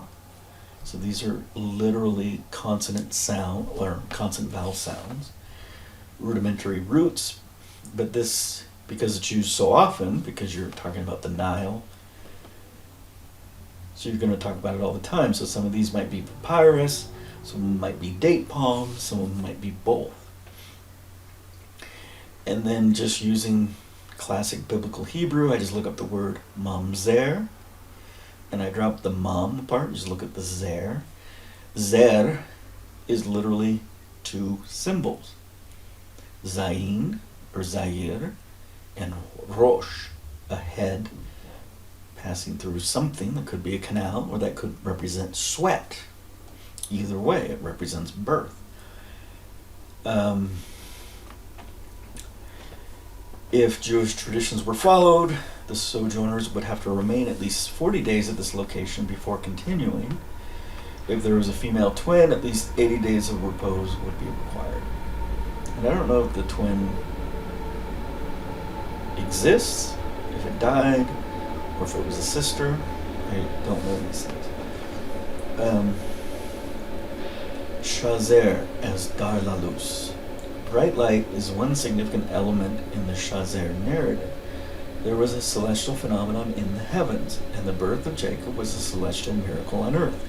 That is, the birth of a child represents a gift of light, and the birthing process can be described as to give the light, the Spanish phrase, dar la luz. The biblical Hebrew Shah, these are all word stems that have Shah in it. Ashaidah, Nasham, etc., etc. Ravine, spring, a woman panting during travail of labor, a woman drawing water, cries of distress, gaze in wonder and awe, to ask and beg, to be at peace, to gasp, to breathe heavily, to leave a gift, a kinswoman, to soothe, a flame or spark, a path, woven glass. Glass. Glass was developed 4000 BC in Egypt. Or some other hairneck refinery. It doesn't have to be glass. A skirt, an oath to or by Jehovah, to weave, twisting, a child crowning in the womb, shabar, to reel with wine like you're drunk, to copulate, to engage in marital congress, the breasts of a woman, to scorch, vanity, to make equal, to be free, to be rich, to cry out for help, rejoiceful, shavshah, shazar, twisting, sounds very close to shazer, to process, to worship. This isn't the only meaning. Recall, this is a blueback speller, a teaching tool for his children. So shazer he's using as a simple addition, and maybe there's a blank area for them to write out all the Shah words and all the Zer words that they know. If you review the blueback speller of Noah Webster, there are several places where vocabulary is fully outlined. So now we have snow or snow-like, shalag, we have flaming fire, we have a musical instrument, we have happy, we have the eighth, shemani, scarlet crimson, we have possibly blood there, bare bowl cheese, all sorts of interesting things. To drink water, the umbilical cord, these are all Shah words. I didn't make these up. I'm just going through the biblical dictionary we have and looking up Shah. And it's variants because the biblical Hebrew is broken and they have no knowledge of the actual verbs. They can guess. So now let's look up Shah in Egyptian. The primary meaning is a garden, a field, a lake full of water, the lake of the celestial beings, the lake of a million years. So this is kind of where Horus comes from. Horus is supposedly a god or the celestial being. Chai probably means a million years. Sha'u seems to be melon plant. Shah, with this extra stuff over here, clarifies which Shah it is. And that's reeds, papyrus, tortor, wine or drink, tank where live fish were kept before you ate them, large water garden. And so, we can see water, water, water everywhere. We can see wine, drink. To get drunk was up here. To drink water is up here.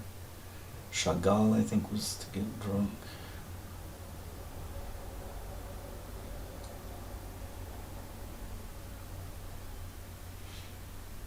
And in Egyptian, there's a lot more Shah words. You need to understand, Nephi's language was the language of Egyptian, but the culture of his people. So the concept of giving birth to a child is a very intimate, personal thing. So you wouldn't adopt a lot of the language the Egyptians had because you already had your own language.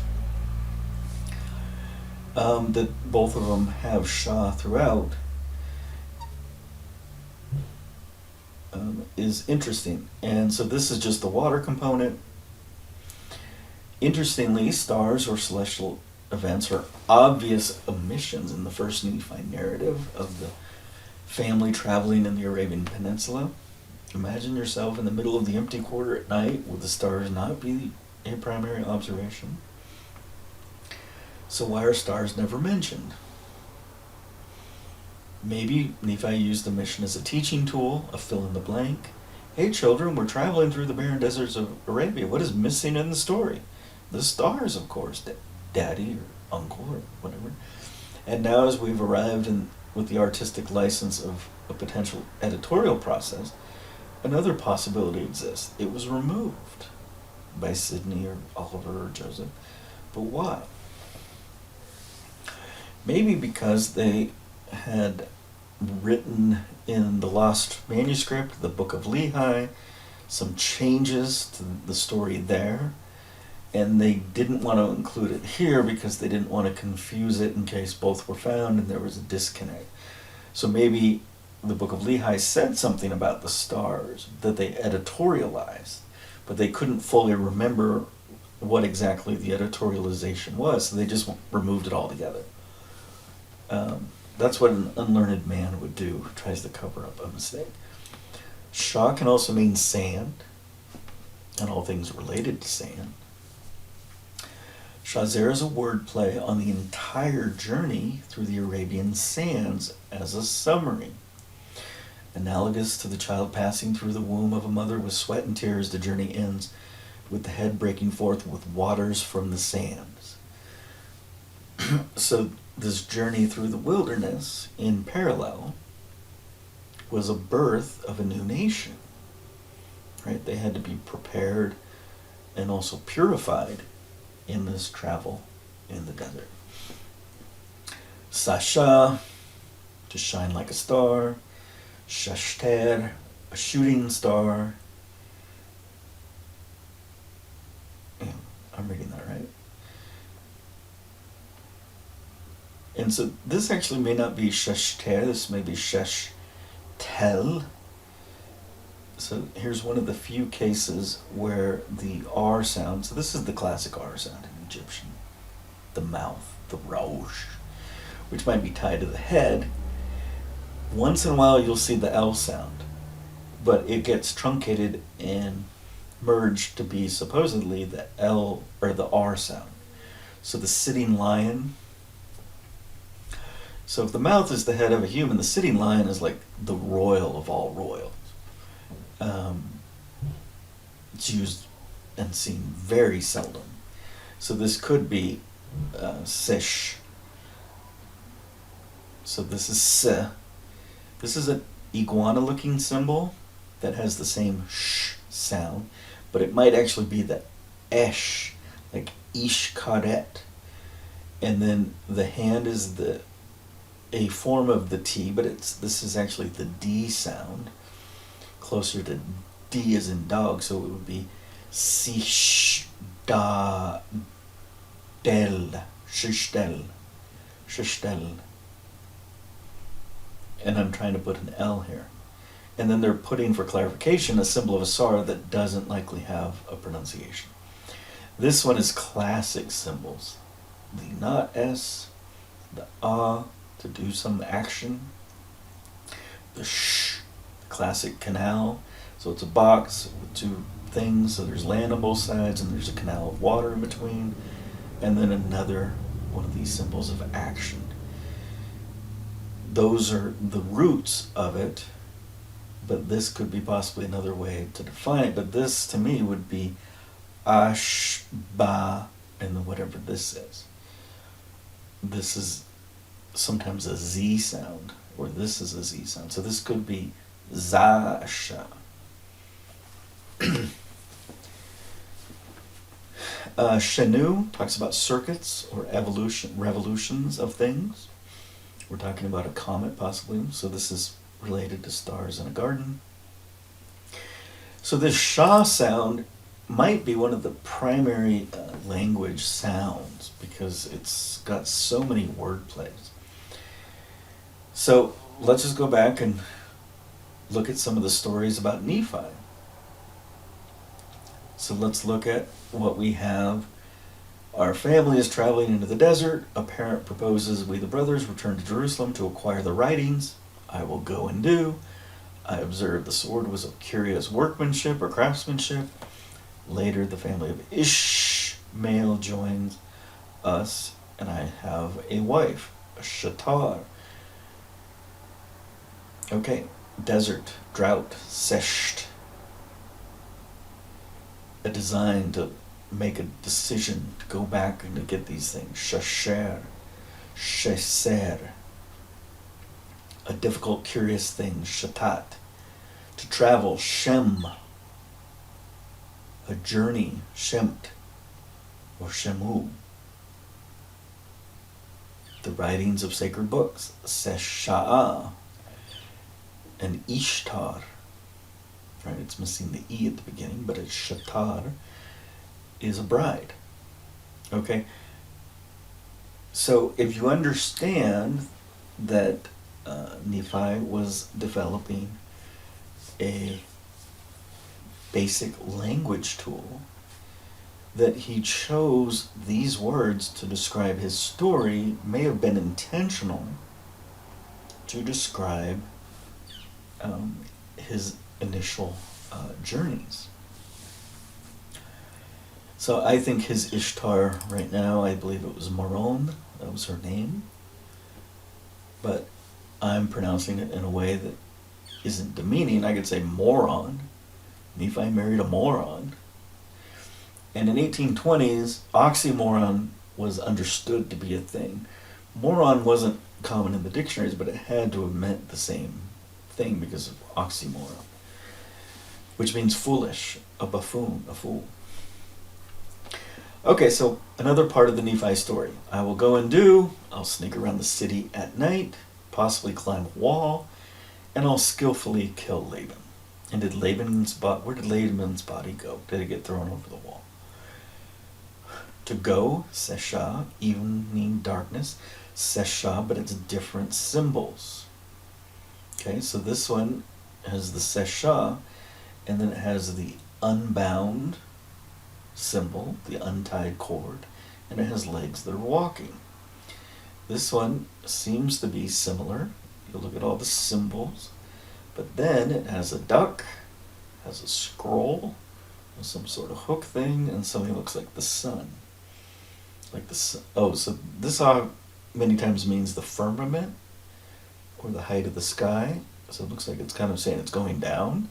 So the sun's going down. That's what this is saying. Skill and ability. It's got all the other symbols. This is the feminine symbol, the T. And then we've got a papyrus, which demonstrates you've got an education. I don't see wall here. Was wall up here? The point is, you can probably find it if you look. So now let's look at Lehi's vision. He sees a gulf of misery. He sees that some are joyful, and he laments for others. Is there a wordplay there? Shari, to lament. A gulf precipice, sharitat. And those are T's, not D's. And joy, sharur. Now notice, those are L's. So that could be shalalul, shalalul. And so what would be not, and the same with this one. Those are lions. So in this case, this is an R. In this case, we've got the comma, we've got sha, a, r. And then this is a little bit confusing because then I've got a lion again, but I've got different sounds. And the T sound is normally, the ending T sound is like this. There's another T sound that's kind of like the teardrop, which might be this one. This is clearly an A sound. So this might be the ta. So now I have shar, ila. There's this one lion missing in the pronunciation. Why they dropped the L in the pronunciation is beyond me, but we also are guessing at the pronunciation. So this could be shalaul,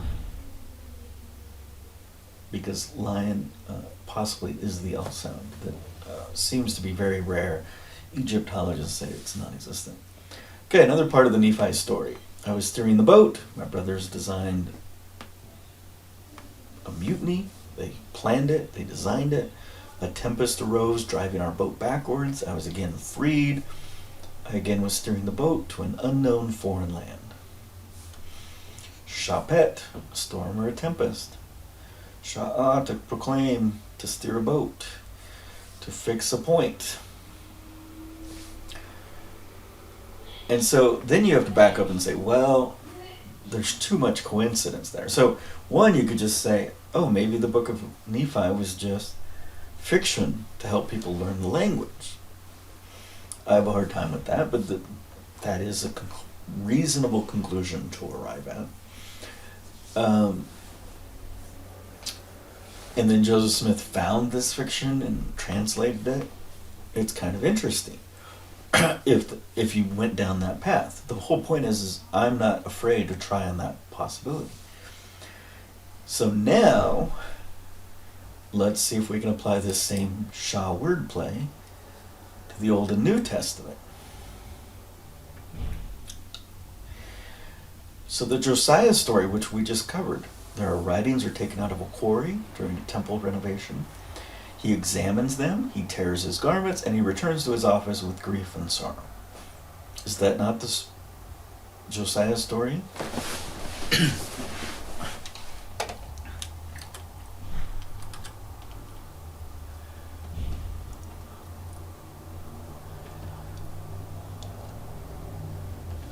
I guess I went the wrong way.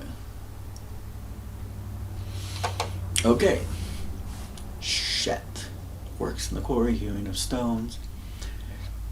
Shet, to take out, to withdraw.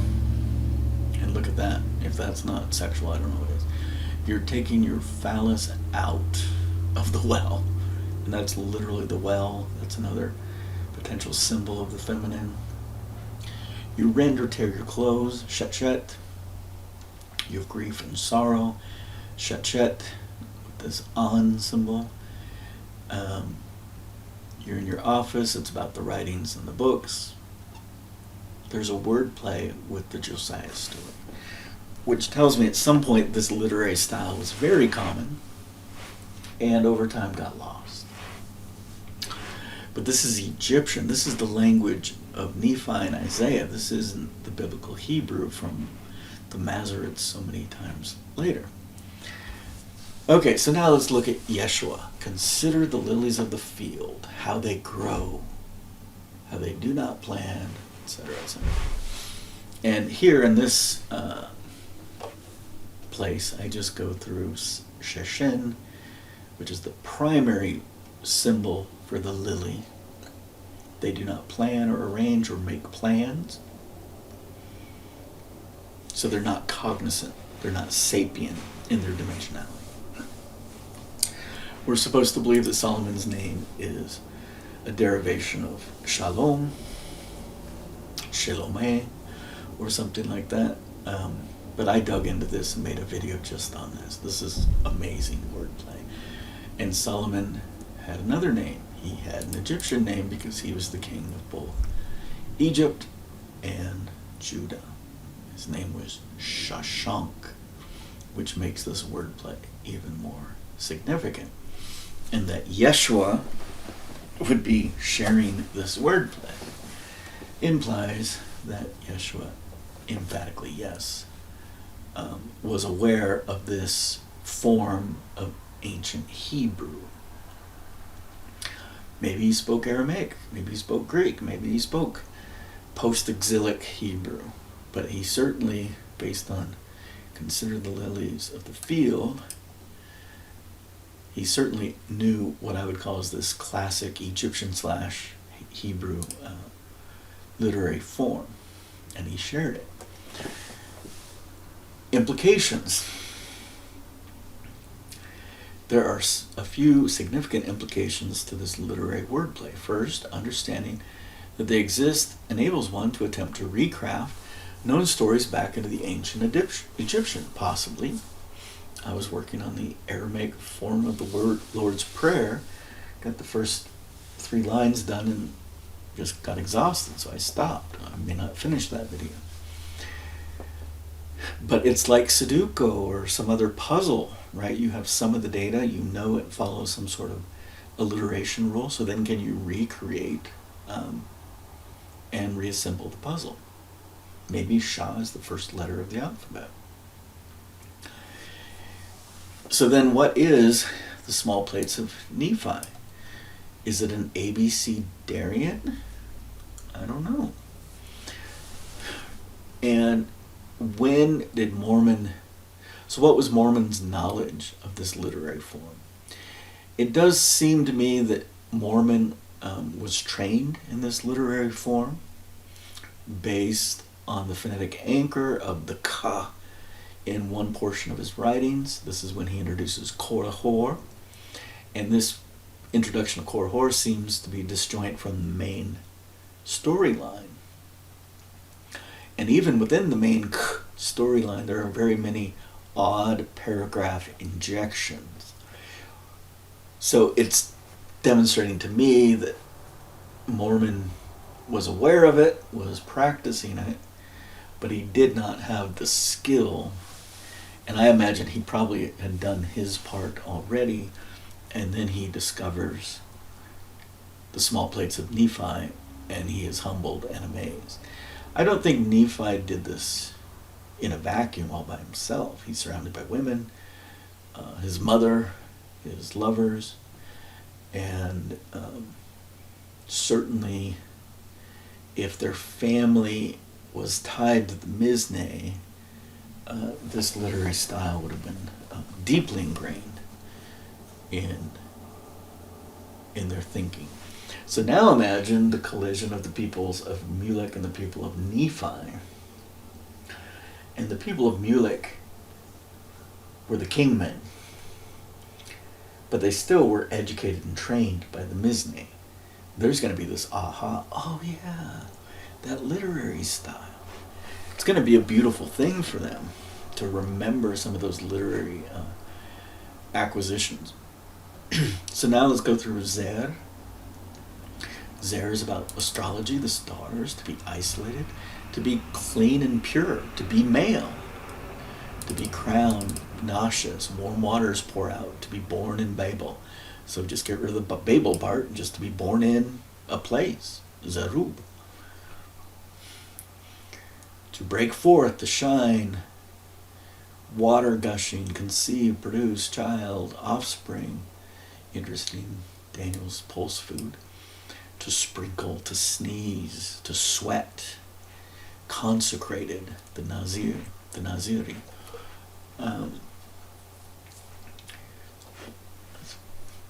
Something to do with the stars again. To be a mongrel.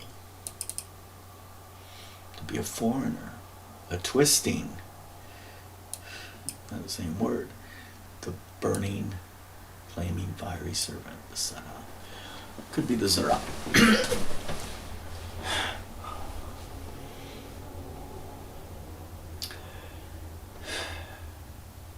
Possibly Zer represents the entire teaching of the birds and the bees, the entire conception process. The mixing of fluids, like adding water and yeast to dough to grow a child, which breaks forth and is born. That is, you talk about the sowing of the child, the growing of the child, and the breaking forth of the child. The birds and the bees, lesson for the children. Subject, verb, object, verb, subject. I'm still up in the air. If you look at some of the ancient American languages, they're all over the place. You know, like, how do you go about telling this story? And so, that is where Nephi's brother Jacob, and possibly a twin who died, or a sister who lived or died, was breaking forth. Nephi's firstborn son may have been planted into the well of his love. So if he plants his seed into Moron, maybe he named his son Moroni. At Shazer, it would make more sense that his firstborn was named Kumoria, the rising light of Jehovah, because Shazer is some sort of celestial event. Later, when he's preparing a ship to leave southern Arabia, there's a wordplay with Moroni, which is the captain of a navy. That would be the time to consummate, conceive a son, and name him Moroni. If you read Isaiah, he says many times, I went into the prophetess and then came out and named my son this really big long name. Right? So this is a thing to conceive a child and give it a name tied to its moment of conception. And the idea of making breads for the Queen Mother of Heaven, where you have yeast, water, and flour. You have almonds here, so maybe you have almond flour, sweet flour. So now let's move into the Egyptian zer. The Egyptians have a Z sound, but the early Egyptologists mapped it to that S sound of those, the lamad, the two horizontal knots, the door bolt, which I think was more likely mapped to the Z than the lamad. What we see as the lamad, the Egyptians are saying is some sort of folded clothing over a chair. So there is some LS confusion. So this S sound, when I show the Egyptian symbols, could be referred to as Z, and Z could be literally mean to make it so. So bak means shiny. So zabak means to make shiny. Right? And so a woman who's sweating, you would just say she's shiny, bak, and going through the pregnancy and the travails of giving birth, she is zabak. So people are saying there is no L sound, the lion is probably the L sound, it's very rare. And then why culturally do you remove the L from your language? Is this tied to the initial anchor of why the region fell into chaos? Why the land is called Babylon? Maybe you're intentionally removing the L as much as you can. And then you just have some strange language collapses. So supposedly in Hebrew, labash is to dress with clothes, and sabash in Egyptian means the same thing, which is to get dressed with help. Sab is to get dressed, ash, some sort of with the help in the Egyptian. So sabash becomes labash. The S and the L get confused. The shape, the direction of the hook of the lamad, which way it flows, is confusing. Are you reading left to right or right to left? Do you invert it? And then in Hebrew you have other more advanced deviations from sabash is asab and kasab. So now when you see this little symbol with the straight line and the two dots, the bolt symbol, it could be pronounced as a Z. And part of what I'm thinking is maybe there's a masculine, feminine component to the distinctions that got lost. But here's another definition of sabak. So remember, sabak was to shine, to make to shine. And if you look at the symbols, it's what you have. There's a sharpness here. And so to make to shine is your eyes are shining. Here is just the word for leg. And then we have sabak, same symbols, but now we have this picture of a woman giving birth to a child. The baby is crowning. This other form of it is ba, ya. I don't know what this is in Hebrew. This is ya or ah.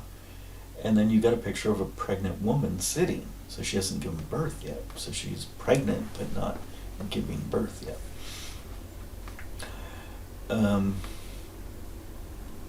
A man or a human is sa or za.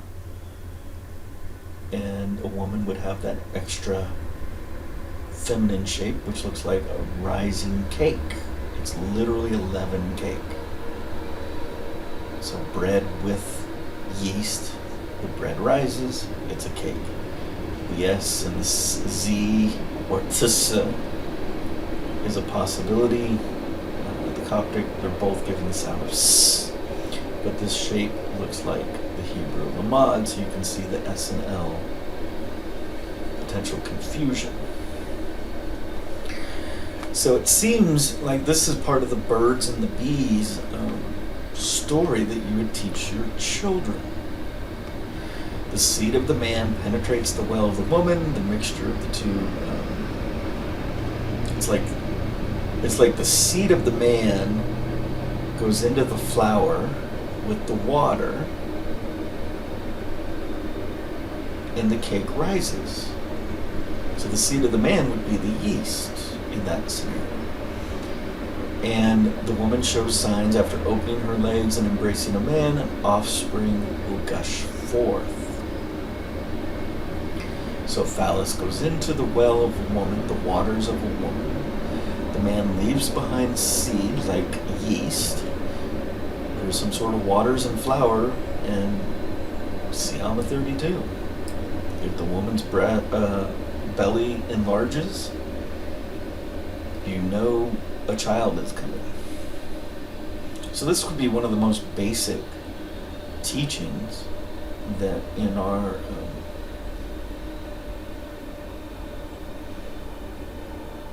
upbringing with our sexual phobias, Victorian British worldviews, gets lost. And so it would seem at the temple, these cakes prepared for the Queen Mother of Heaven was somehow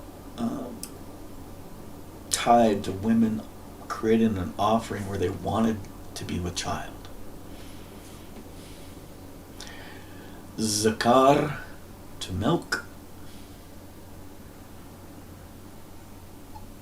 Zaper, and where do you think Zera, Hemla, comes from?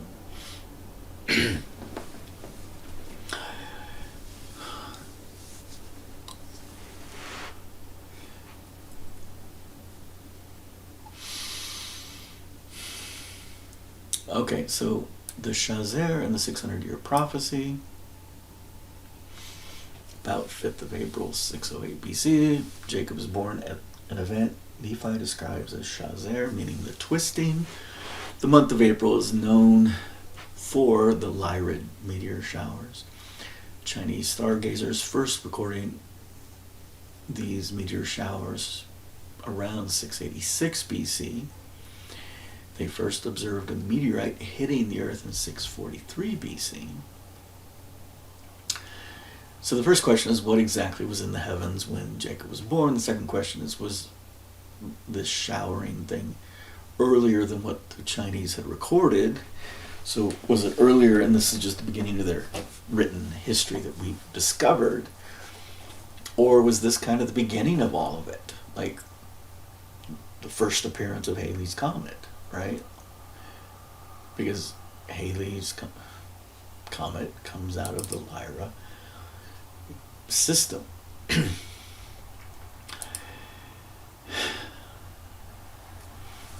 Lyra Comet 1P already appeared in the heavens about 5 years earlier. Was there a supernova event at this time? Did a meteorite strike the top of the mountain, creating a fire? A new Sinai event? Was there a volcanic eruption? Pause. Thanks. We do not know exactly. We do know that the first narrative never mentions the stars. They're at the Mount of Olives. This is the mountain of all mountains. Her, Mount Horeb.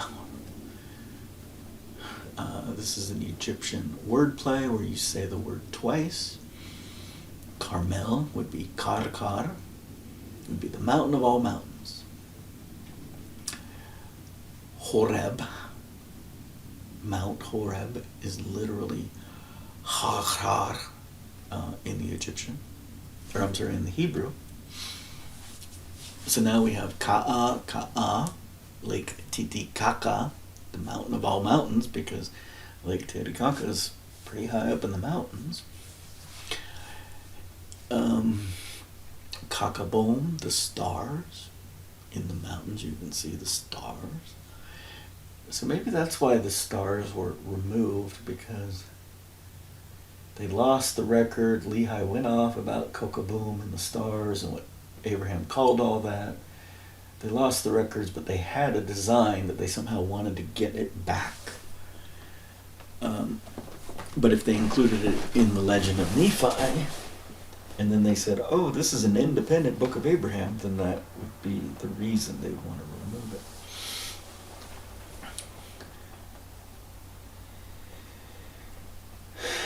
So, was the birth of Jacob a two-stage anchor reference, similar to the other pattern? You got to remember, this is the beginning of their journey. They're going to be proselytizing while they're in Arabia. They're going to be telling all these people who also saw these events, oh yeah, we were there. That was us. Right? It would be a great proselyting tool. But why would you proselyte in Arabia to just tell them and just leave with not inviting some of them to come with you? So certainly the appearance of the comet can lead to speculation. For example, the year 1066, the comet appears in April. People are saying, oh, that means we don't know who the next king of Britain will be. William of Normandy leverages this phenomenon, invades Britain, and takes over control for over 100 years before, it's a disputed crown during that time. So now we have cycles of 60 and 75. Because recall, the cycle of 60 was anchored to this mathematical timekeeping of the water rocks, of the Chinese zodiac. But now we also have this 75-year cycle associated with the cyclical return of the Lyra Comet 1P. And so the anchor in the table is right here. This is where I'm anchoring everything. So at 8 BC, I can go backward 60 years, I can go forward 60 years. And from 12 BC, which is the comet, I can go back 75 years and forward 75 years. And then you'll notice that I intentionally went all the way back to where, maybe Buddha was, maybe Abraham, Sodom and Gomorrah was. We know where Jacob was, so Joseph in Egypt would have been somewhere in here. And you're going to notice that because these numbers have common multipliers, that sometimes these line up. That the 60-year cycle and the 75-year cycle are the same time period. So if I had to put Joseph somewhere, that's where I would put Joseph. This time period is Solomon. It's pretty likely. This led to Josiah's death, this alignment. So then the question is, were these events occurring? Like, was there another comet appearance at the time of Solomon, Shashang? Or, as the Chinese first recorded, that it kind of first happened here, maybe it just started here and it didn't go backwards. Maybe it was just initiated, which would mean, this comet thing would have been in some asteroid belt and then something kicked it out and it created the orbit, if we think in terms of astrophysics. And then I'm showing the deviations. So I'm anchoring to the Messianic birth, and you're going to notice I don't have a lot of data here, and the deviations don't seem to trend back here. But as the mass is deteriorating, this deviation seems to be like plus 2 years every time. And so I can plot that. So I'm just looking at the forward time. So this is the anchor. So it seems like 2.1 years plus 75 every cycle. that your deviation is appearing. So what that's telling you is, in the modern era, we've had, so like it appeared in 1986, and it's pushed forward from what it should have been through all those cycles, 47 years. So it should have been minus 47, would have been 1939 might have been the original anchor. So now if you think about what's going on, if there were these cycle patterns in the BC, which we don't have all the data, why someone like Samuel the Lamanite needed to step forth and remind them of the celestial events. So the place of Nazca was likely a region where they studied the stars and navigation for the oceans. And they likely developed different patterns. I'm sure if we dug into it, we would find that they did traditionally follow Halley's Comet. And I'm going to pause here before I get into this other stuff.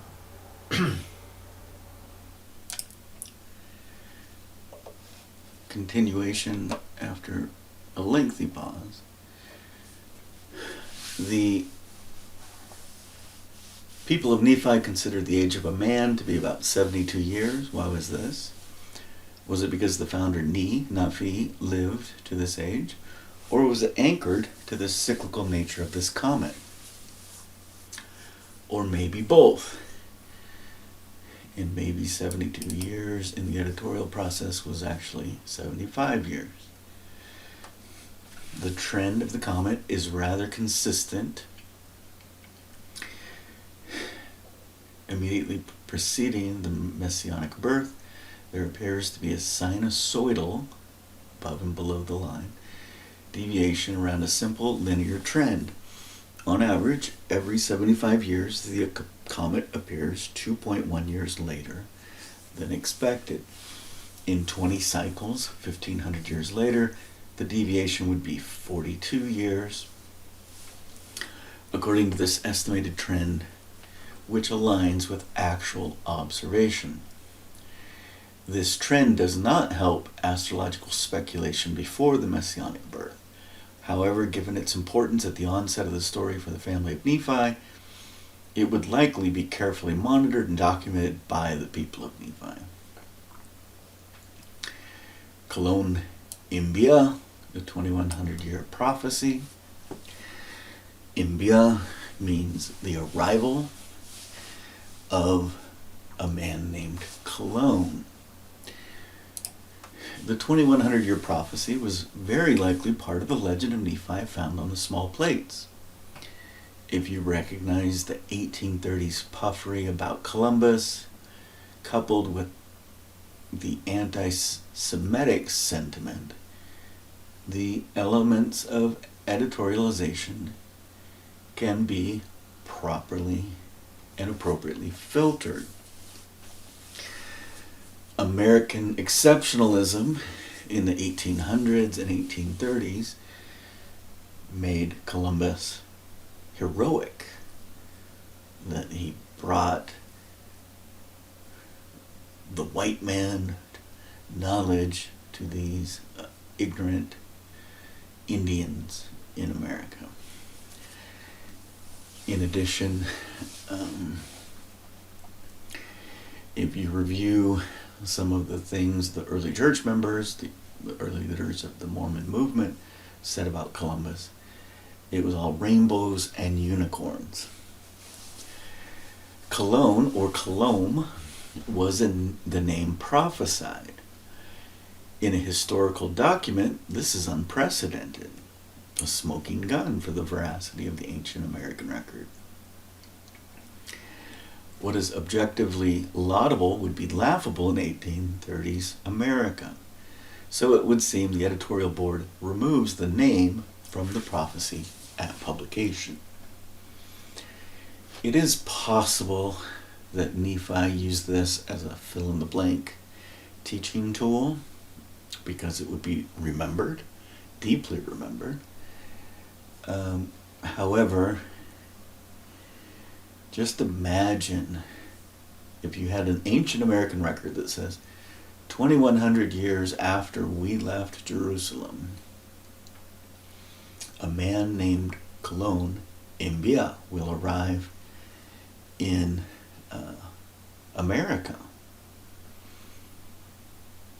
Like, from an academic point of view, if that document was discovered and could be dated to be prehistoric, well, technically it's history because it's written down, it would be amazing. It would be laudable. But in the 1830s, to write a narrative about some group came to America and says, yeah, we predict that in this many years, Colombia, Joseph Smith would be laughed out of the room. And Joseph Smith, based on how he grew up and who he hung out with, would not allow such things. He knew how to create a story and an argument that would convince those around him. Cologne was Jewish. He was a man among Gentiles, so there is some reference to this heritage in what remains of the legend of Nephi. In set theory, in mathematics, the current language could imply either a Jew or a Gentile, but given Cologne's life and commentary about the ancient Americans, oh look, they're clean-shaven and circumcised, all of them. Cologne was Jewish during the Iberian Age era of Inquisition, likely born in Barcelona, a member of the famous Colomb family. The man seemed to make every effort to disassociate himself with his heritage. That is, he converted to Christianity, and everyone was skeptical that it was a true conversion. Careful analysis of any original text that we will have will demonstrate examples of phrases that Cologne used that's from the Catalan language, not necessarily the Spanish language, nor the Italian language. Certainly he may have grown up in Genoa, but he was likely from the Barcelona family of Cologne, a prestigious Jewish family before the Inquisition.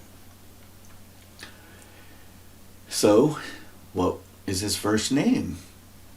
Well, to fit in, he called himself Cristobal or Cristoforo, Cristiano. He chose a nice Christian name, likely not his birth name. Many of his original writings were curated and editorialized by a friend, a Catholic monk, by the name of Bartolomeo de las Casas. And Cologne also commissioned this good friend to help him craft a Christian theophany about the Crusades in the Holy Land, to go to the Holy Land and kill them Jews. And Cologne's sons, on his deathbed, when he was dying on his deathbed, begged to know their true heritage. A secret Cologne took to his grave. Just imagine if the modern Mormon movement, or even the early Mormon movement, would have exercised faith in anchoring to this frame. However, because of the editorialization, some of that information was removed. Cologne Imbia is apocalyptic. Cologne Imbia means Cologne will arrive, the arrival of Cologne. So the prophecy may have been stated similar to the 600-year prophecy. And as we know, the 600-year prophecy, if anchored to the comet of Lyra 1P, may not have been exactly 600 years, but anchored to when you see this comet 8 times, you will know that the Messiah will be born. So we have a basic prophecy. Something like in 2100 years, or in so many cycles of this comet, ships from the east, and specifically one ship using your own shipbuilding technology, will arrive and kill you all. It's not exactly what it says. It says the peoples of Nephi will scatter like the wind.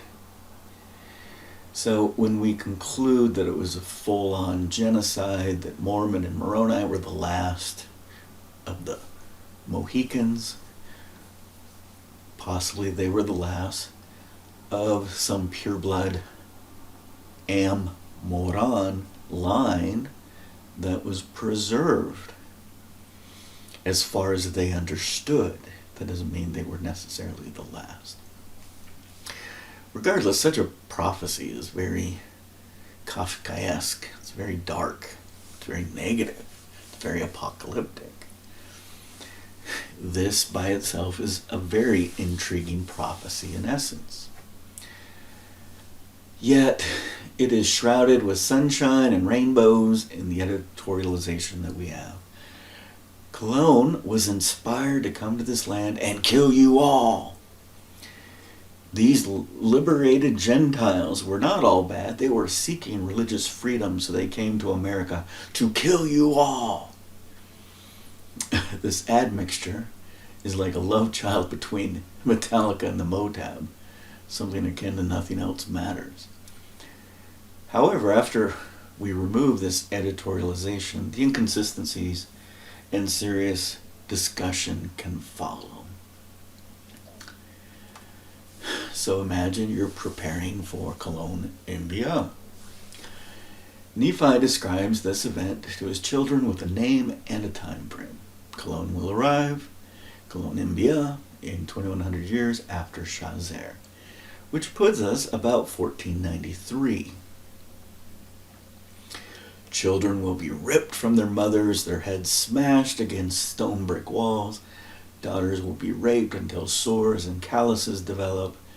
Any efforts to negotiate and find commonality, such as, hey, by the way, your God visited us and this is what he taught us, will result in torturous deaths. What will you do? Option 1, we fight.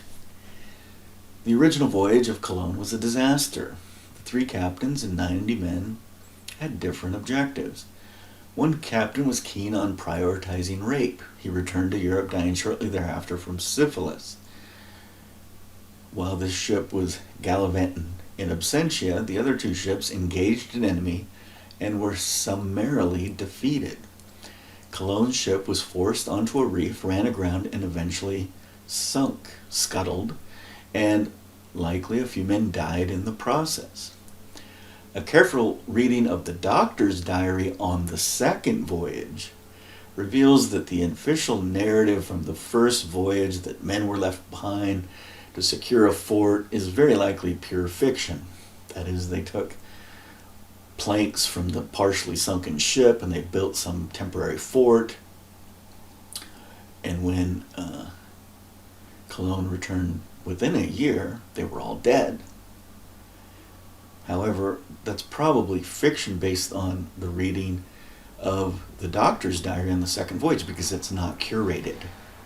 It's not being prepared for royal eyes like Queen Isabella and King Ferdinand. So after losing his ship, the flagship was sunk. Cologne's ship, which was a caravel,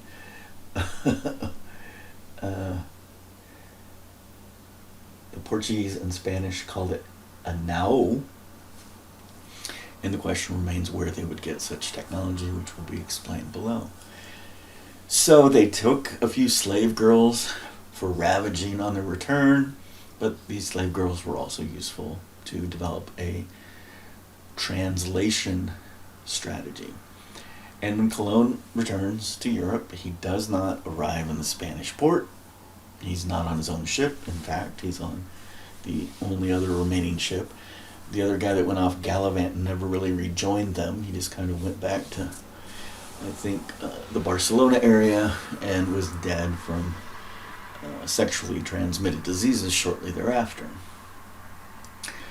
Because Colon wants to avoid the financiers of his lost vessel, he arrives in the Portuguese port, and certainly news of their discovery and what occurred would have spread like wildfire. The men of the ship would probably have told truths, and those truths would likely have been highly editorialized before they were presented to the royalty. However, within 6 months, they were able to return to America with 17 ships and 1,500 men. So, again, this is the Spanish, even though he arrived in Portuguese ports. So, the initial exploration was 3 ships, 90 men, and now they're going with 17 ships, 14 more ships, and 1,500 men. It's a very large expedition. So these slave girls were also useful because they understood the local lingua franca that made communication with very distinct tribes possible throughout the Americas. This was likely the language called Old Tupi, which quickly got replaced within 100 or 150 years by the Spanish language. The maritime superiority that defeated Colon was never encountered again. Although Colon actively looked for them, they were gone. This doctor's diary is very informative. It suggests that some tribes know nothing about boats, other tribes know a lot about boats. They would go into the house of people and steal things like iron pots, because these crewmen didn't have such luxuries, but these natives did. So it seems that a superior maritime force defeated Colon, so they opted to fight. But if they knew what he was and what he represented, just imagine they point to him and they say something like, Colombia, Colombia. And it would seem that many of the natives were saying this word. And so as the Spanish or other conquerors, you would use that to your advantage because it seemed to instill fear among the locals. So you would leverage that. But it seems like many times the locals would point and say such things. Even if they tried to trade and be friendly with the arrival of these people, it's almost as if they knew they were coming. Option 2, we flight. So we talk about when you're under stress, cortisol enters the body and it gives you a fight or flight response. The above story is likely a hit and run, almost a scouting party.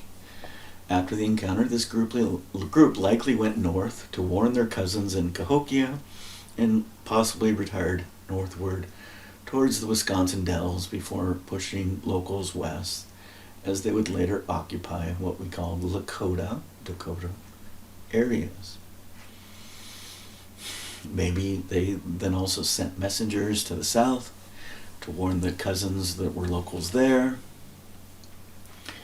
And the flight to isolation began. The people of Marajo vanished in the archaeology.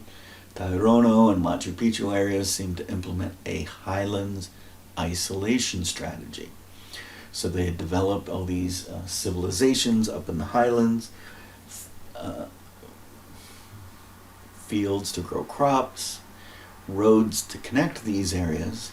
But now that they knew that Colombia occurred, they would isolate themselves from the outside, so maybe they would still maintain the roads internally, but they would make it very, very difficult for outsiders to reach these isolated pockets of tribal civilization. Another group, for example, blocks the Cayenne River, what they call the Cuyari. And I'm referring to the Brazilian version of this river. There are two places with that name. One, the Cayenne River in the Guiana Shield, and the other was in the heart of Brazil on the ancient maps. Anciently, they were both called the Cuyari, but if you say that really fast, somehow the conquistadores were hearing Cayenne, and that's in reference to cayenne pepper, type of pepper. So in this other river, they seem to have chopped down a bunch of trees, threw them in the river, and not fully dammed the river, but made the river unpassable for maritime travel. So when the Portuguese were finally able to explore that far into the river system of what we call as the Amazon, they named the river Madeira, meaning wood, because there were so many trees that seemed to be intentionally placed in the river system. Option 3, we fade to white. The Americans may have had over 100 million people in 1491. Most historians and archaeologists and anthropologists have painted the population desolation as an American Holocaust. That is, the killing and disease decimated the populations. One interesting study regarding the Maya, however, suggests that the locals may have chose just to stop have children. Given the prophecy, do you want to be enslaved by greedy colonists for generations? Or do you want to live a nice life, watch the sun set with your loved ones, and fade to white? That is a negative birth rate. You choose not to have children. Option 4, we proselyte. The Book of Mormon is replete with stories of brave missionaries proselyting among their enemies. The civilization was advanced, had the capability of transoceanic travel, and so this option was also likely exercised by some, maybe several different efforts. Where did the Vikings come from?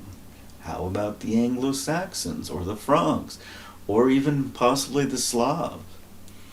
Were these groups from America that decided to take their ministry to Europe to build a society like Nephi did that would protect the innocent, to possibly preempt or deter Colombia?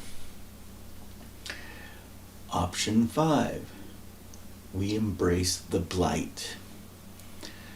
One wood carving from post-Columbia suggests that suicide was a way out.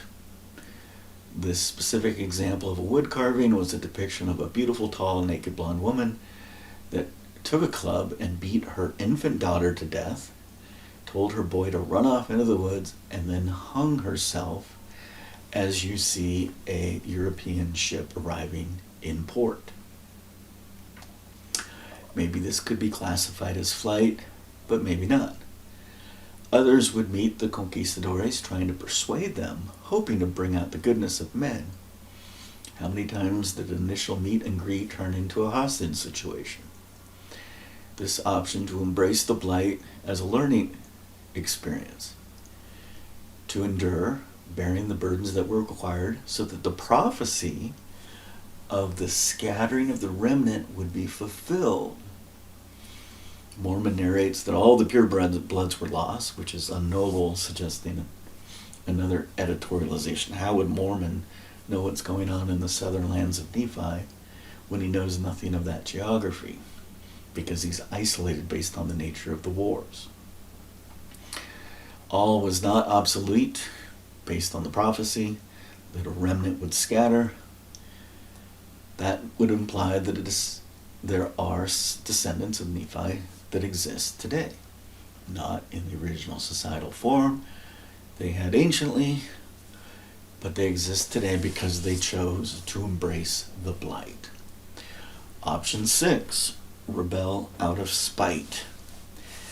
It could be understandable how some would see this impending outcome as a curse for living in the society crafted by Nephi. Such people may revert to other practices, may utilize knowledge about the details of the Messiah death event and hunt down and torture faithful believers in analogous ways. Honor and bravery to anyone who could capture one of these good men, forcing the good men to copulate with the sister for a month, giving that good man, so the family and the tribe would have seed from this good man, have his essence, his spiritual essence, giving the good man small stones to throw at the crowds, while the honored brave man sneaks up behind the good man and bashes him in the head with a club, and possibly stealing his spiritual energies by eating the flesh, or cutting a good man's throat from ear to ear on the altar of a temple, beheading a man, or severely mutating the genitalia of a man before castrating him, or forcing family and friends to eat the flesh of their fathers. Several of these sources are from the Chronistas, but that last reference is obviously a reference from the Book of Mormon in Moroni chapter 9. The dynamics and evolution of those options. Such an apocalyptic future would require careful consideration. You have 2,100 years. What are you going to do?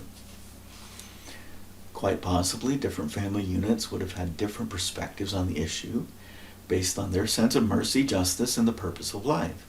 Some would anchor to the principles of nonviolence, like the people of Anti-Nephi Lehi,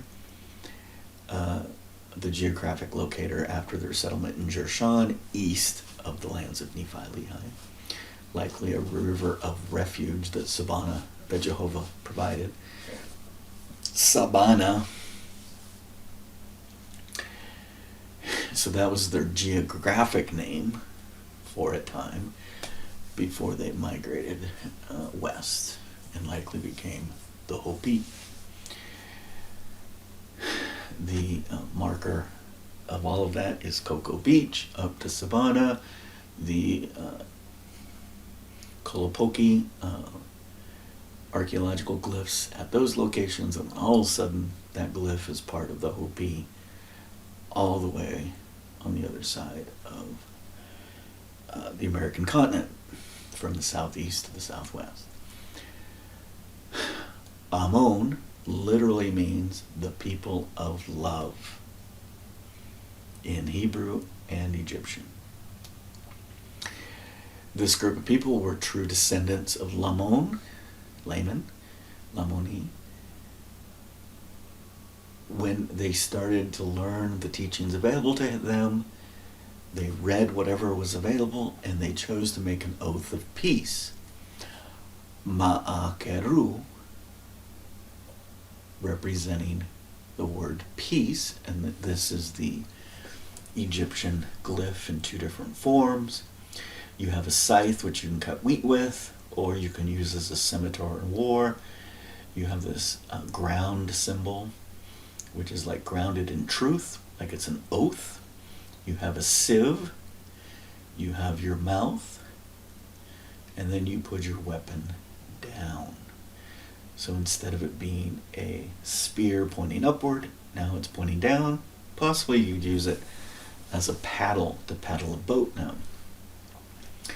So Ma'akeru, instead of this sieve symbol, you could just use this hand symbol, which is a sign, again, of taking an oath to carry or bear an arm no more. And so Ma'akeru, combined with the word am, would be Am Ma'akeru, another meaning very similar to the word America. That is the people of peace. Ama'akeru would be the people of peace. And so where did they get this information? What were they reading? Were they reading the words Captain Moroni wrote on his cloak that he turned into a banner? Was it something he had gotten from a previous source? Was it a prophecy regarding the nature of the upcoming Messiah death event? Something like, there is no greater love than this, to lay down your life with your friends for the benefit and salvation of your enemies. This is exactly what these people did. They were slaughtered to a point where those that slaughtered stopped slaughtering and were converted. Peace is a crown of innocence, an oath of truth, to establish law and order by laying down the spear forever. And if you look at the Egyptian symbols, it's quite prevalent. This phrase seems to be something that Cousin picked up on many generations later. So this people chose to give up fighting forever, something that Cousin Chief Joseph would say hundreds of years later. At the same time, Captain Moroni was demanding soldiers from the various tribes to enlist. In fact, one group up in Zarahemla chose not to, so he returned home, called them kingmen, called them unloyal, and killed them.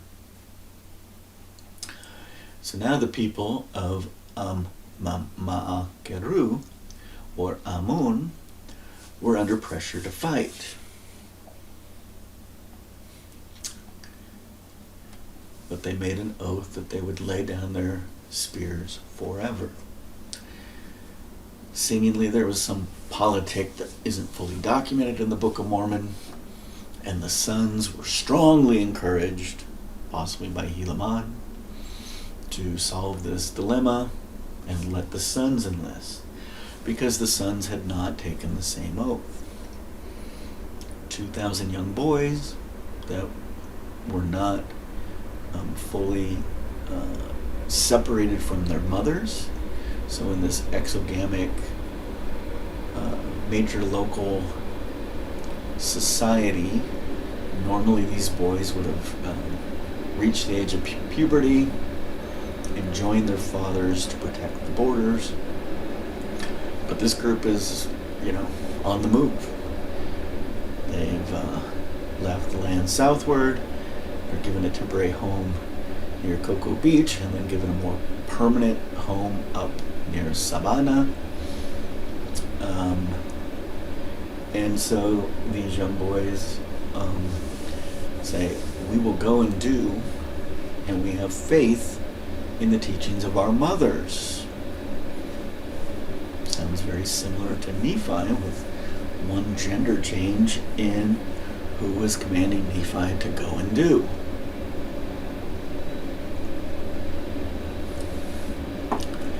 If Nephi was as great as we're outlining here, every person of every tribe that received any significant benefit would pay a homage to him. So maybe he was Viracocha and Kuntiki and all these other things. And if they had a list of all of the things he did in his life, maybe they would have said, I want to be like Nephi and do this one thing. And that one thing may have been travel across the big ocean. So you would have had a big group of explorers exploring to be like Nephi. But he was also a horticulturalist and an agrarian and a sword maker and a boat builder in general and a fisherman and all these other things. So they all could have wanted to be like Nephi in some specific area that interested them. So a sign of bravery would be to do something like Nephi.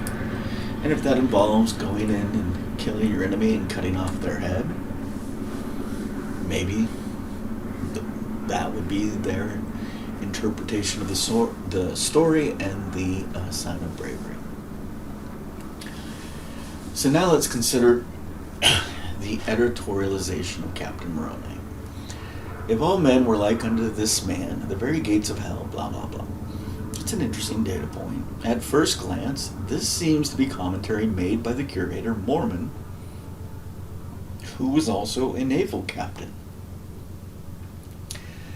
Yet, given the complexity of killing one group who choose not to fight, the kingmen, while not killing another group who chose not to fight, the Ma'akeru, the complexity of Mormon's inclusion is much more robust, all anchored to the alliteration around the k sound that culminates with korihor or korihor, which may literally mean in Egyptian upside down. Can you consider the likelihood that the gates of hell was not Mormon's editorialization, but Sidney's? The concept of gates of hell would not be an Egyptian frame. This is very much a Roman Hellenized form. The Egyptians had references to cities or lakes of fire. Certainly they did. But gates of hell clearly is kind of a post-Dante Western Hellenized romance, Roman frame of reference. So therein is a path forward. So what this would imply is that Sidney Rigdon didn't understand the serious implications of why the story of Moroni was being included, and he's like, oh my gosh, this guy aligns with our understanding of American exceptionalism. You enlist and serve this free nation or you will die. And I don't know if they had enlistment requirements, in the Revolutionary War and the War of 1812. But this seems to be clearly an addition through the editorial process. And, when I'm saying Sidney, it could have been Hiram Smith, could have been Joseph, could have been Oliver. But if you can understand that there's something hinky there that's inconsistent with the underlying story, therein is a path forward. Maybe the reason the city of Moroni, a Tortor city near Bimini Road, was buried in the ocean was a cosmic message to indeed bury weapons of war forever. So if you recall the destruction of 3rd Nephi 8, the city of Moroni, in the land of Moroni, aka the Caribbean, the land of the navies, a military city was created in the Bahamas. It was a Tortor floating island city like Los Uros, where you take the Tortor, which is a very large papyrus, and you can create platforms. You can build square 10 meter by 10 meter grids. You can hook them together. You can row them. You can build walls for them. And you literally have a floating army city. That would give a very different imagery to the wars between Moroni and his contemporary enemies. Amaron, I think? I'm trying to remember. That data point's not right here in front of me at the moment. So now maybe, as Mormon is curating and reviewing the history of his peoples, he is reflecting on a significant change point that Korihor elucidates. Moroni kills one group that won't fight, the kingmen, yet refuses to kill the other group, and gives refuge to the group that won't fight. But possibly that's because he would have, but the sons of this group were convinced either by their mothers or by Helaman to enlist, so Moroni wasn't put in that situation. Regardless, I do not believe I've ever heard this theme in a conference talk or Sunday school lesson. How intriguing such an objective analysis this would be. So let's say that the editorialization does belong to Mormon, which seems to be pretty unlikely given the Gates of Hell Dante reference. Should we read it and agree with it just because he wrote it a long time ago? Or should we carefully study the narrative in its entirety and arrive at our own conclusions? think carefully. Was Peharon a greater man of integrity than Captain Moroni? From your own worldview, regardless of what Mormon or Rigdon or Oakes may say and want you to see. And if you look at the word Peharon in Egyptian, it does seem to represent a man of integrity.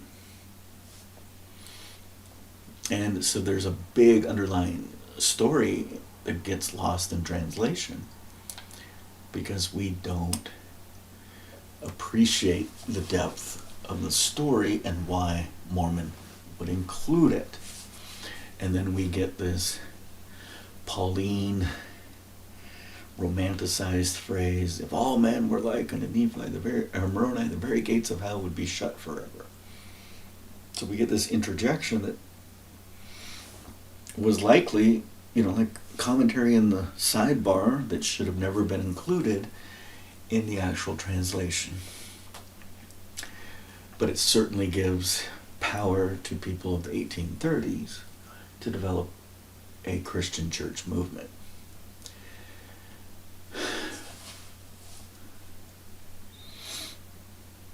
So then you can back up and say, okay, let's review 3 Nephi 8. Let's look at all of the destructions outlined in 3 Nephi 8. What kinds of cities would be destroyed? So certainly the city of Moroni was a city of war. There were cities that were exploiting the poor. And in the Casma, Peru area, the Sechuchin archaeology suggests one city was covered with a landslide of mud and dirt in the correct time window. And this was a city that was practicing surgeries. So it would seem like, if you read Isaiah chapter 1, the great sins are to try to play God or grind the face of the poor. That is, those that boast of their own strength and arrogantly define to God the Creator how the creation actually occurred. And there's several different kind of recipes for that. How the axe boasts against him who yields it. How the clay tells the potter how he was formed. To play God and to grind the face of the poor. So you wonder if the 2100-year Columbia prophecy could have been avoided, and I think the answer is yes.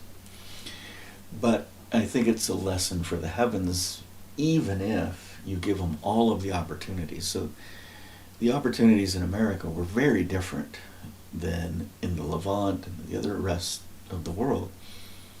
But the results are the same. Men get greedy, men like gold, men want to subjugate others. These two great sins are just kind of part of human nature as outlined in D&C section 121. So if you don't have this spiritual lens like Nephi does, it's a slippery slope to want to oppress, to create power structures, etc. In 3 Nephi 8, after the destruction, 3 voices are heard with time gaps between each. First, an angry masculine voice with a laundry list of woes.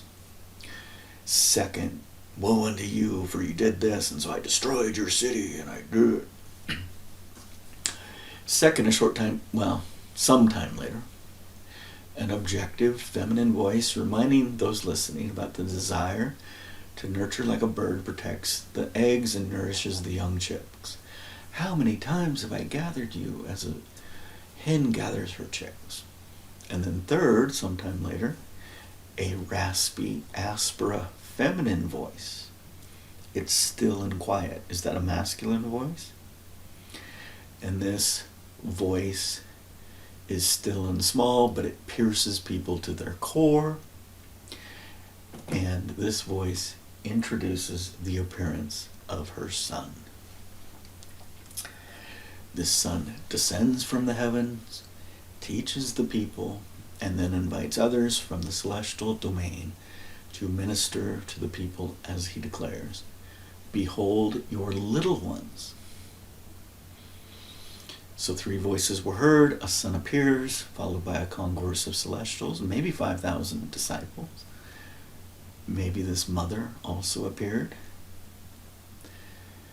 And then you ask, what exactly was taught by this group to the people and the little ones? We do not know exactly, but this change point would most certainly influence and update a family tribal perspective on what their options should be in regard to Colombia. This is a significant change point about love that may change how they perceive they will respond to Colombia. And if you look at the populations and the sizes of the war before the Messiah death event and the Messianic appearance in America, compared to after, certainly it's 300 years on, but it seems like populations took off. If societies are aligned and they have the technologies, innovation will flourish.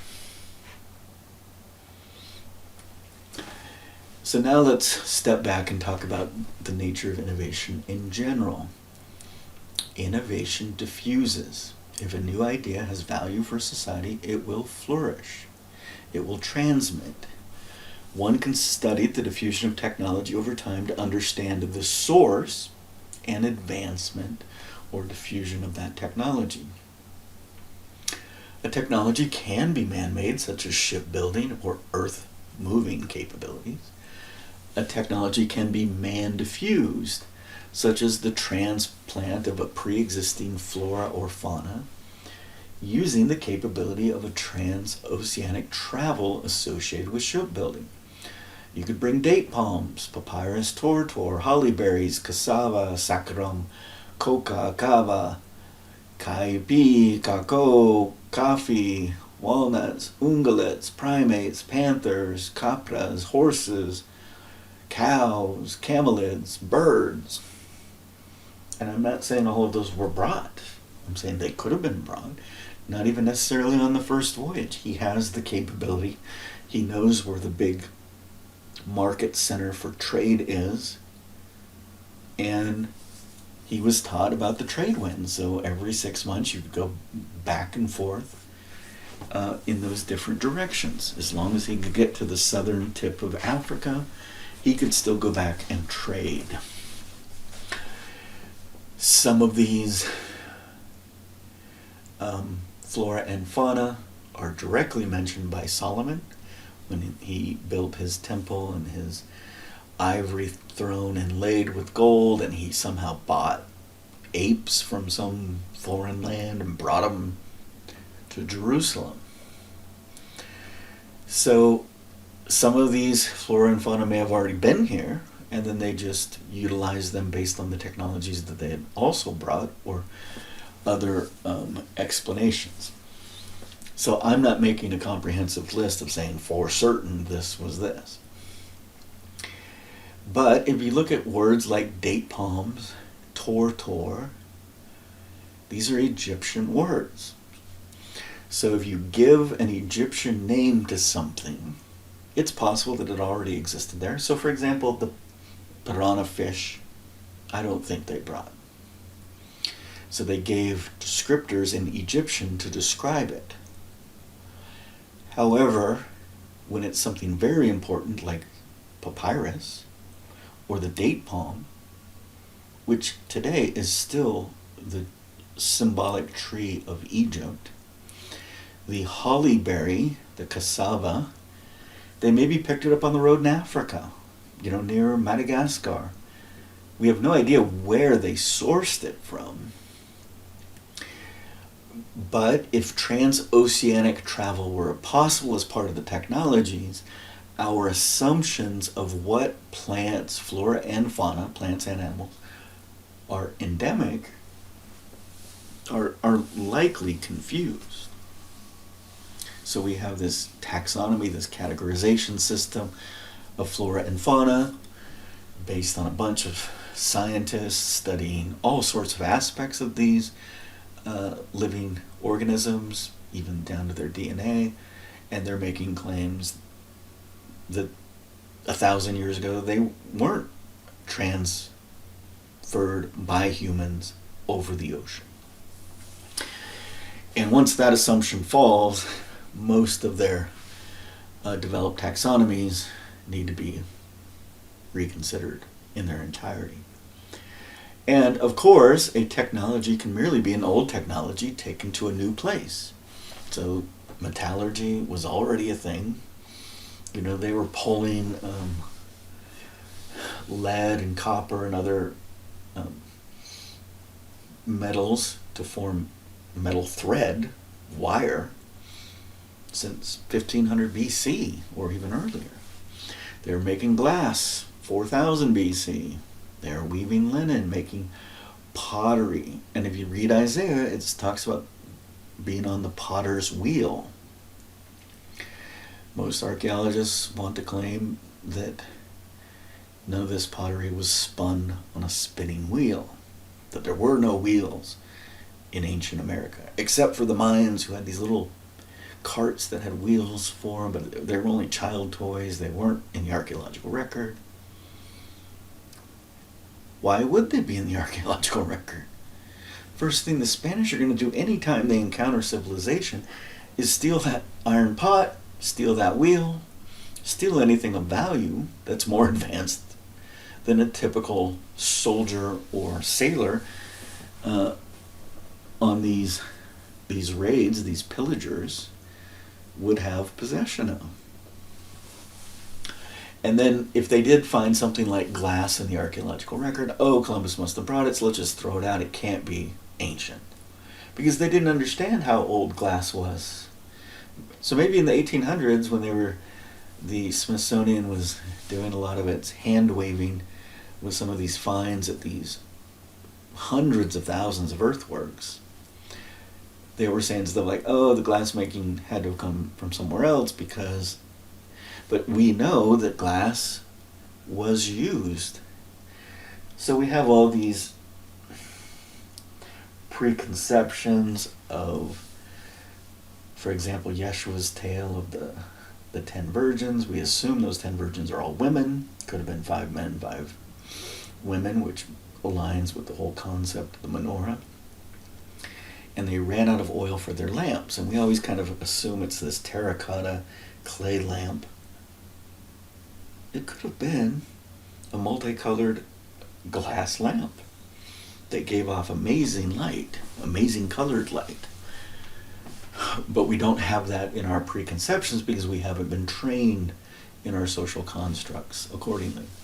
Certainly the making of pottery, possibly on a spinning wheel, making of bricks, the making of stucco, concrete. It's a geopolymer concrete. It's not what we call as the Portland concrete, the TT or Titicaca. And this concrete, when you mix just broken limestone with warm water, fly ash, and water glass, it creates a chemical reaction, which turns it into concrete once it dries. And it gives off a tremendous foul odor. So if you look at the Egyptian and the Hebrew for these words, it seems to be associated with foul-smelling clay, or possibly manure or other such things. And so we need to understand that possibly Nephi was just transferring technologies that were pre-existing, that were old technologies. Maybe some of them were forgotten technologies, but they were written on the brass plates and then restored and brought back to life. So maybe Joseph, the son of Jacob, the house of Jacob, while he lived in Egypt for 90 years, most of his life, 80 years. He lived to 110, went in at 17. And so our concept of Scripture might also just be flawed. The Vedic concept of Scripture is anything sacred or holy that gives you truth. And so a lot of things that we would classify in our Western tradition as scientific could have been Scripture. So if you read carefully what Nephi is saying, these small plates are the plain and precious teachings about God for my children.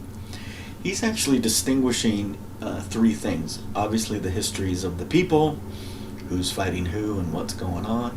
But there's another record regarding to the engineering and scientific advancements of these people.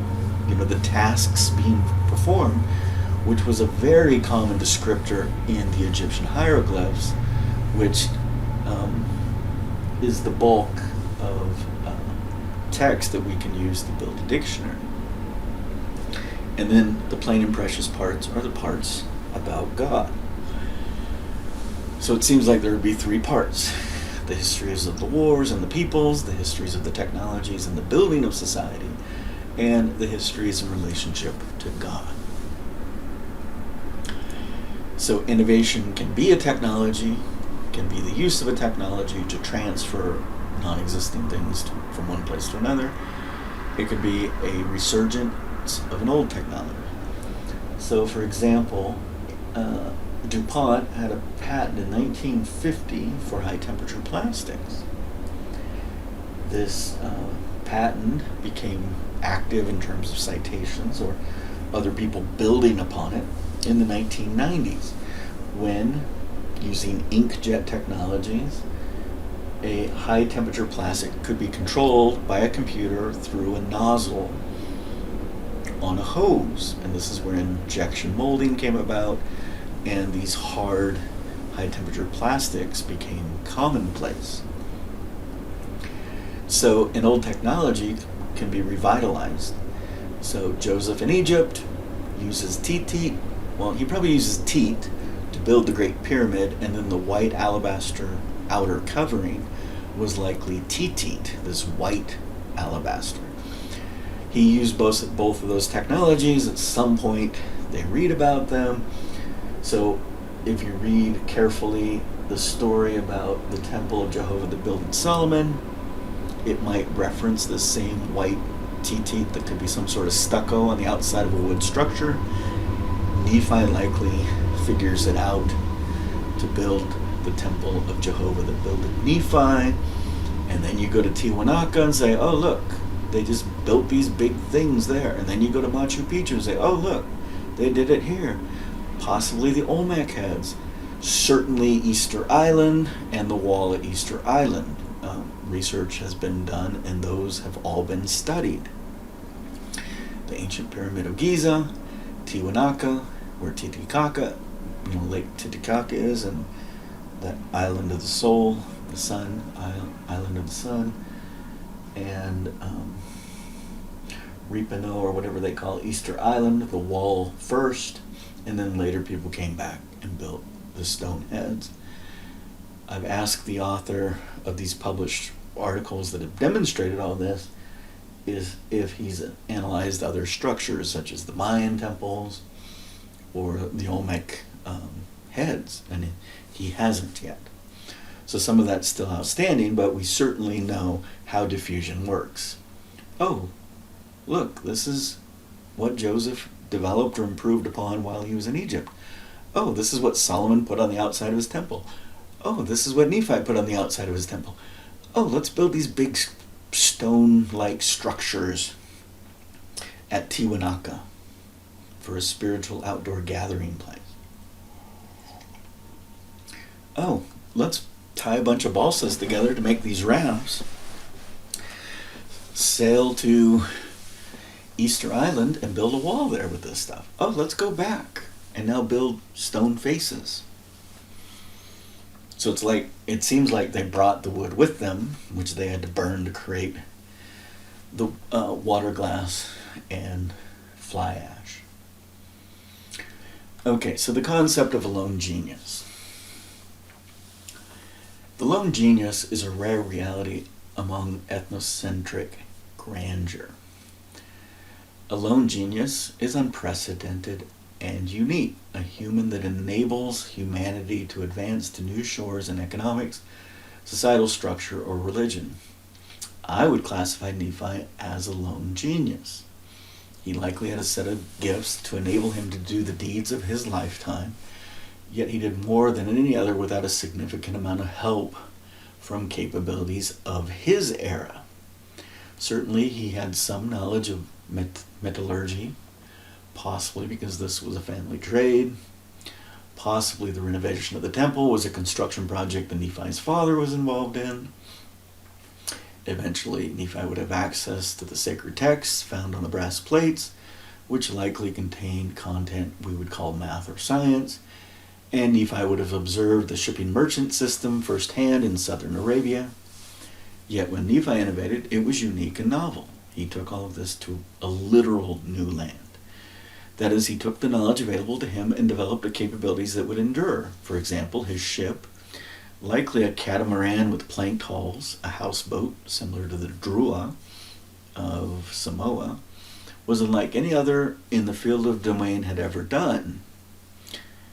Seemingly utilized the properties of wood-only joints that would tighten when swollen with water, making them even more watertight rather than tying together with rope or twine or using some sort of planks with nails system. And literally, this radical innovation carried a group to new shores, the Lei prophecy, to the river islands. There was not a precedented human source of capability that would explain this genius. What Nephi was able to accomplish, the capabilities they introduced, engineered, and left behind to build an unprecedented society. The lone genius is a rarity. There are great synthesizers. Many others are propped up within their ethnocentric centers as lone geniuses. Yet, few can truly be identified as having no preceding knowledge. So there is a class of wannabes. So you got imitators, wannabes. So these are the billionaires that because they're billionaires, they must have been lone geniuses. So this is the nature of ethnocentrism. There's no explanation of anything tangible that was actually new and novel that was developed, but everyone loves the iPod or the iPhone. Therefore, Steve Jobs was a lone genius. So certainly in marketing puffery, you can make those arguments, but from a technology point of view, there's no basis for that. And then we have others, the great synthesizers like Archimedes, Leonardo da Vinci, Galileo, and Einstein. They were capable of configuring the knowledge capabilities to transform world constructs, how we perceive the world. They were very impressive. Yet Archimedes and the Greeks got really smart after Alexander the Macedonian conquered India, the Vedic region. Leonardo da Vinci and Galileo got really smart after 1492. So what information was actually coming back to Europe? And Einstein got really smart where he took all of these theories that all these contemporaries were developing and he reframed them to build a better construct of the three laws of motion that Galileo had defined earlier. So it's very impressive when you can transform world constructs. But these are a lot of times configuration innovations. They're just taking existing information, knowledge and capabilities and configuring them in a new lens or worldview. And then we have what are called the mediocre imitators. So these are the ones that utilize normative power structures to stand on the shoulders of giants and self-proclaim greatness. The imitators, Euclid, Newton, Edison. That is, they take credit for the work of others, and they use social status to hinder their innovative sources. So even Aristotle, he took Eudoxus or someone else's physics plus Plato's philosophy, and then he said, this is my physics. As Einstein appropriately noted, great spirits have always suffered violent opposition from these mediocre minds. So how do we source innovation? when Alexander the Macedonian conquered the Indus Valley civilization in an area where they lived without any walls or armies, Vedic knowledge flowed into the Greek domain, flowed into Greece, flowed into Macedonia, flowed into Alexandria in Egypt. Literally, the Oracle of Delphi was run by some of these Vedic sages. And then suddenly mathematics, philosophy, and ethics proliferate. That is, the knowledge spillover planted seeds that sprouted and flourished on additional shores. So when we source the innovation, the Greeks weren't the innovators. They got the information from the Vedics. And the Vedics had things that they considered sacred, and some of those we would call math and science. Similarly, Colombia happened, and then knowledge flooded into Europe. Et voila, the Renaissance.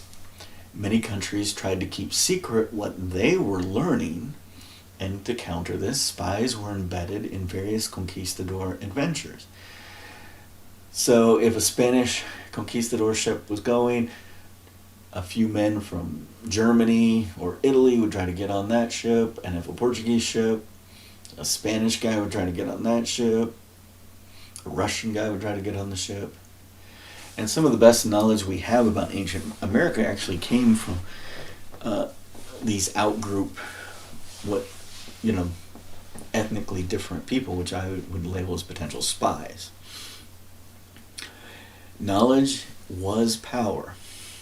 And it would seem the free trade zone for sharing this knowledge, the open source community practice, was northern Italy. This is where most of what I would call the unsanctioned knowledge was flowing to. And by unsanctioned, I mean the spy wasn't sent by a king or a monarch or a ruler. It would seem the Medici family was curating and diffusing the knowledge, which ultimately triggered a phenomenon historians have labeled the Renaissance. Galileo was able to synthesize astronomy and geometry to demonstrate the foundations of modern physics in his Dialogue on the Two Systems. What exactly was he reading to enable such insights? And then, so Galileo certainly was a great synthesizer, but we give him credit for the creation of the telescope. Glass has been around since 3000 BC. The Faro of the city of Alexandria in Egypt may have been a glass lens, not a metal bowl.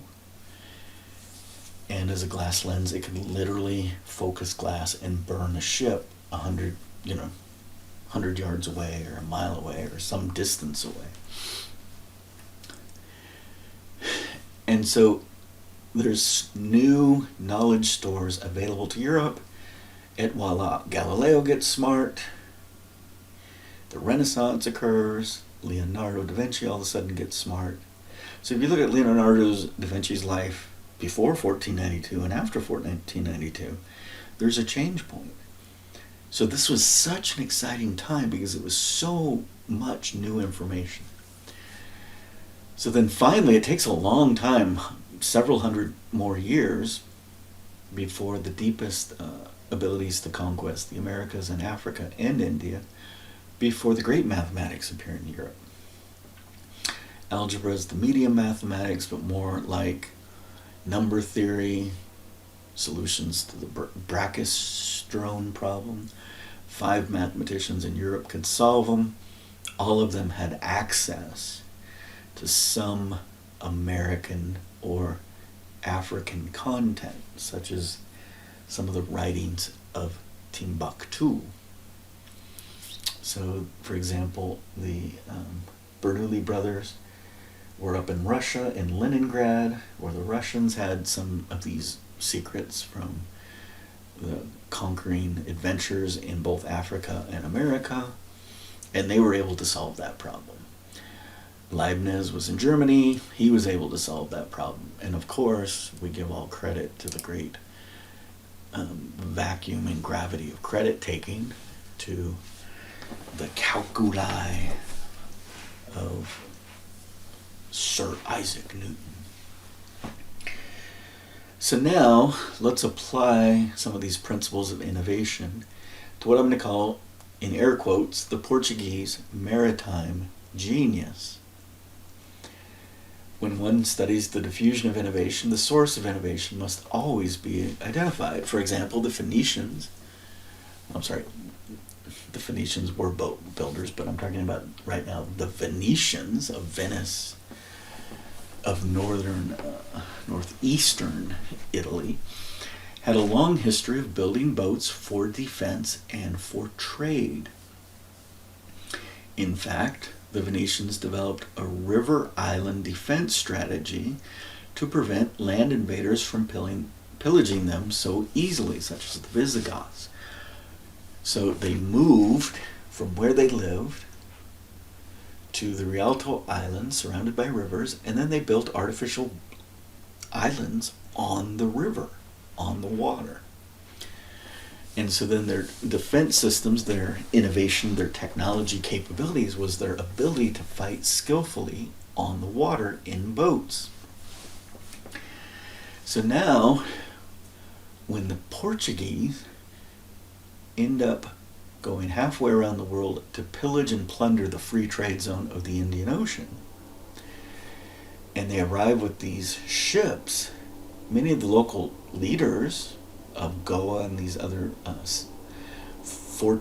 these other trade centers, they weren't fortresses. They didn't have walls and they didn't have defense measures. It was a free trade zone.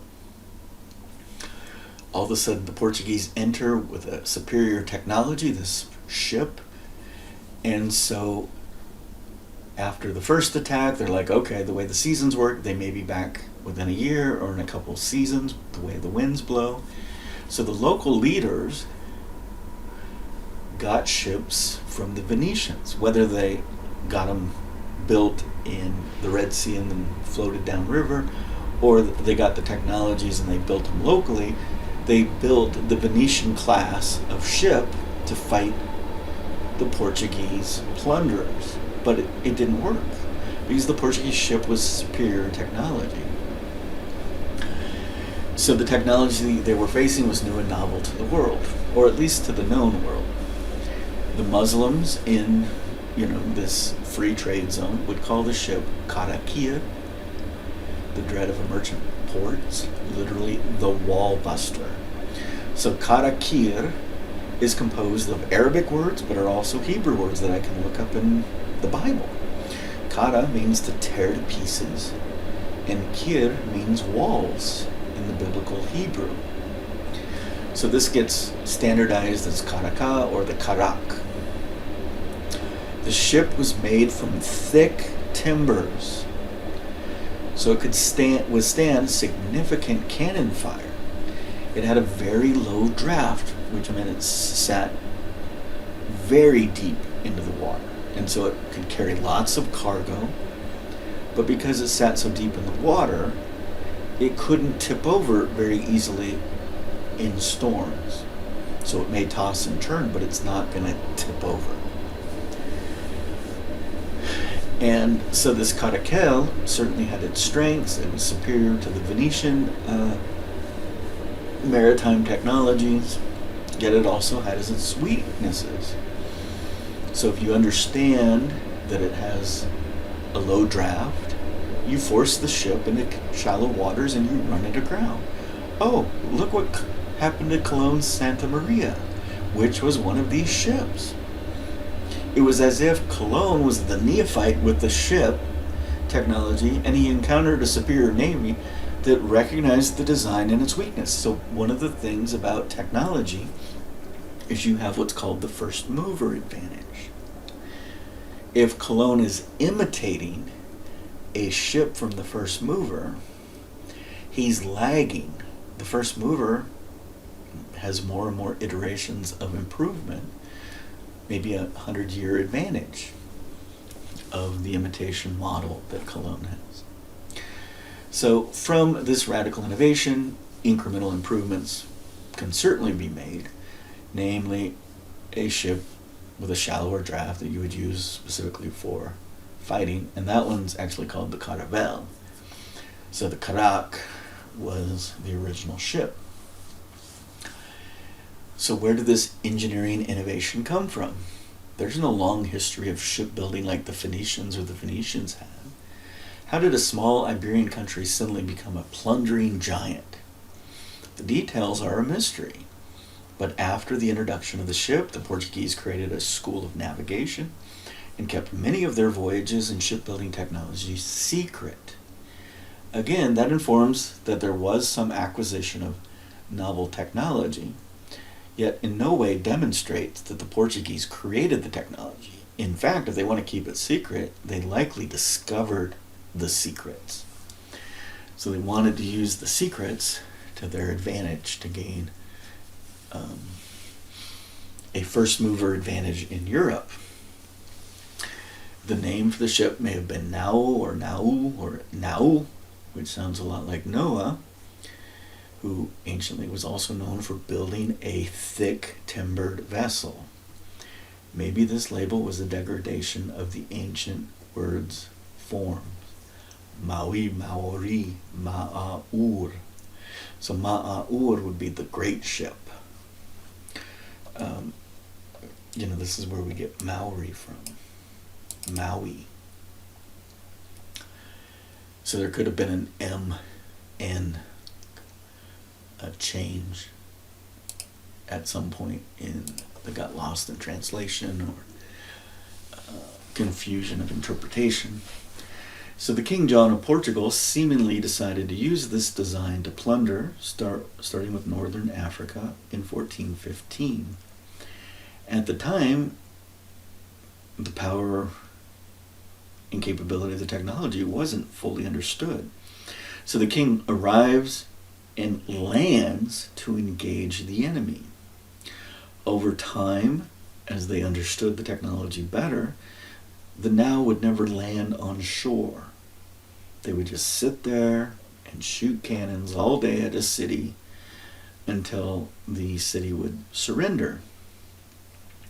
You don't have to land, you don't have to lose soldiers, you don't have to pay soldiers, you don't have to feed soldiers, you don't have to bury soldiers.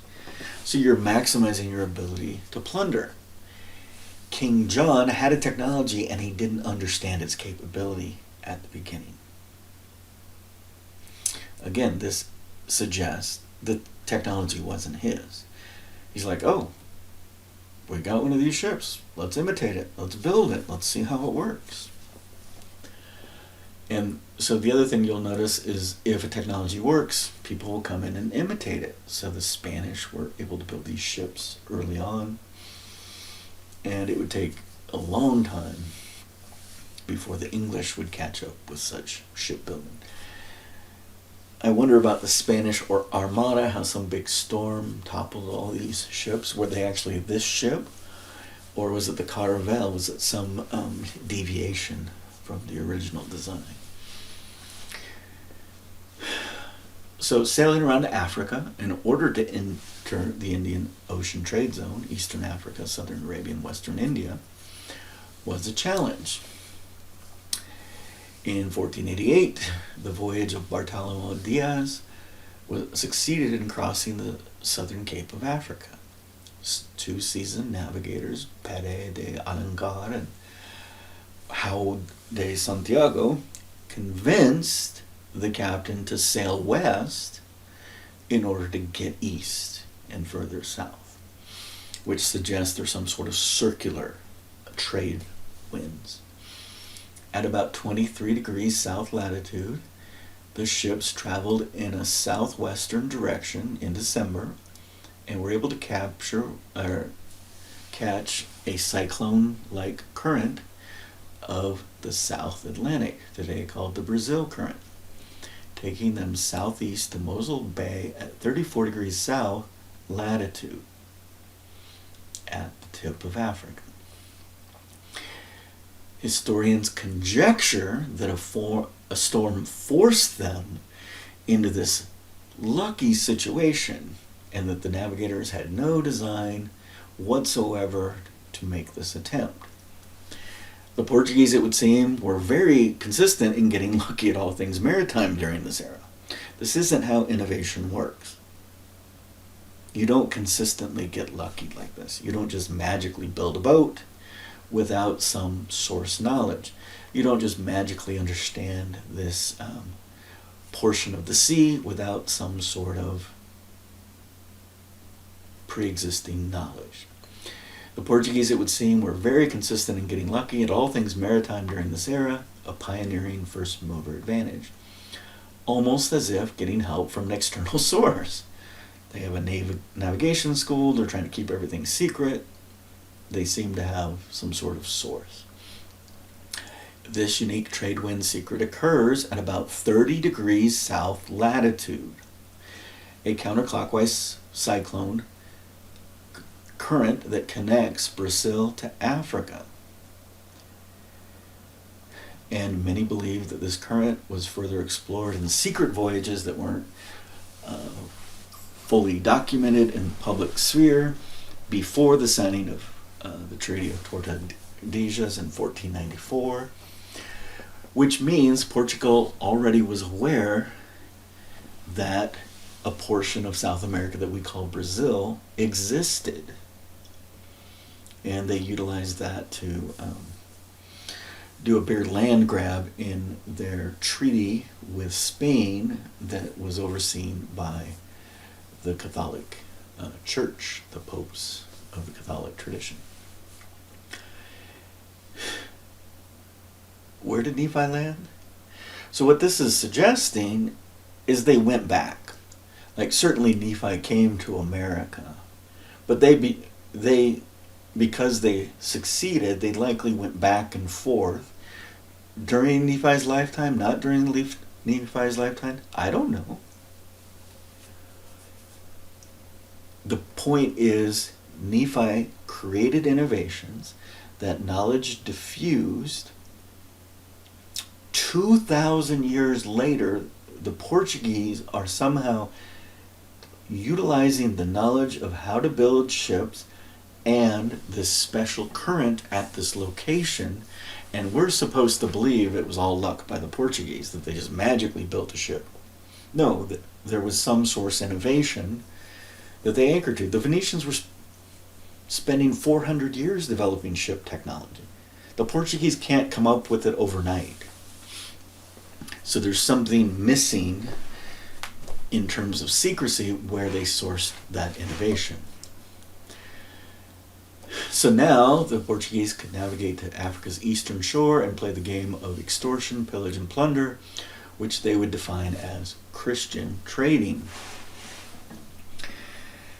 In a few short years, they transformed a historically consistent trade zone of the Indian Ocean, the Bountify, that had endured free trade relatively peacefully for over 2,000 years.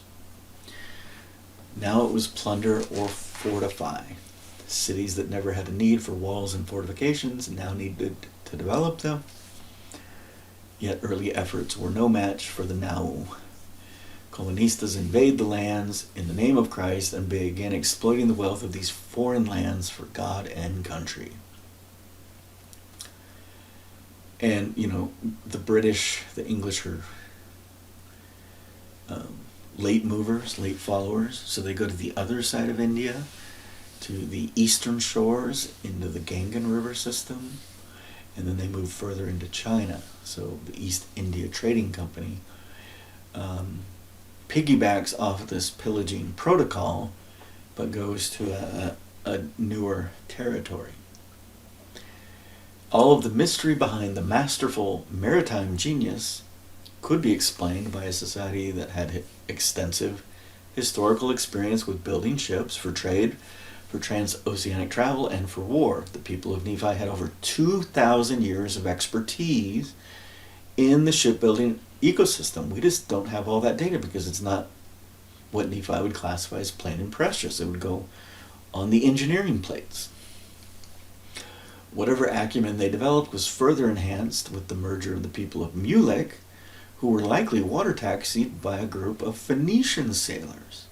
So we have all this innovative content from Nephi, plus all of the historical expertise of the Phoenicians. The Phoenicians were the boat builders of the Levant. And then these two peoples merge, and now we have a synergy. 1 plus 1 is greater than 2. And then, after they merge, you have another 1,500 or more years of them developing shipping technologies. So that they would build Tortor boats for leisure travel. Sure.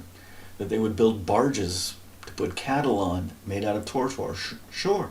That they would build cities for war that could be rowed in little 10 meter by 10 meter grids. You row them, you tie them together, you build a wall at night, you have a moving, floating city. Certainly, all of that's possible. And so, if we go back to those options, it would seem that the people of Nephi, in an effort to thwart the inevitable, may have enabled it. Maybe they wrecked a ship or two along the Iberian coastline, or maybe in a missionary effort, they arrived in port to meet with the local kings.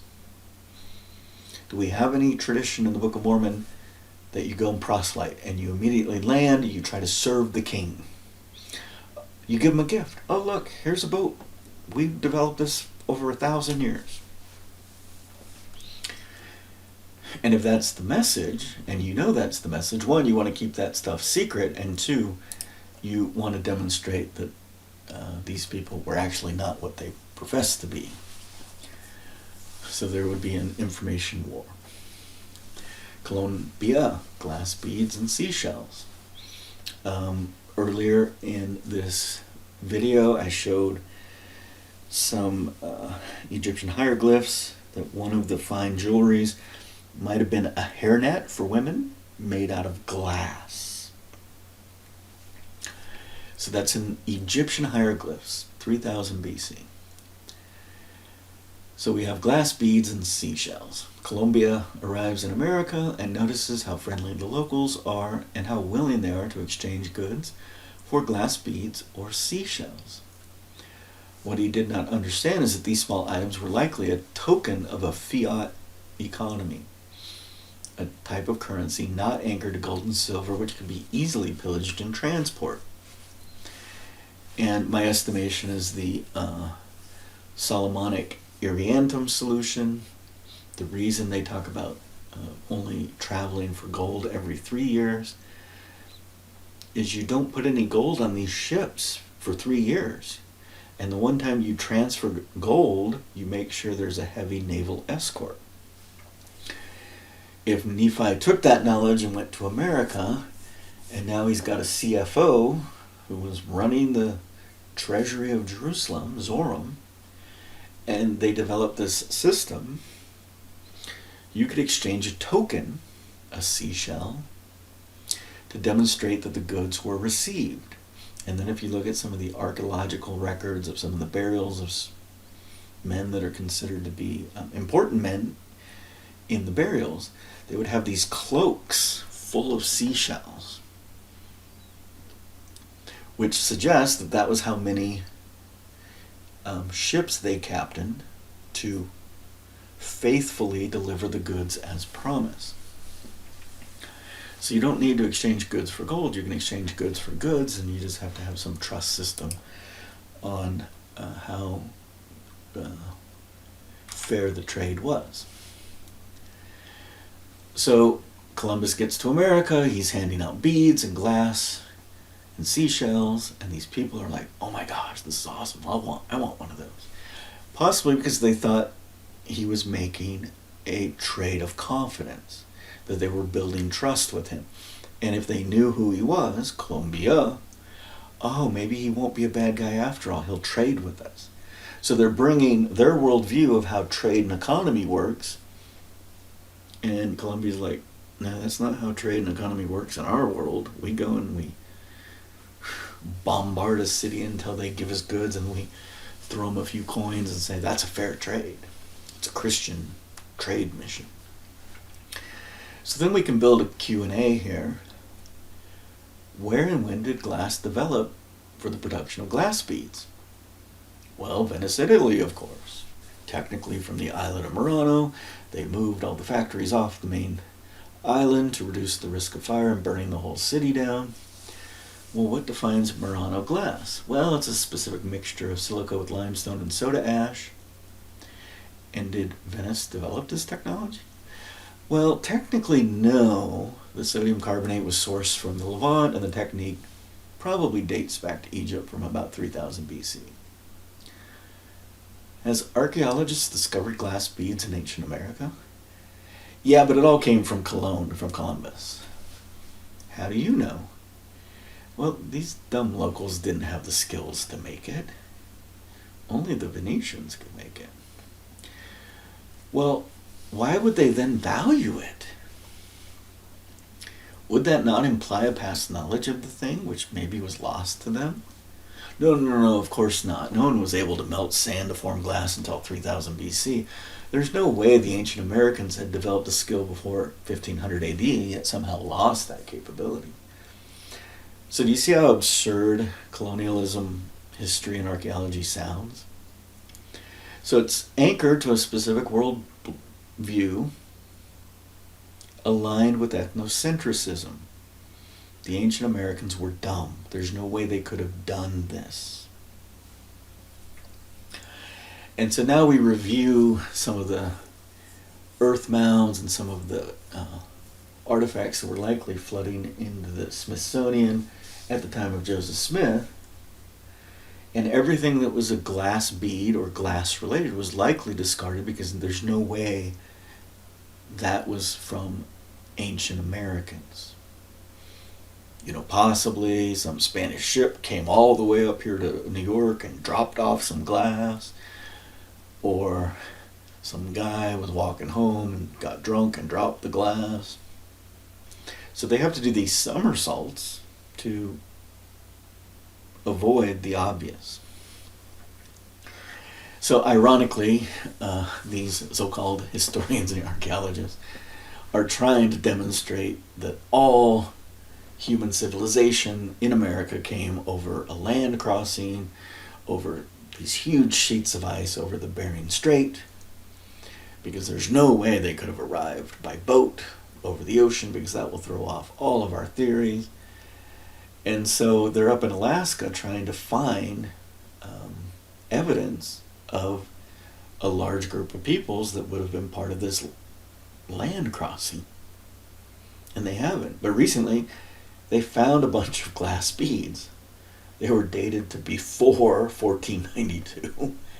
And they were the Murano style of glass beads, which means they have this specific mixture of silica with limestone and soda ash. Well, you can continue down this absurd colonialism worldview, or you can back up and say, well, the Egyptians have been developing glass since 3000 BC. The Levant sourced this glass. So now that we're finding it in Alaska, there is the possibility that someone with the Egyptian source knowledge, know-how, had glass beads made that somehow got to Alaska. It doesn't have to be the Venetians. Okay, so now let's talk about Cahokia. The level of colonial distortion may be too complex to unwind. Consider Cahokia. May mean Kias Kias Kia, based on Algonquin tribal language. And there are several potential meanings of either root, Cahokia. When I see Kia, Ki, I think other. Ka, I think hill or mound. So we got the other hill or mound, and then we know that what we call modern day St. Louis, there was a very similar mound that was very large to Cahokia. So if Cahokia was the other one, there might have been the first one at modern day St. Louis. But certainly to build the city of St. Louis, all of those other mounds were destroyed.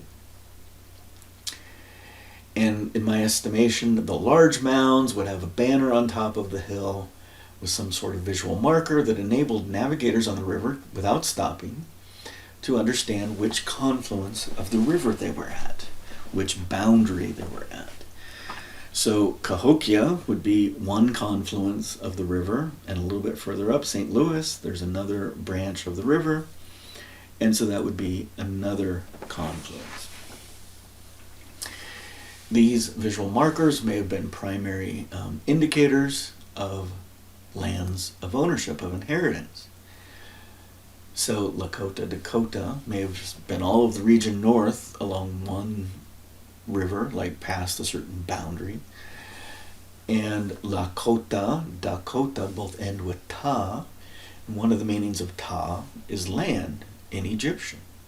So it could be the land of Lako and the land of Dako. And Lako and Dako could have been some genealogy related to cousins. They certainly seem to have an overlap in their genealogy. Or the Adena Hopewell peoples of Ohio, which is above the port we call Louisville today. That is, the Ohio River is impassable. Gua means to be impassable in Egyptian due to falls, the Ohio River falls. So that region north would be an isolate, and you would have to exchange goods manually at the port.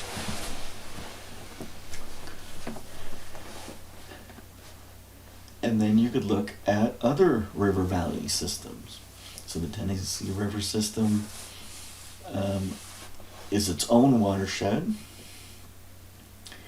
It nearly connects with the Alabama River system.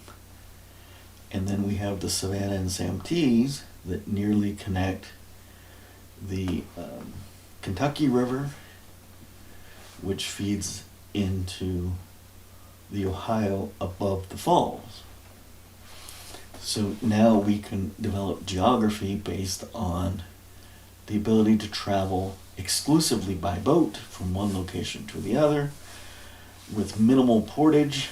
The portage would be required for battle routines.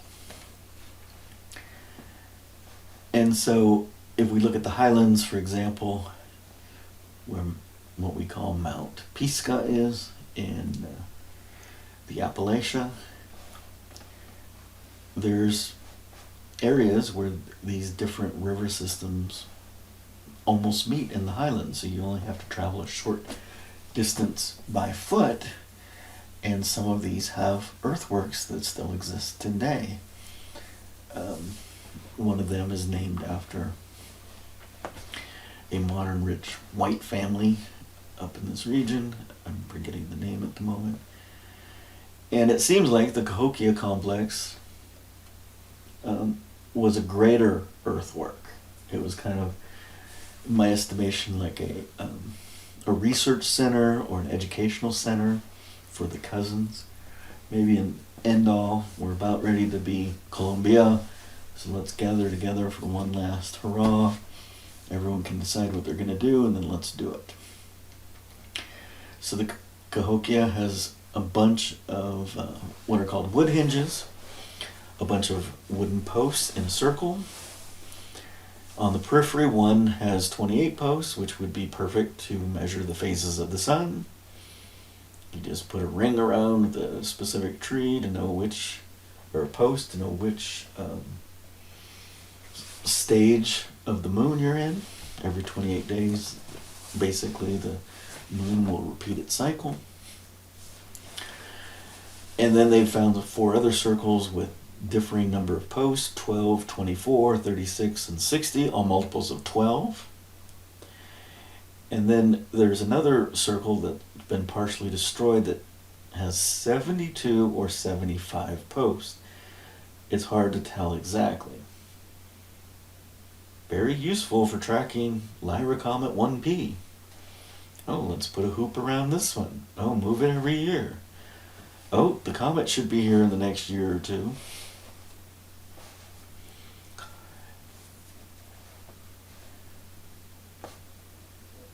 For the ancients, there was only one cardinal direction, east. This is where the sun was born to give life each day.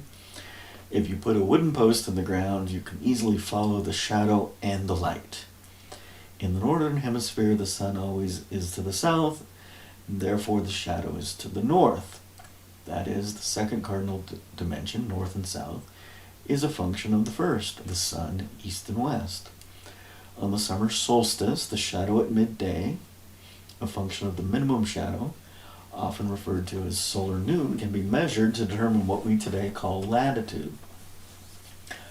So, for example, if you are at the equator on the summer solstice, there will be no shadow at solar noon. You are at 0 degree latitude. At Cahokia, this angle would be approximately 38.65 degrees. Any skilled outdoorsman can find true north, shadow north, and therefore the remaining cardinal directions by observing the sun and the shadow path for less than an hour. Well, maybe that should be updated to any skilled outdoorsman used to be able to find.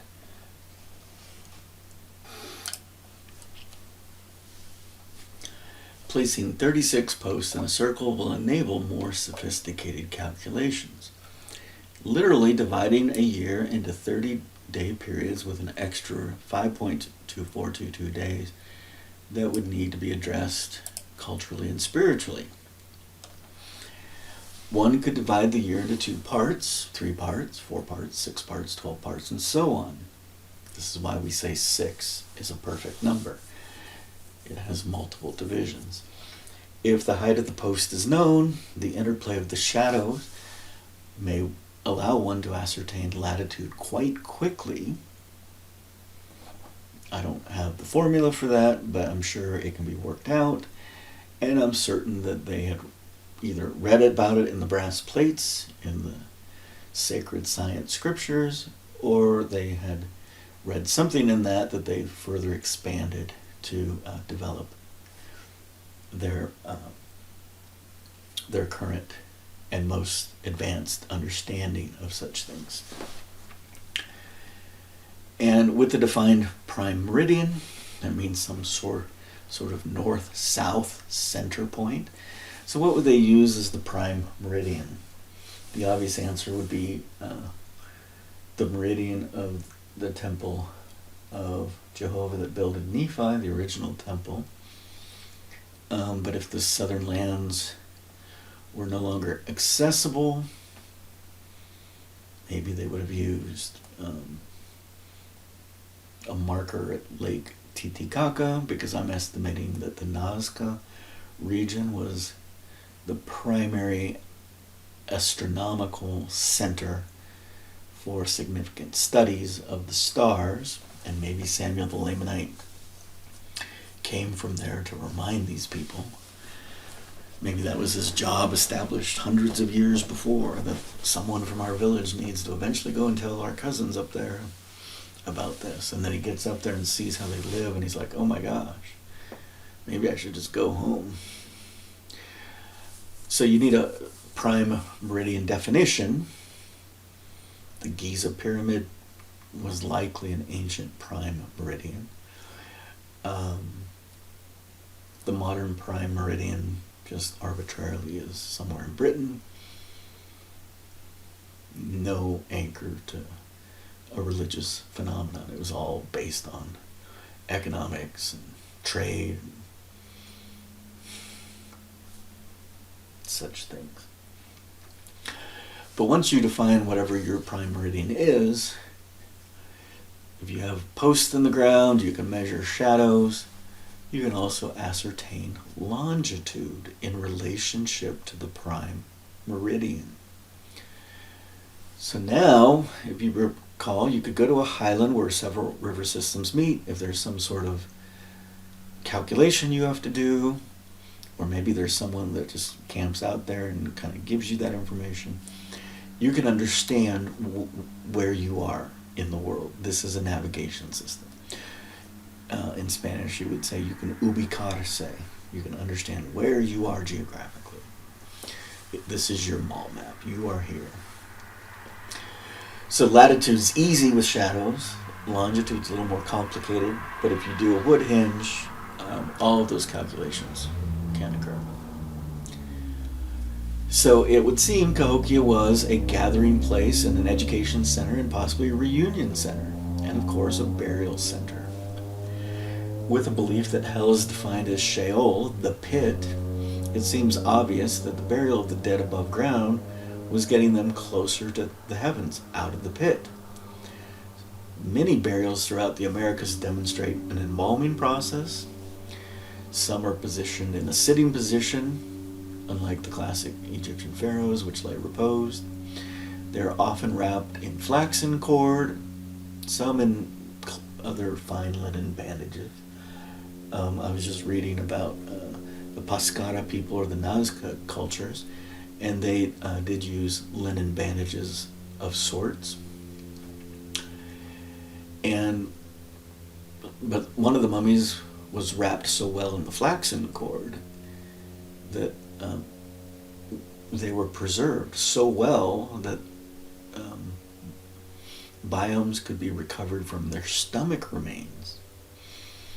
And there were antibiotic residues, which means you can build antibodies or antibiotics from herbs of the field.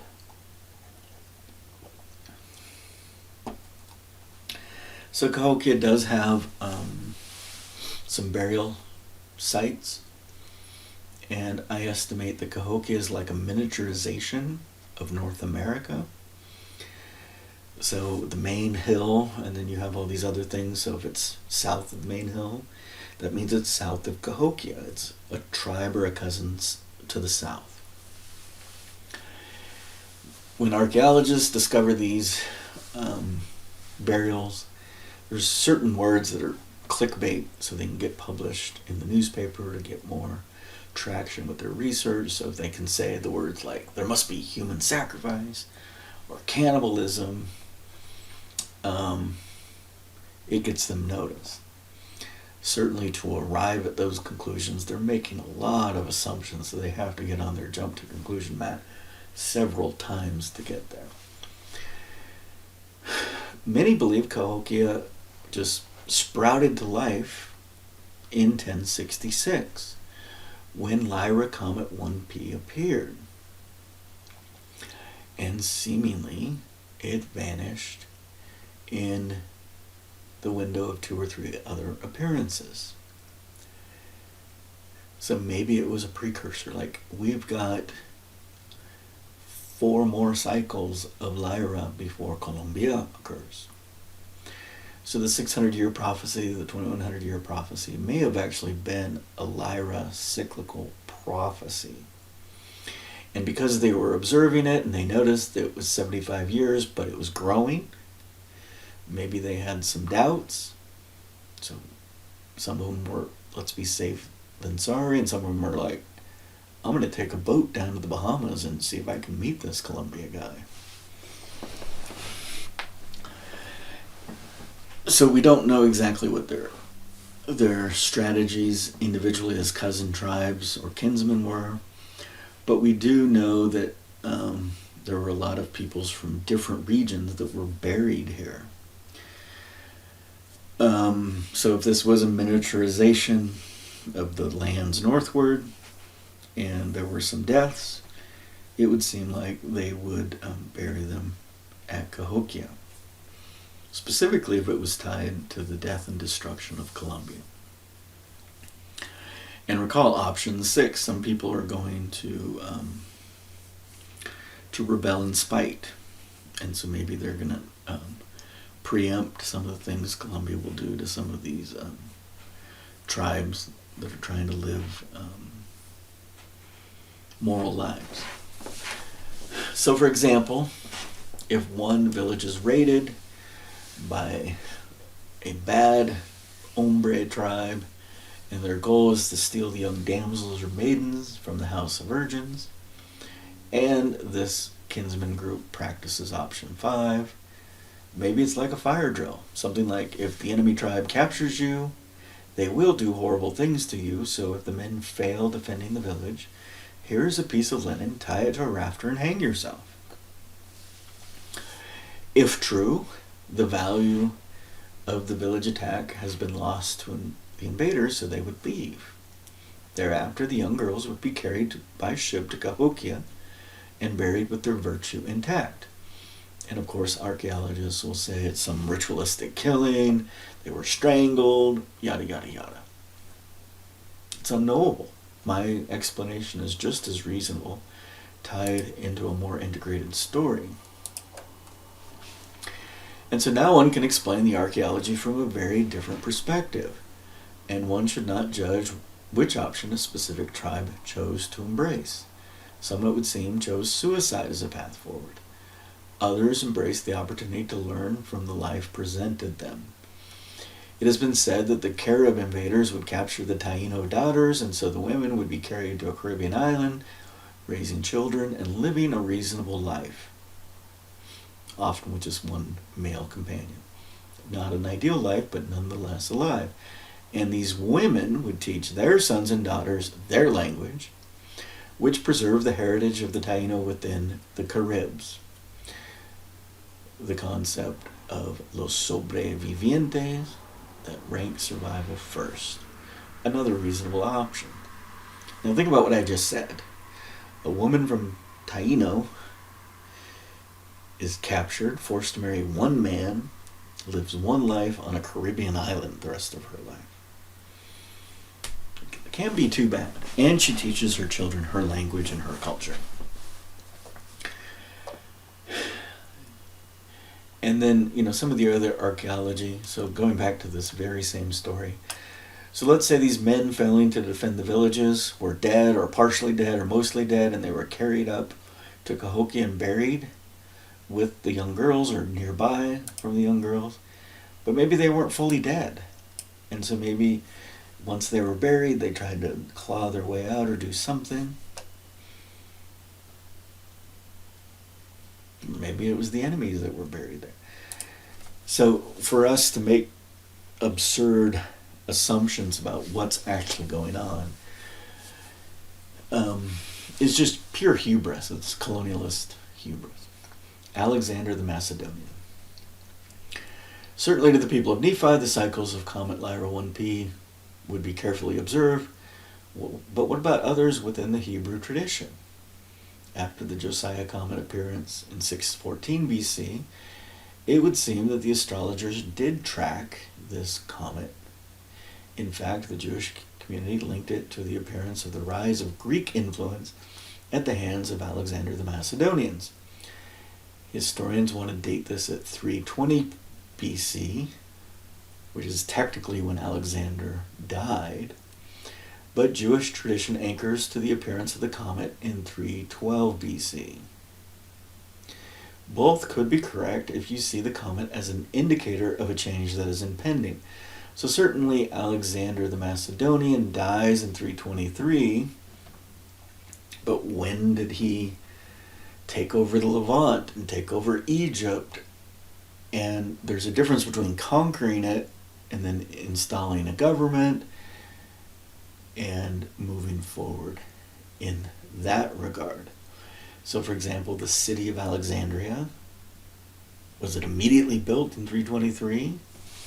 There was a nearby city, I want to say it's similar to Cahokia, it's Canopus. It's where the archaeologists misnamed the jars.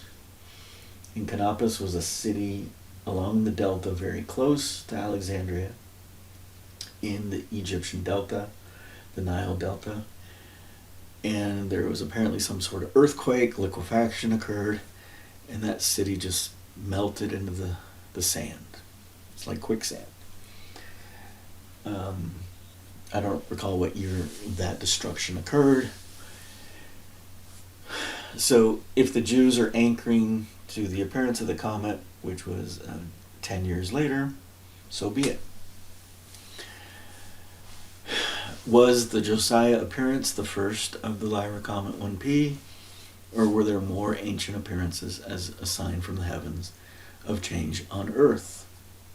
Maybe the fall of the northern kingdom, maybe Solomon's triumph of Iriantum, maybe the Exodus, maybe Joseph's success in Egypt to defend against the famine, maybe. So a lot of times the comet is associated with death and destruction. Maybe tied to Sodom and Gomorrah's destruction under the life of Abraham. Or, as observed by the Chinese, maybe the first appearance was kind of tied to Josiah. That was the first time it appeared. Just because the Chinese don't have record of anything earlier doesn't mean it didn't occur earlier.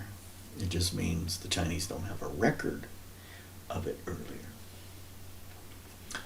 Or we don't have access to any known document that suggests they did. The Messianic Age. The Messiah was born 5 April. Oh, and so obviously moving forward, I don't know if I talked about this below, but Joseph Smith lived a life where in 1835 or so, the comet appears. The same comet. Not just that comet, but there's so many meteors falling from the meteor showers of Lyra in November of that year. I think this is right before he starts studying Hebrew. He had to have said stuff to local, like to the early church members. Where's that documentation? It's very odd that we don't have a lot of documentation of the private conversations Joseph had with many, many of his fellow saints in the pre-1835 church.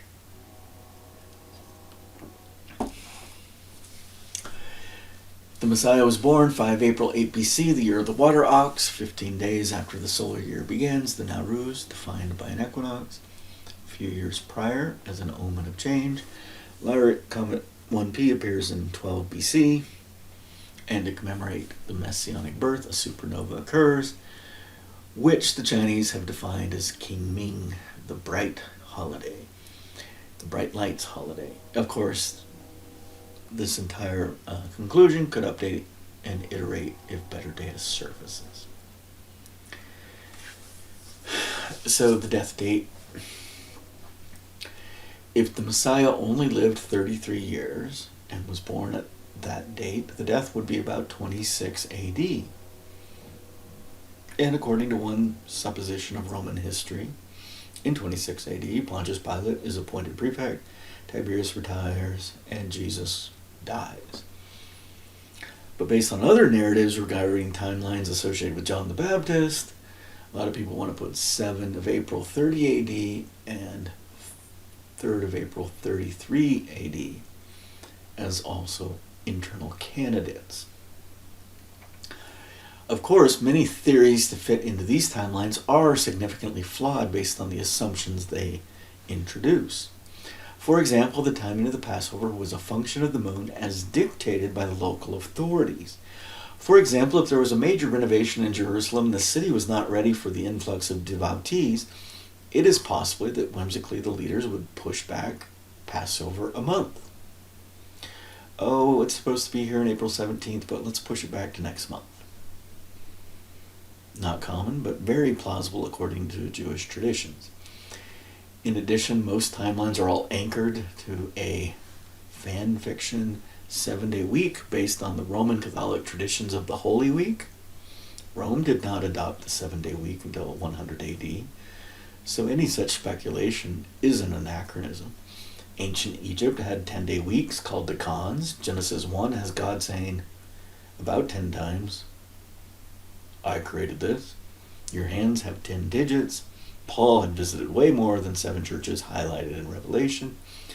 If editorialization did occur, numbers are one of the easiest things to alter, as my journey of discovery has made me conclude when reflecting on the third Nephi chronology. Isaiah makes it evident that God is tired of lunations and sacrifices. Maybe that implies that the lunisolar calendar had replaced the older traditional solar calendar during his lifetime. Maybe there was a 7-day week during Isaiah's lifetime. Certainly there were diplomatic ties with northern traditions that anchored to 7, likely with the Sumerian Akkadian traditions starting the 7-day week. The Egyptians also venerated the 7 sacred cows, as well as the stars of the Pleiades, that is the 7 sisters. 4 cycles of 7 is approximately 1 cycle of the moon. So was Isaiah recognizing the Akkadian traditions had infiltrated his society in 700 BC? Maybe. Does that imply that previous time had been anchored to the sun, 36 decans per year? Regardless, as one develops a frame of study, absolutisms like God created the earth in 7 days should be softened. God, or one or more gods, participated in or commissioned the creation or placement of life during a number of periods or stages. Literalism of ancient records, given the nature of its information transmission by man, is a dangerous reference frame.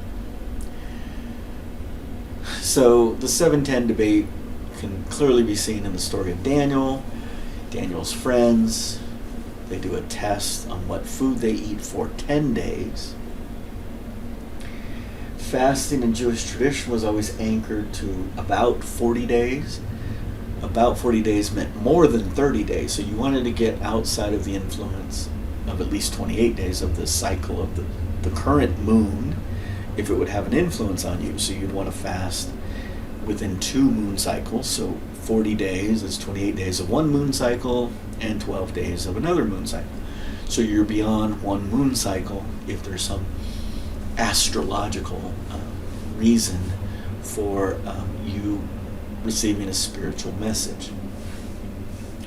So then if you read Daniel carefully, he goes and he fasts and then he has a vision. According to Jewish tradition, he can't have that vision until at least 28 or 30 days. And it says in Daniel that he has the vision after fulfilling 3 full weeks of fasting. Now, if you anchor to a 7-day week, 3 times 7 is 21, he didn't fast long enough according to Jewish tradition. But if you anchor to the 10-day week, which is similar to what he did with his experiment with the eunuch and his buddies that chose not to drink strong drink or eat strong meats. It was a 10-day experiment. So now if he fasted for 3 full weeks before he saw his angelic visitation, and 10 times 3 is 30, so if it was a 10-day week, it was more than the cycle of a moon, which is 28 days. So the spiritual witness would be valid.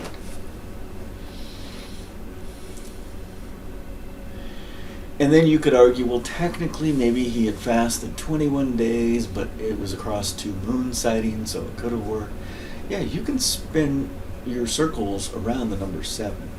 The number 7 represents the oath of this earth. The God oath is the number 8. You don't present a child into the Jewish temple until the 8th day. You have to answer the 7 days, and on the 8th day you present the child to God. A woman is unclean for 8 times 5 if it's a boy, 8 times 10 if it's a girl. Nothing to do with the number 7. So then you ask yourself, what happened at the Messiah death event that caused such a shift to embracing the number 7? But Isaiah is explaining that it may have happened earlier. And one of Isaiah's Messiah death event prophecies, in my opinion, is the tale of the 7 women. I think it's Isaiah 4. And in that day, 7 women will grab hold of one man and say, we will eat our own food and wear our own clothes. Just give us your name so we can take away our reproach. The word name is very similar in sound in Hebrew to the number 7, Shem. And Boga Sem is the number 8 in Russian, the God oath. So 8 were saved on Noah's boat, number 8 in Chinese. There's just something hinky going on with the embedding of 7 when it shouldn't be there. Okay, so now we have an external anchor for the death event. The Messiah death event, in my estimation, culminated on El Cinco de Mayo of 31 AD.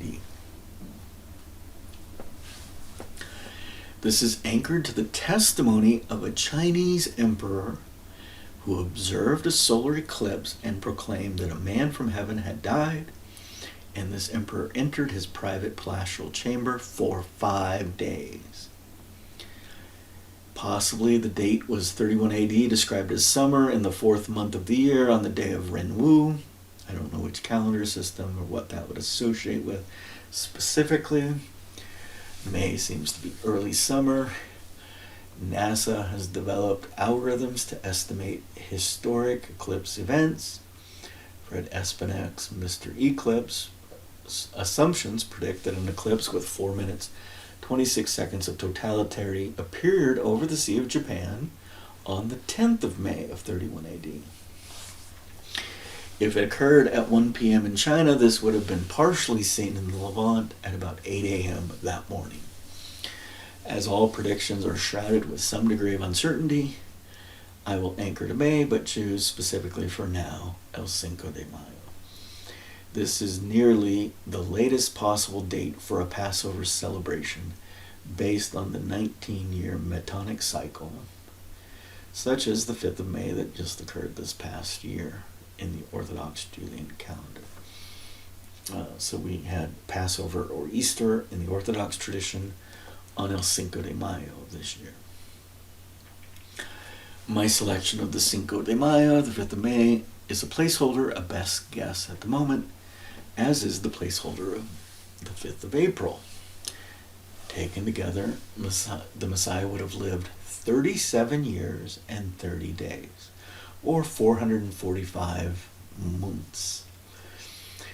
My conclusions that the Messiah died at the age of 37 is in direct conflict with the timeline presented in 3rd Nephi, which summarily concluded that the Messiah died at the age of 33. A clear impasse, especially for a mathematician. Yet a mathematician does not throw the baby out with the bathwater. All of the data needs to be considered comprehensively. The black swan may have its blemishes, but some of the Book of Mormon data was leveraged to develop a rather comprehensive messianic timeline, just as Chinese traditions and histories were used. That is, triangulating the data given and seeing the integrated result. The integration is consistent as a whole, but the 3rd Nephi timeline about in the 33rd and 34th year is off. Can I explain why? Was the timeline intentionally manipulated during the preparation of the Book of Mormon? Was it tied to some 1830s belief that the Christ number was 33 tied to his life? Was this a Masonic tradition, an anti-Masonic tradition? What exactly was this? So at the time when I hit this conflict, all I had to anchor to was what Royal Skousen once commented, that Oliver at times would be tricky, and that Joseph Smith was constantly reviewing changes to prevent any such trickery. So it seems like Oliver, as he was copying the manuscript, was possibly changing things, and Joseph was checking in on him to make sure he wasn't changing too much. So my belief initially was, there was just a few small minor edits by by Oliver.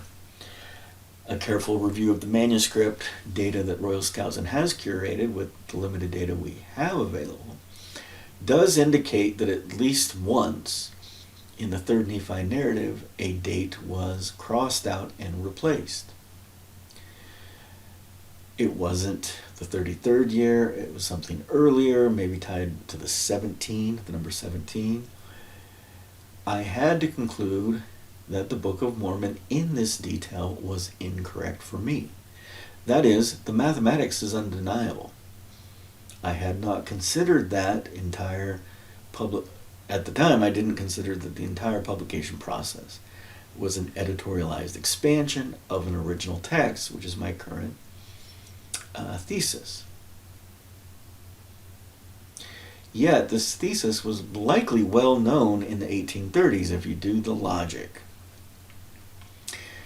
If you understand that Joseph's receiving continuing revelation to kind of tweak what the Book of Mormon said, as if everyone knew that Joseph received something novel and there was some degree of editorialization that was an expansion. End of section 4, minutia. Section 5, implication and conclusion.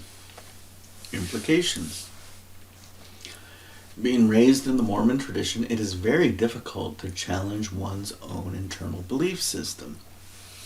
For me personally, the mathematics is undeniable. But what are the consequences? Personal reflections in the limit. Again, I think about the consequences also in a maths frame. What is the finite state of the system? I experience cognitive dissonance. I realize my internal belief system is flawed. So what do? I could spend the rest of my life feeding the flames of real feelings of perceived betrayal. But where does that road lead? That is, what is the finite state of that choice? Living an angry, bitter life? No, thank you. So a mathematician will also extend and abstract the consequences before settling on a finite state machine. The Mormon Church institution manipulated information to encourage me to arrive at a certain conclusion so the institution could survive and thrive.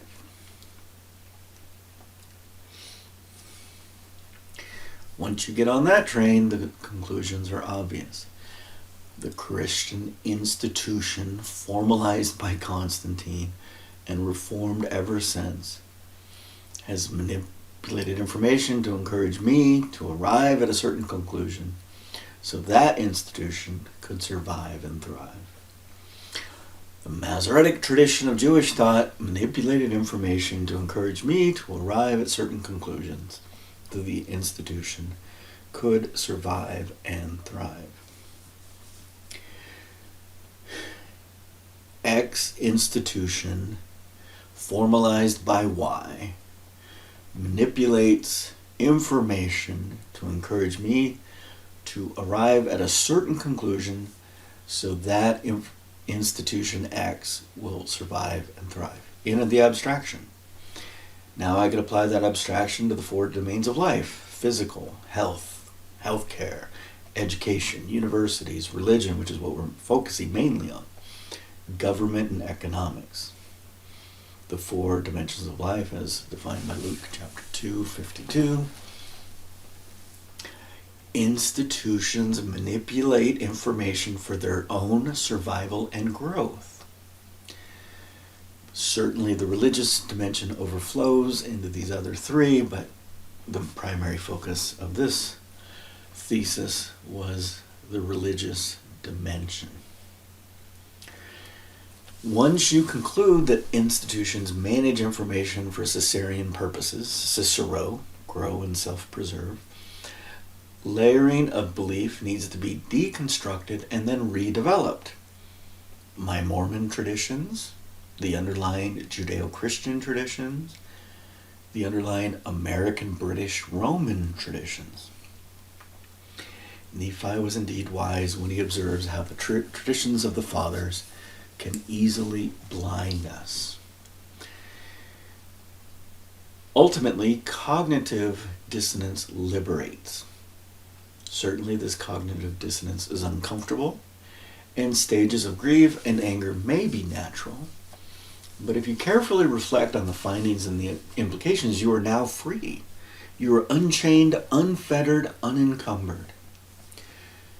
You can anchor to the significance of the ancient American record and shed the baggage of the translation process As one humble servant of the Brigham Synod emphasized, you can learn from the past, live in the present, and prepare for the future. No longer do I have to play the apologetic role of trying to defend an institutional view. I just say, it's an institution. That's what they do. Independently, I seek truth. So I've removed myself from the echo chambers of polemics, and now I'm in a different worldview. I am free and unencumbered. Bothersome translation elements. Certain phrases in the Book of Mormon have always bothered me. Now I'm at peace. They are bothersome because they represented possibly Sidney's worldviews or were erroneously crafted by Oliver. I can now move forward in peace. But in the process, I have learned a bit of ancient Hebrew and Egyptian, so my understanding of their communication style and literary structures are more developed than they were 2 years ago, or 4 years ago, or 5 years ago, when they were practically non-existent. Section 121. I'm sorry, 122, is it? If the very gates of hell are against you, remember, my son, it is all for your gain. It's all good. I learned from it. And now I'm free. So the phrase, Adam fell that men may be, is this the fall of Adam? Then why is Eve being blamed? Is the entire devil dialogue a speculation or a prophecy? So if you read 2 Nephi chapter 2 carefully, if we're assuming Lehi is speaking, he says, and I suppose, and then he goes off into this whole speculation, he kind of gets, and if Adam and Eve hadn't partaken, and then he stops, and he's like, all I know is God loves his children. So if there is no editorialization in that narrative, and this is actually Lehi, a father and not a mother, then that's an interesting story that he speculates and then he stops. But it's always bothered me because the blaming of Eve if Adam falls, it's inconsistent logically. And it doesn't consider the concept of the war in heaven. So if we're living in a battle for Middle Earth, you've got to consider the war in heaven seems to be between a male, the dragon, and a female, a woman trying to give birth to a child, possibly a son, who was protected by a male, Michael, and a crown of stars, 10 or 12. So there's just something missing there. But now, it's just like, okay, I don't have to have it bother me anymore. Now I know there's a layer of editorialization. I know there's a war in heaven. It seems like this entire narrative is gender related. The war in heaven seems to be about genders. Now I know the number 8, the symbol for human in Chinese, is now divided.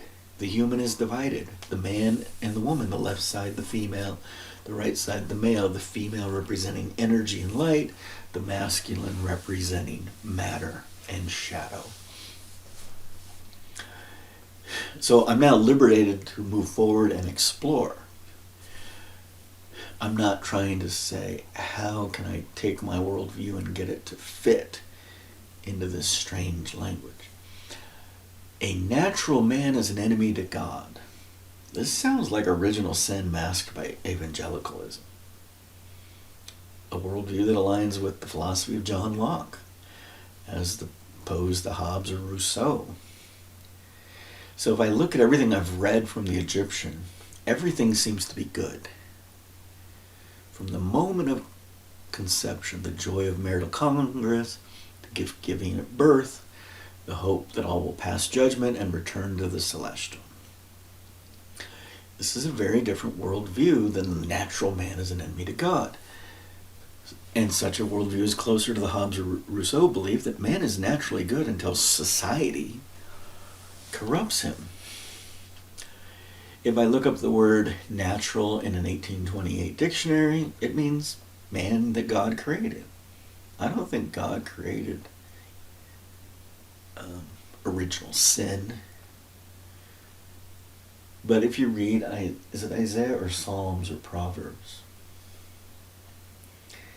There is an expression that says, I am God. I created good and evil. And I don't think it means that. I think that man was created and given agency. And so then man created society that corrupts man, power, lust, and all these things. And that is, I guess, evil. But the concept of evil and that rendering of that scripture also bother me. So I don't anchor to it and worry about it. I just there's something hinky there. So there's something hinky with the expression in the Book of Mormon, a natural man is an enemy to God, and in the Old Testament when it says, I created both good and evil. Fools mock. So now we have another layer of translation and potential editorialization. So maybe this phrase just got lost in translation. In the Old Testament, we are informed that Elijah mocked the priests of Baal. And so, fools mock, there's something missing. Maybe it is true that fools mock. So if you mock the ignorant, you will suffer the consequences because the ignorant will seek to do you harm. That is, eventually you will mourn. So did Elijah receive harm from the priests of Baal? Not in that scenario. But likely in the Messiah death event, mockery led to significant mourning, significant torture and mourning. So if you value the terrestrial life, maybe you're a fool, because if you look at what Yeshua did based on our understanding of the New Testament, he seemed to go head to head against the hypocrisies of his society, and I would argue he mocked them very boldly. So to mock someone boldly is not prudent if you have a lens of mortality. Mooring. Pause. So ultimately, there's something hinky about this expression. Maybe it was lost in translation. There's another layer of translation since Mosiah or Benjamin had to translate from Ether's language. And so maybe there's something really profound currently unavailable, but it's masked. Also, in Ether, weak things strong. Similar to the above, there seems to be a profound teaching that somehow has become distorted. Should not one anchor to strengths to develop weaknesses? Human performance theory does emphasize that weaknesses have a higher PIP, potential for improvement, but one anchors to natural gifts and strengths to try to expand those. Isaiah was given a gift from God, a quick tongue. Likely his entire life he leveraged this strength as an anchor to perform other tasks to make weak things strong. That is line upon line. Given that the to make is an important meaning of the s or z sound in Egyptian, I look forward to understand the wordplay that apparently got lost in translation. And, we're assuming that the language of Ether may have been different than Egyptian.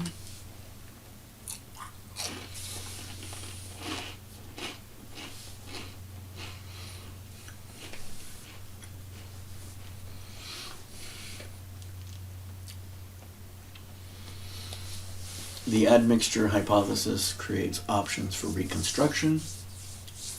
Rather than being stifled, I'm now empowered.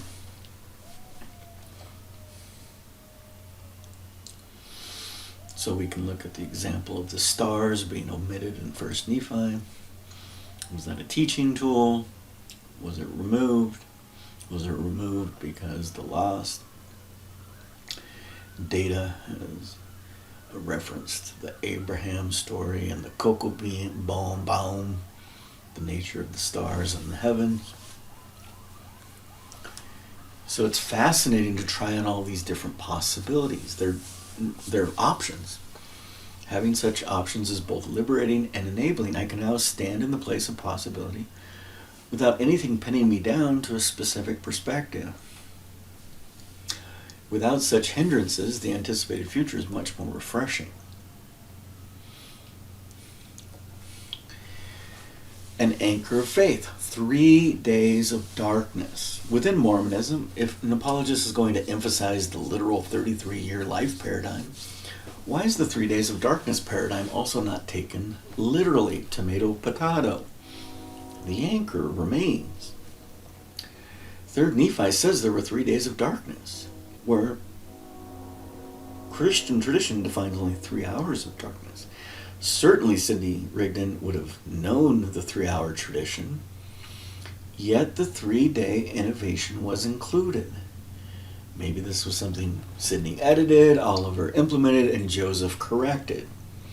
Such details would be fascinating about how that happened. Regardless, why didn't the polemics of the Mormon movement not anchor to this obvious difference? Why was faith not exercised in the literal words of 3rd Nephi? 3 days of darkness. And for the modern institution, which I describe as the Brigham Synod, the culture of my upbringing, where's the strong stance on anything? There's an obvious distinction. Why is this difference avoided or apologized away? Talk about the ultimate clickbait for modern discussion. Imagine a headline. Mormon Church doubles down on 3rd Nephi description of 3 days of darkness, calling Western traditions of Roman history pure fiction. You want to get some traction in the media, run with that. Sadly, the Mormon Church has lost its backbone, or possibly never had one. Institutional norms lead to mediocrity, which is the antithesis of innovation. To paraphrase the teaching in Revelation, the hot gold is no more, and everything is normative and lukewarm. So I think about Joseph Smith. He tried to run for president. He wanted to create a government. He wanted to do new things in a new setting. So he didn't want to fight the old system. He wanted to go out and create a new system. So eventually he wanted to just get out of Dodge. Let's leave this nation, go to a new place that's uncharted, and create our own nation. So maybe in that regard he has a backbone. And, he was the debate champion of Nauvoo. I don't expect that was merely a participation trophy. It's because he had talked to the Celestial. He had a different view of how things were. So it seems that he had developed a way to debate many different issues and successfully articulate those. So the logic from the darkness. Can you see? The logical conclusion is obvious. If there really was an event that caused 3 days of darkness and the Romans recrafted the story to be merely 3 hours of darkness, the implication is the entire Messiah death event was very different than what the Romans said it was 100 or 300 years later. The volcanic potential. What causes 3 days of darkness around the world? The obvious answer is multiple volcanic eruptions that filled the skies with ash. I would estimate at least 3 volcanoes erupted about the same time. Geologists put the 3 sisters in Oregon, Mount Vesuvius in Pompeii, and 1 or more in Central America as appropriate in that appropriate time window of plus or minus 100 years. When an eruption occurs, for a typical volcano, the first 3 to 5 days are typically matched with earthquakes and plumes of ash that just fill the sky and darken the sun. Early in Joseph Smith's life, he did experience the repercussions of a significant volcanic eruption halfway around the world. On the 5th of April, interestingly enough, of 1815, Mount Tambora first erupted.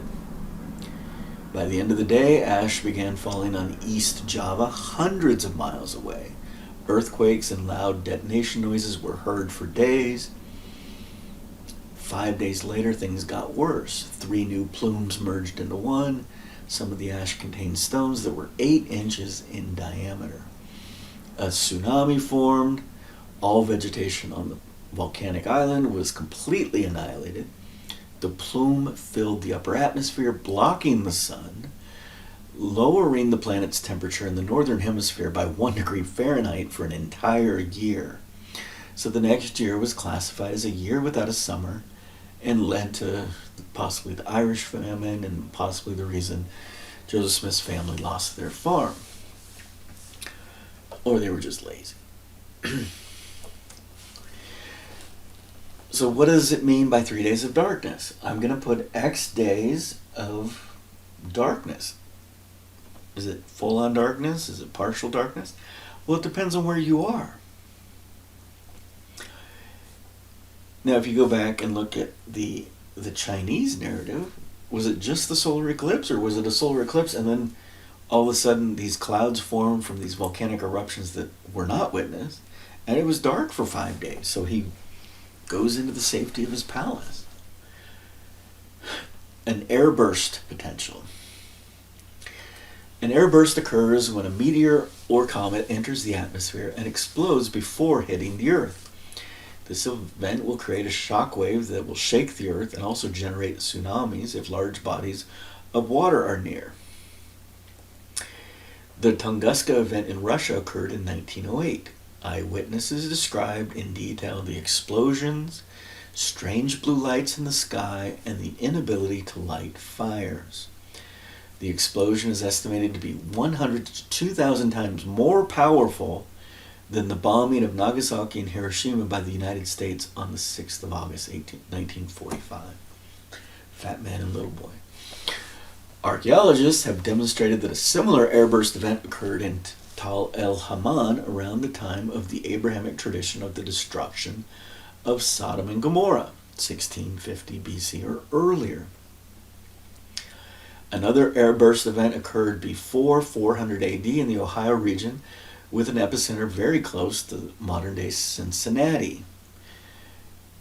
Careful analysis of the data from the Dead Sea suggests that another airburst occurred directly over Jerusalem in the year 31 AD, which registered as an earthquake in one study, the water levels of the Dead Sea falling 500 feet immediately in another study, and unique pollen disturbances in a third study.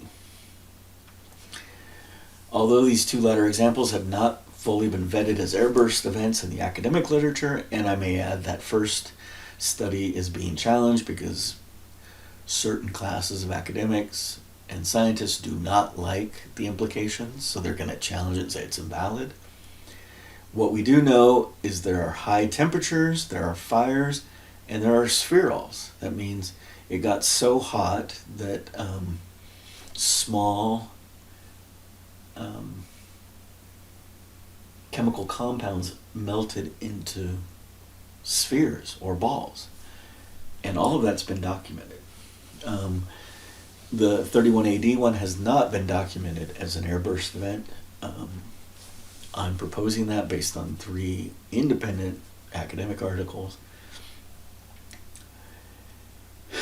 And so then think about Matthew chapter 24 or Isaiah chapters 20 to 24 or Isaiah chapter 4 about these 7 women. There was a burning. Isaiah describes this apocalyptic event in association with the Messiah death event, which includes the idea that the burning of the house of Jacob would leave no one alive unless they were the poor hiding in the catacombs underground, and the heat would turn the altar of the temple to chalk stone. That's some serious heat. Roman narratives. So what the Romans have put forth as air quote history is that Pontius Pilate was installed as overseer of the region of Jerusalem approximately 26 AD, that Tiberius, the emperor of Rome, had coins minted celebrating his rule, and these coins were minted between 27 and 30 AD. We are told that Tiberius, around 26 AD, retreated from Rome to a resort island of Capri and spent the rest of his days there. We are told he died at the age of 37 on this island. To honor Tiberius, Herod Antipas, who was only given 1/4 of the land to rule that his father had, built a city to honor Emperor Tiberius in 20 AD along the shores of the Galilee Sea. So this Herod Antipas was only the ruler of the northern region, not Jerusalem. We have no data that confirms that the emperor ever visited this city, designated specifically for him. Antipas only had a portion of the control of the kingdom his father maintained. Antipas was the ruler of the region of Galilee and Perea, east of the Dead Sea. He had no authority in Jerusalem, and he had no authority over Judea, only Galilee, and he probably would have to get permission if he actually wanted to kill someone, like John the Baptist was beheaded on a whim without Roman approval. Caligula's brother, Nero, which is a different Nero than the other Nero, is reported to have died in 31 AD. Caligula had a strange fascination with early Christian concepts such as the Nicolaitan agape feast. Was Tiberius and Nero in Jerusalem for the Passover of 31 AD? It is possible that the spectacle of the Messianic Jew was worth seeing in person. Was this father-son pair, it was an adoptive relationship, the fulfillment of a pagan entering the Holy of Holies and declaring, "I am your God," the classic Antichrist narrative? We're supposed to believe that Paul presented himself before a king. And how many stories do we have in the Book of Mormon about believers proselyting to kings? Yet we are to believe that the Messiah incarnate himself did not. Of course, if you're Rome and something bad happens, a PR tactic would be to downplay any such possibility. Maybe include that the Messiah met with Pontius, an important Roman, but certainly not the leader of all Rome. Now take a step back. What do we know exactly about Roman history from 30 AD to about 500 AD? Little is mentioned again about Jerusalem until after the appearance of Lyra Comet 1P in 66 AD. There is a succession crisis where 4 different rulers vie for the title of emperor in 69 AD. There is a narrative about the Roman soldiers capturing areas in the Levant, the city of Jerusalem and Masada, such as 70 AD. Shortly thereafter, 30 years later, 2 historians are commissioned to write official narratives. Joseph for the Jewish audience, the Jewish War, and Pliny the Younger for a Roman audience. As time marches on, in an effort to strengthen and unify Rome, a mother-son pair, Helena and Constantine, adopt a Christian belief and institutionalize a monotheistic religion. And we're told, according to historians, that Rome officially falls 476 AD. Maybe it fell in 31 AD, and then it just took this long for the entire fallout to be complete. Darkness or not, if you distill these realities, the obvious conclusion is that the Messiah death event was very significant. Why would a polytheistic Roman society have a mother-son adopt such a minor monotheistic religion if there was not a reason, data we currently do not have, to motivate such an adoption? Why else would the Masoretes manipulate the original Passover tradition and invent the golden calf narrative, which was non-existent in the Greek Septuagint in the Old Testament? Interestingly, the best source documents we have to unlock the truth about the Messiah death event is the Book of Mormon, with all of its editorializations, coupled with the historical evidence from the first Columbia interactions.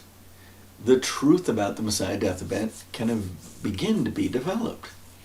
That is, locals in America were claiming they knew about this event, and for their blasphemy of what they shared, the Spanish would hang and burn them. What exactly were they saying actually happened? So, were there 3 days of darkness or not? Given editorialization, maybe it was 5 days of darkness, or some other number. Regardless, are you capable of anchoring your faith to this obvious data point and pivot? This is a data point from your Mormon tradition.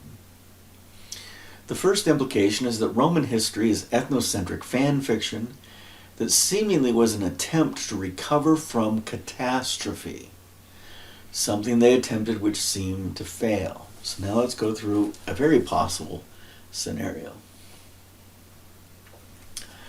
Imagine the emperor was in Jerusalem with Caligula's brother Nero. They wanted to see this Messianic Jew. And they chose to put on display the torturous event for the entire world to see. A spectacle, but a spectacle that was very bad. So bad that whoever he was, died, 1,000 Roman soldiers abandoned their posts. And when she died, who was to his right, 10,000 Roman soldiers abandoned their posts. Read Isaiah. Tiberius, Nero are mocking and blaspheming the temple and the Jewish traditions with these tortures. What would result? Anger and revolt would lead to the death of the emperor and the son. So likely at the end, these two were being tortured and they were sacrificed within the Holy of Holies. This would lead to outrage. These Roman soldiers who abandoned their posts would have to flee for their lives because abandonment, going AWOL, would probably lead to death. So they wouldn't return to home countries. They would run off to distant areas. They wouldn't run and get reinforcements. But it would seem like anger and revolt would lead to the death of the emperor and son. So imagine this happened. You're going to cover this up. Oh, he just died of old age on that island he was always at. He never visited this city that was named after him.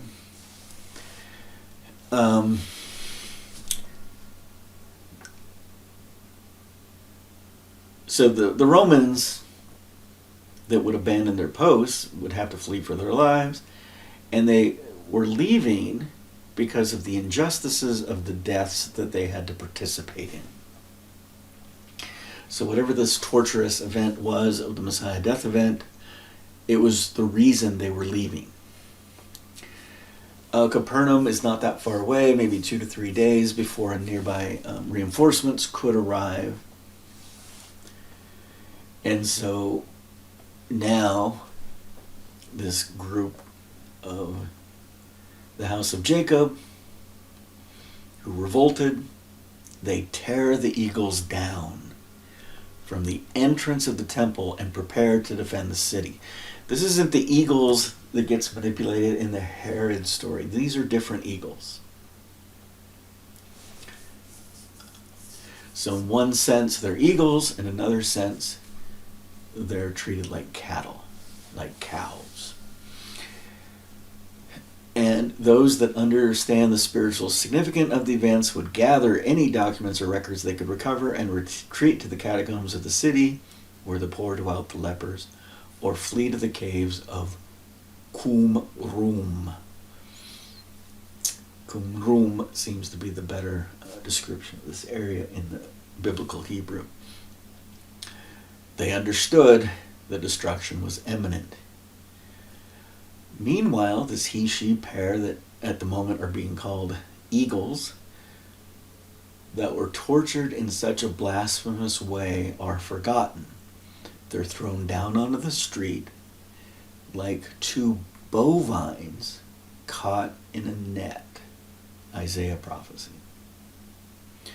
Maybe the poor in spirit eventually moved them to a tomb, or maybe they stayed in the streets until the heavens retrieved them.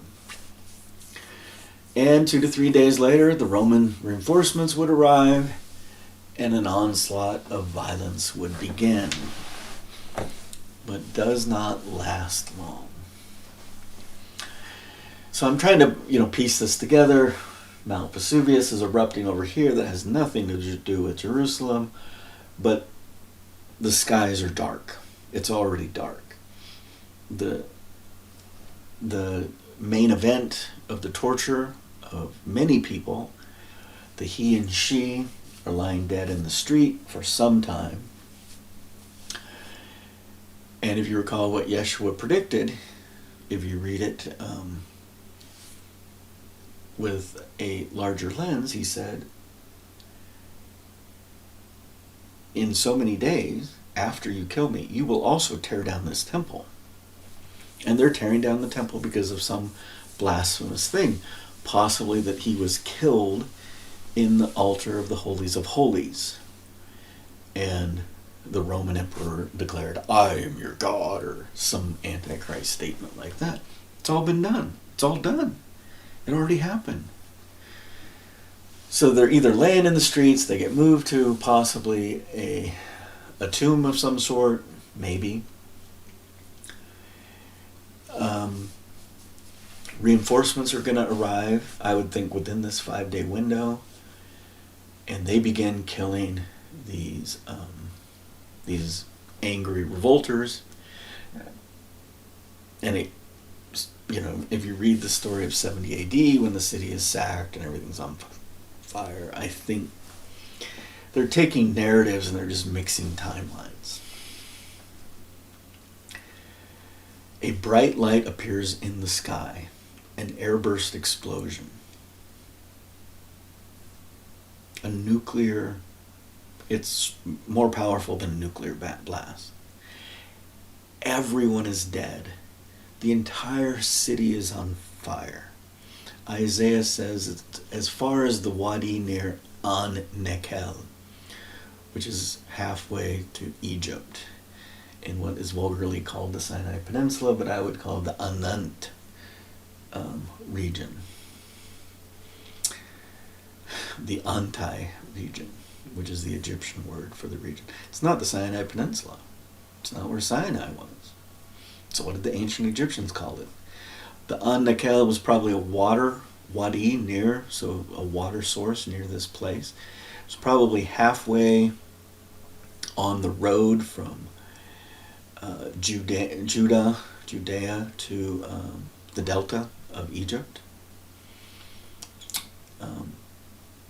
Vulgarly and bastardly called the Sinai Peninsula. I would call it the Andut, or the Antit.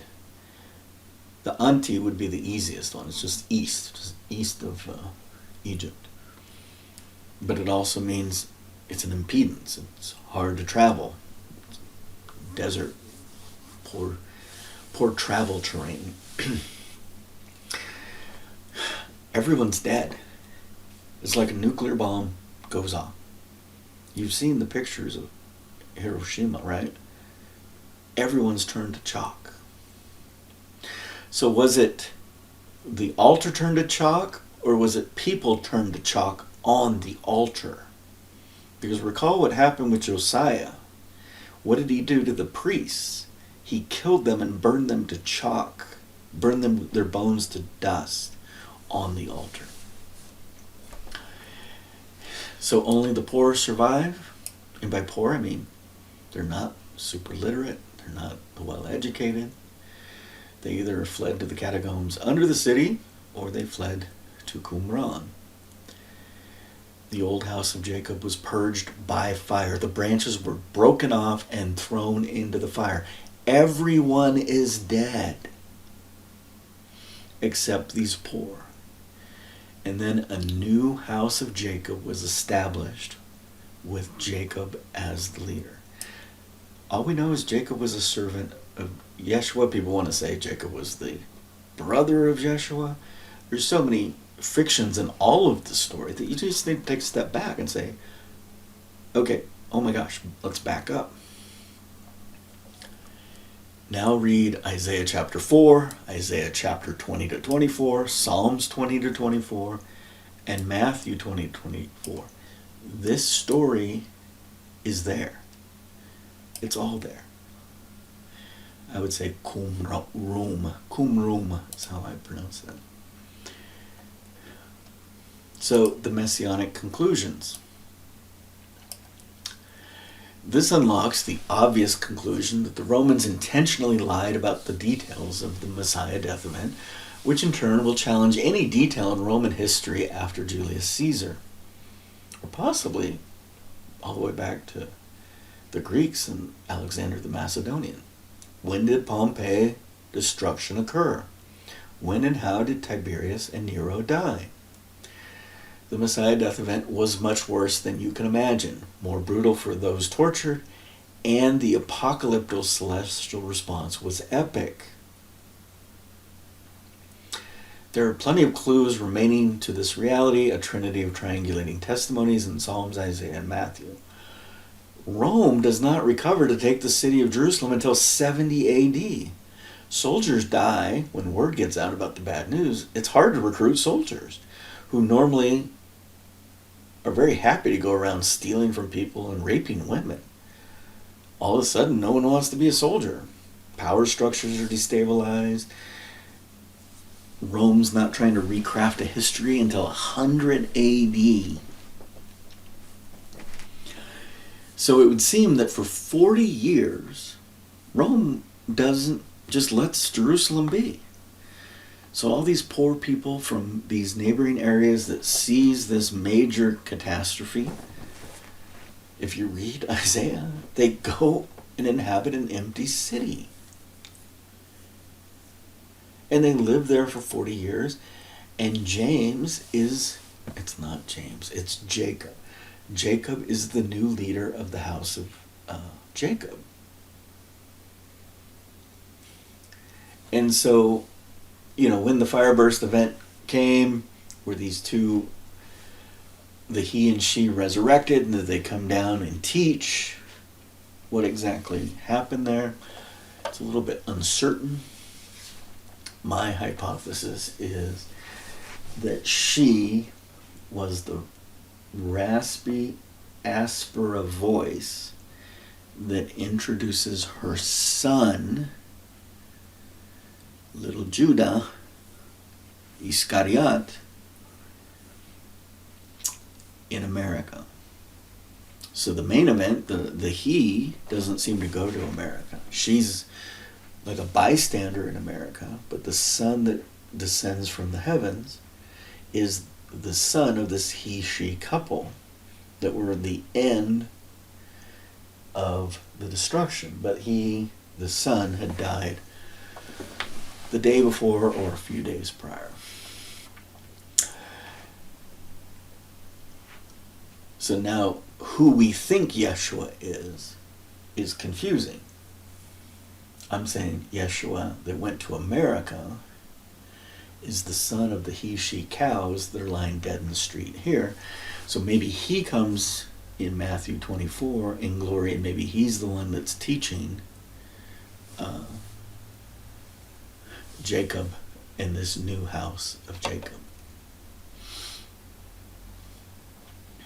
And how I arrive at that is way more complex than something I can easily explain in a short amount of time. 3rd Nephi. A still small female voice that's raspy, as if she cannot breathe. She was killed in such of a manner that they called her an eagle. I'll bear you up on eagle's wings. Something about screaming uncontrollably in Isaiah. Something about not being able to breathe. All of it's in Isaiah.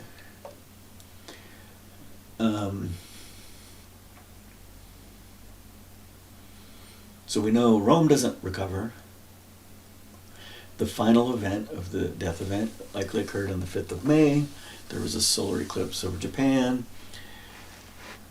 And the emperor also said something like, "The sun hides its face in shame as the Son of Heavens has died.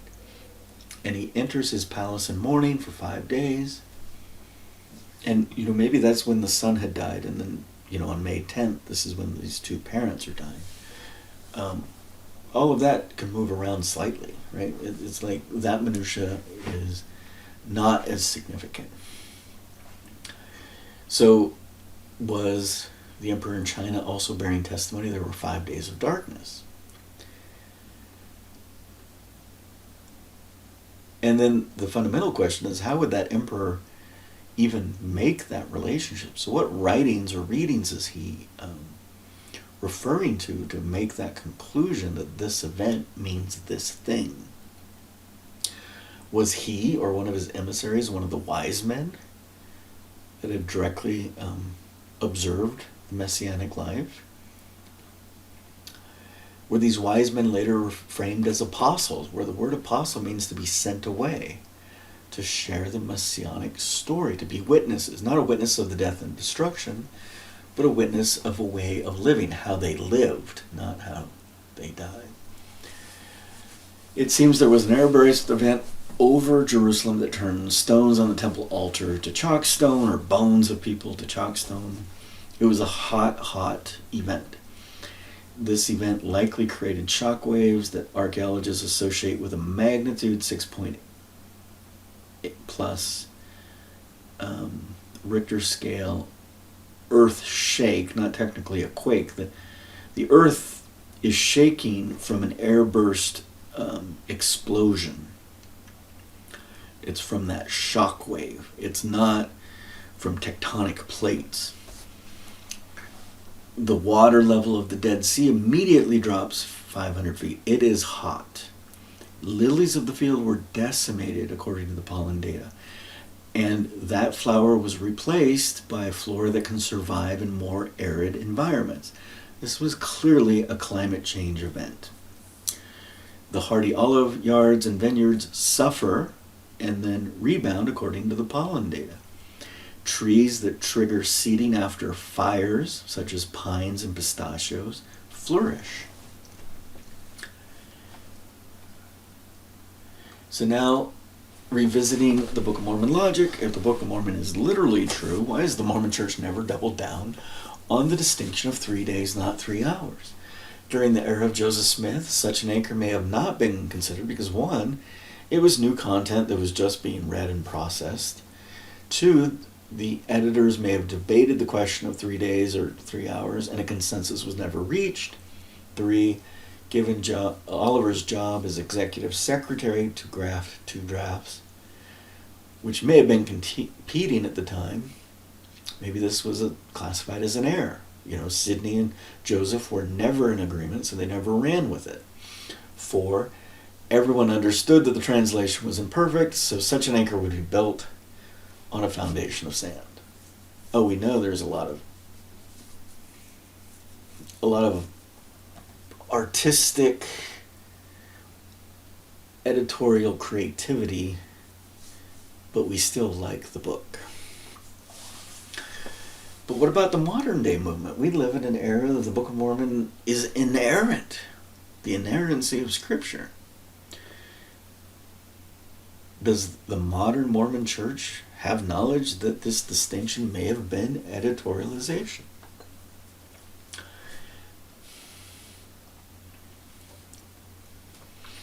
Times and season under heaven, non-optimal diffusion.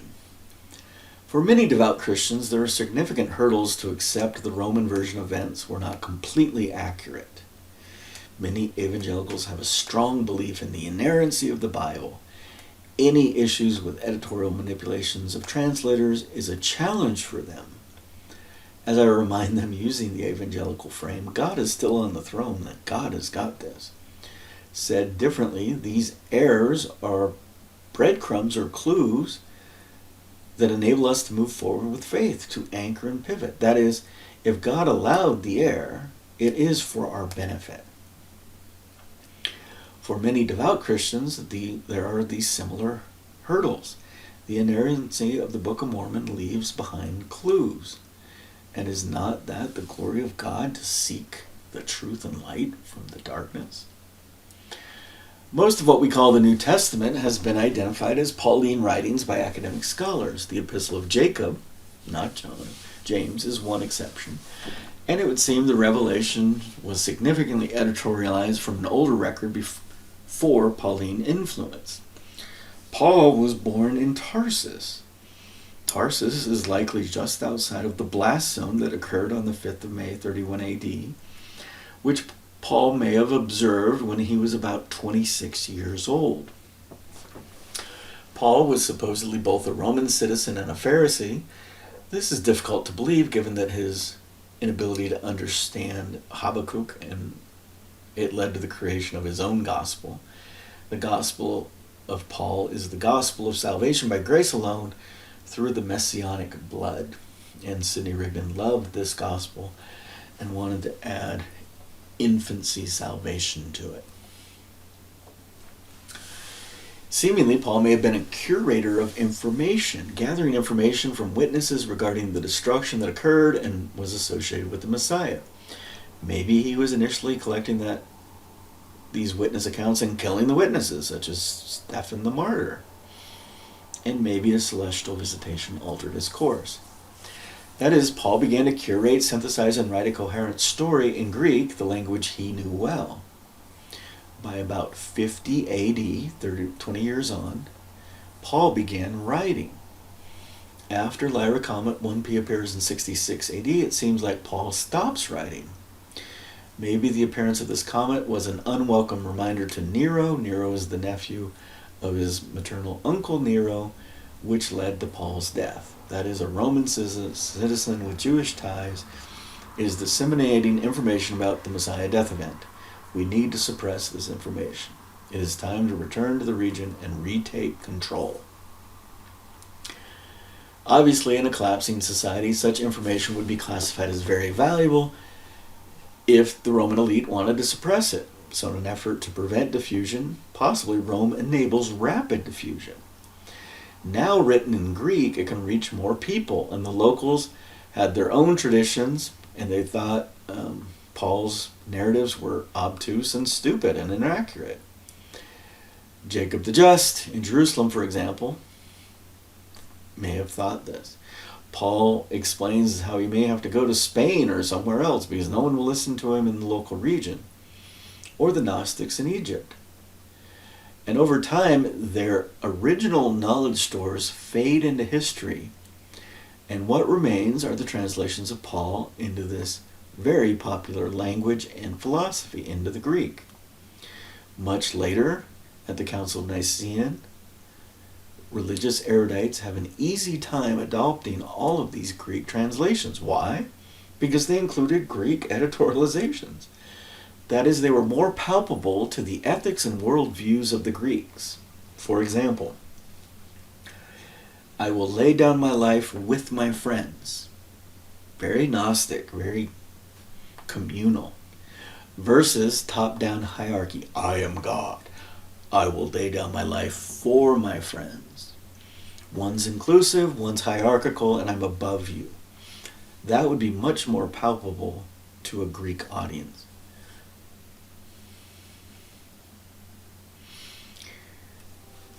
So now let's look at the Joseph Smith Gospel. Albeit distorted, the thread of Christianity in the Pauline form diffused and survived. Nearly a third of all humans on earth currently identify with being a Christian, thanks to the Pauline Gospel. Next, consider the Joseph Smith movement. Given one task, bring forth the ancient record, Joseph asked for more and the heavens obliged. Hey, can I start a church like my Uncle Jason? And the granting of such a wish required additional visitation of angels, specifically assigned to help Joseph grow a church. At some point, Joseph seemingly had at least one encounter with Paul. Joseph described him physically as being short with dark hair and dark eyes. Joseph described his voice as being nasally and whiny, except when agitated, when it became booming like a lion or something.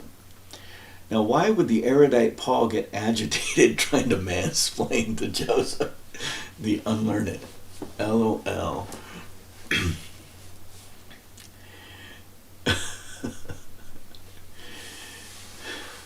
So, Paul has the cookbook to how to diffuse a Christian message. This interaction is important to understand the diffusion of the Mormon thread of Christianity. What did Paul reveal? What was the big trade secret for successful diffusion? The fundamental objective would be for a primary thread of Mormonism to survive. To do so, you need critical mass. The more the better. The message needs to be massaged into a normative mantra that can be easily accepted and adopted. The Christian Messiah visits America. Or the Pauline Messiah. Maybe only 1% of all those that self-proclaim as Christian are Mormon. But how many more are aware of the basic mantra? Has the thread been integrated into global thought? Of course it has. Just watch South Park or Dexter New Blood. Often Mormonism is associated with a humorous comment about the quirky magical underwear or something. Yet importantly, the thread remains. Consider how many religions have come and gone, lost to time and history. Yet Christianity in its degraded form remains. And mostly thanks to the guidance from Paul, the Mormon movement, with all of its intrigues, schisms, and evolution, still remains. Maybe it's analogous to a tree producing strange fruit, yet the tree remains, ripe for a final grafting of truth. Is it a tree or is it a vine? I should probably put a vine here. One last effort to restore the tree before realizing it may be without worth and burning it into oblivion. God's got this. It is very difficult for institutions to change their ingrained norms. Maybe impossible to change. But what a great lesson for the children in heaven to watch and observe. Look, this group was given scripture which they canonized to create religious institutions of men, mingling scriptures with philosophies to gain power. The Pauline thread. Oh, now look. Another group was given additional scripture to challenge the former group, and yet the result is the same. Institutional canonization of norms, the Mormon thread. Regardless of the actions and agencies of those involved with these two groups, Christians and Mormons, the celestial is more than capable of succeeding. In typical evangelical parlance, God's got this. This is also enabling. You can choose to embrace a path forward, exercising faith in the celestial, or you can hope that these institutions will save you. If you are looking for a specific plan of action, I would recommend reading Isaiah 1 and ask yourself, do you grind the face of the poor? Do you play God trying to control the universe? Then I would recommend studying the life of Nephi and ask yourself what a celestial ministry looks like. Are you willing to enable others telestially first by making certain everyone has free access to food, clothing, and shelter? A land flowing with milk and honey, cheese and wine technically, which one can procure without money, Isaiah 55. Are you willing to integrate with others in a society anchored in freedom, a respect for Great Earth Mother, or Great Earth Father, if that's the case, an economy of abundance, not scarcity, a homeopathic healthcare system that respects the herbs God provides and does not attempt to play God, a government anchored in freedom and peace for all humans, and a society that allows for natural socialities to develop based on shared interests. Are you willing to prepare to receive the celestial? Can you stand in the place of possibility and be open to what comes, not afraid if it does not align with what you were taught throughout your lifetime? Maybe as we study what is more readily available to us, the life and ministry of Nephi, we will be able to unlock clues that will help us identify the details of the life and ministry of the Messiah. Rebooting the concept of religious belief. Once you pull the thread, you cannot go back. But why would you want to? The cognitive dissonance will be a challenge, but the facts will elucidate. Your Mormon belief system, your Judeo-Christian belief system, your American, British, Roman belief system, they all need a reboot. The polemic logic was, if the Book of Mormon is true, Joseph Smith must have been called by God as a prophet, and the church he initiated must be the one and only true living church on all the earth. Now, a polemic's argument, which has no value in the long term, could be, if there were 3 days of darkness, Roman history is fabrication, and all my Western Judeo-Christian norms are based on a lie. So what? An updated logic that is more positive, forward-thinking would be, the Book of Mormon contains details of an ancient American record. The triangulation of this record with other ancient records will enable us. Triangulating scientific evidence to the mix will allow us to reconstruct the Messiah death event, enabling us to appreciate and understand the Messianic life, reinvigorating our relationship to the celestial in an all-inclusive way. And that, my dear reader, is a seed that can enable moving forward. To transcend the reality that institutions manipulate you so that you can thrive and grow. You're being manipulated in healthcare and education and religion and government economics and politics. To reconstruct your understanding of the Messiah death event so you can understand a messianic life. To enable you to understand the purpose of this planet, Mormona, and your celestial heritage. To learn from the past, to live in the present, and to prepare for the impending and imminent future. Godspeed. Namaste.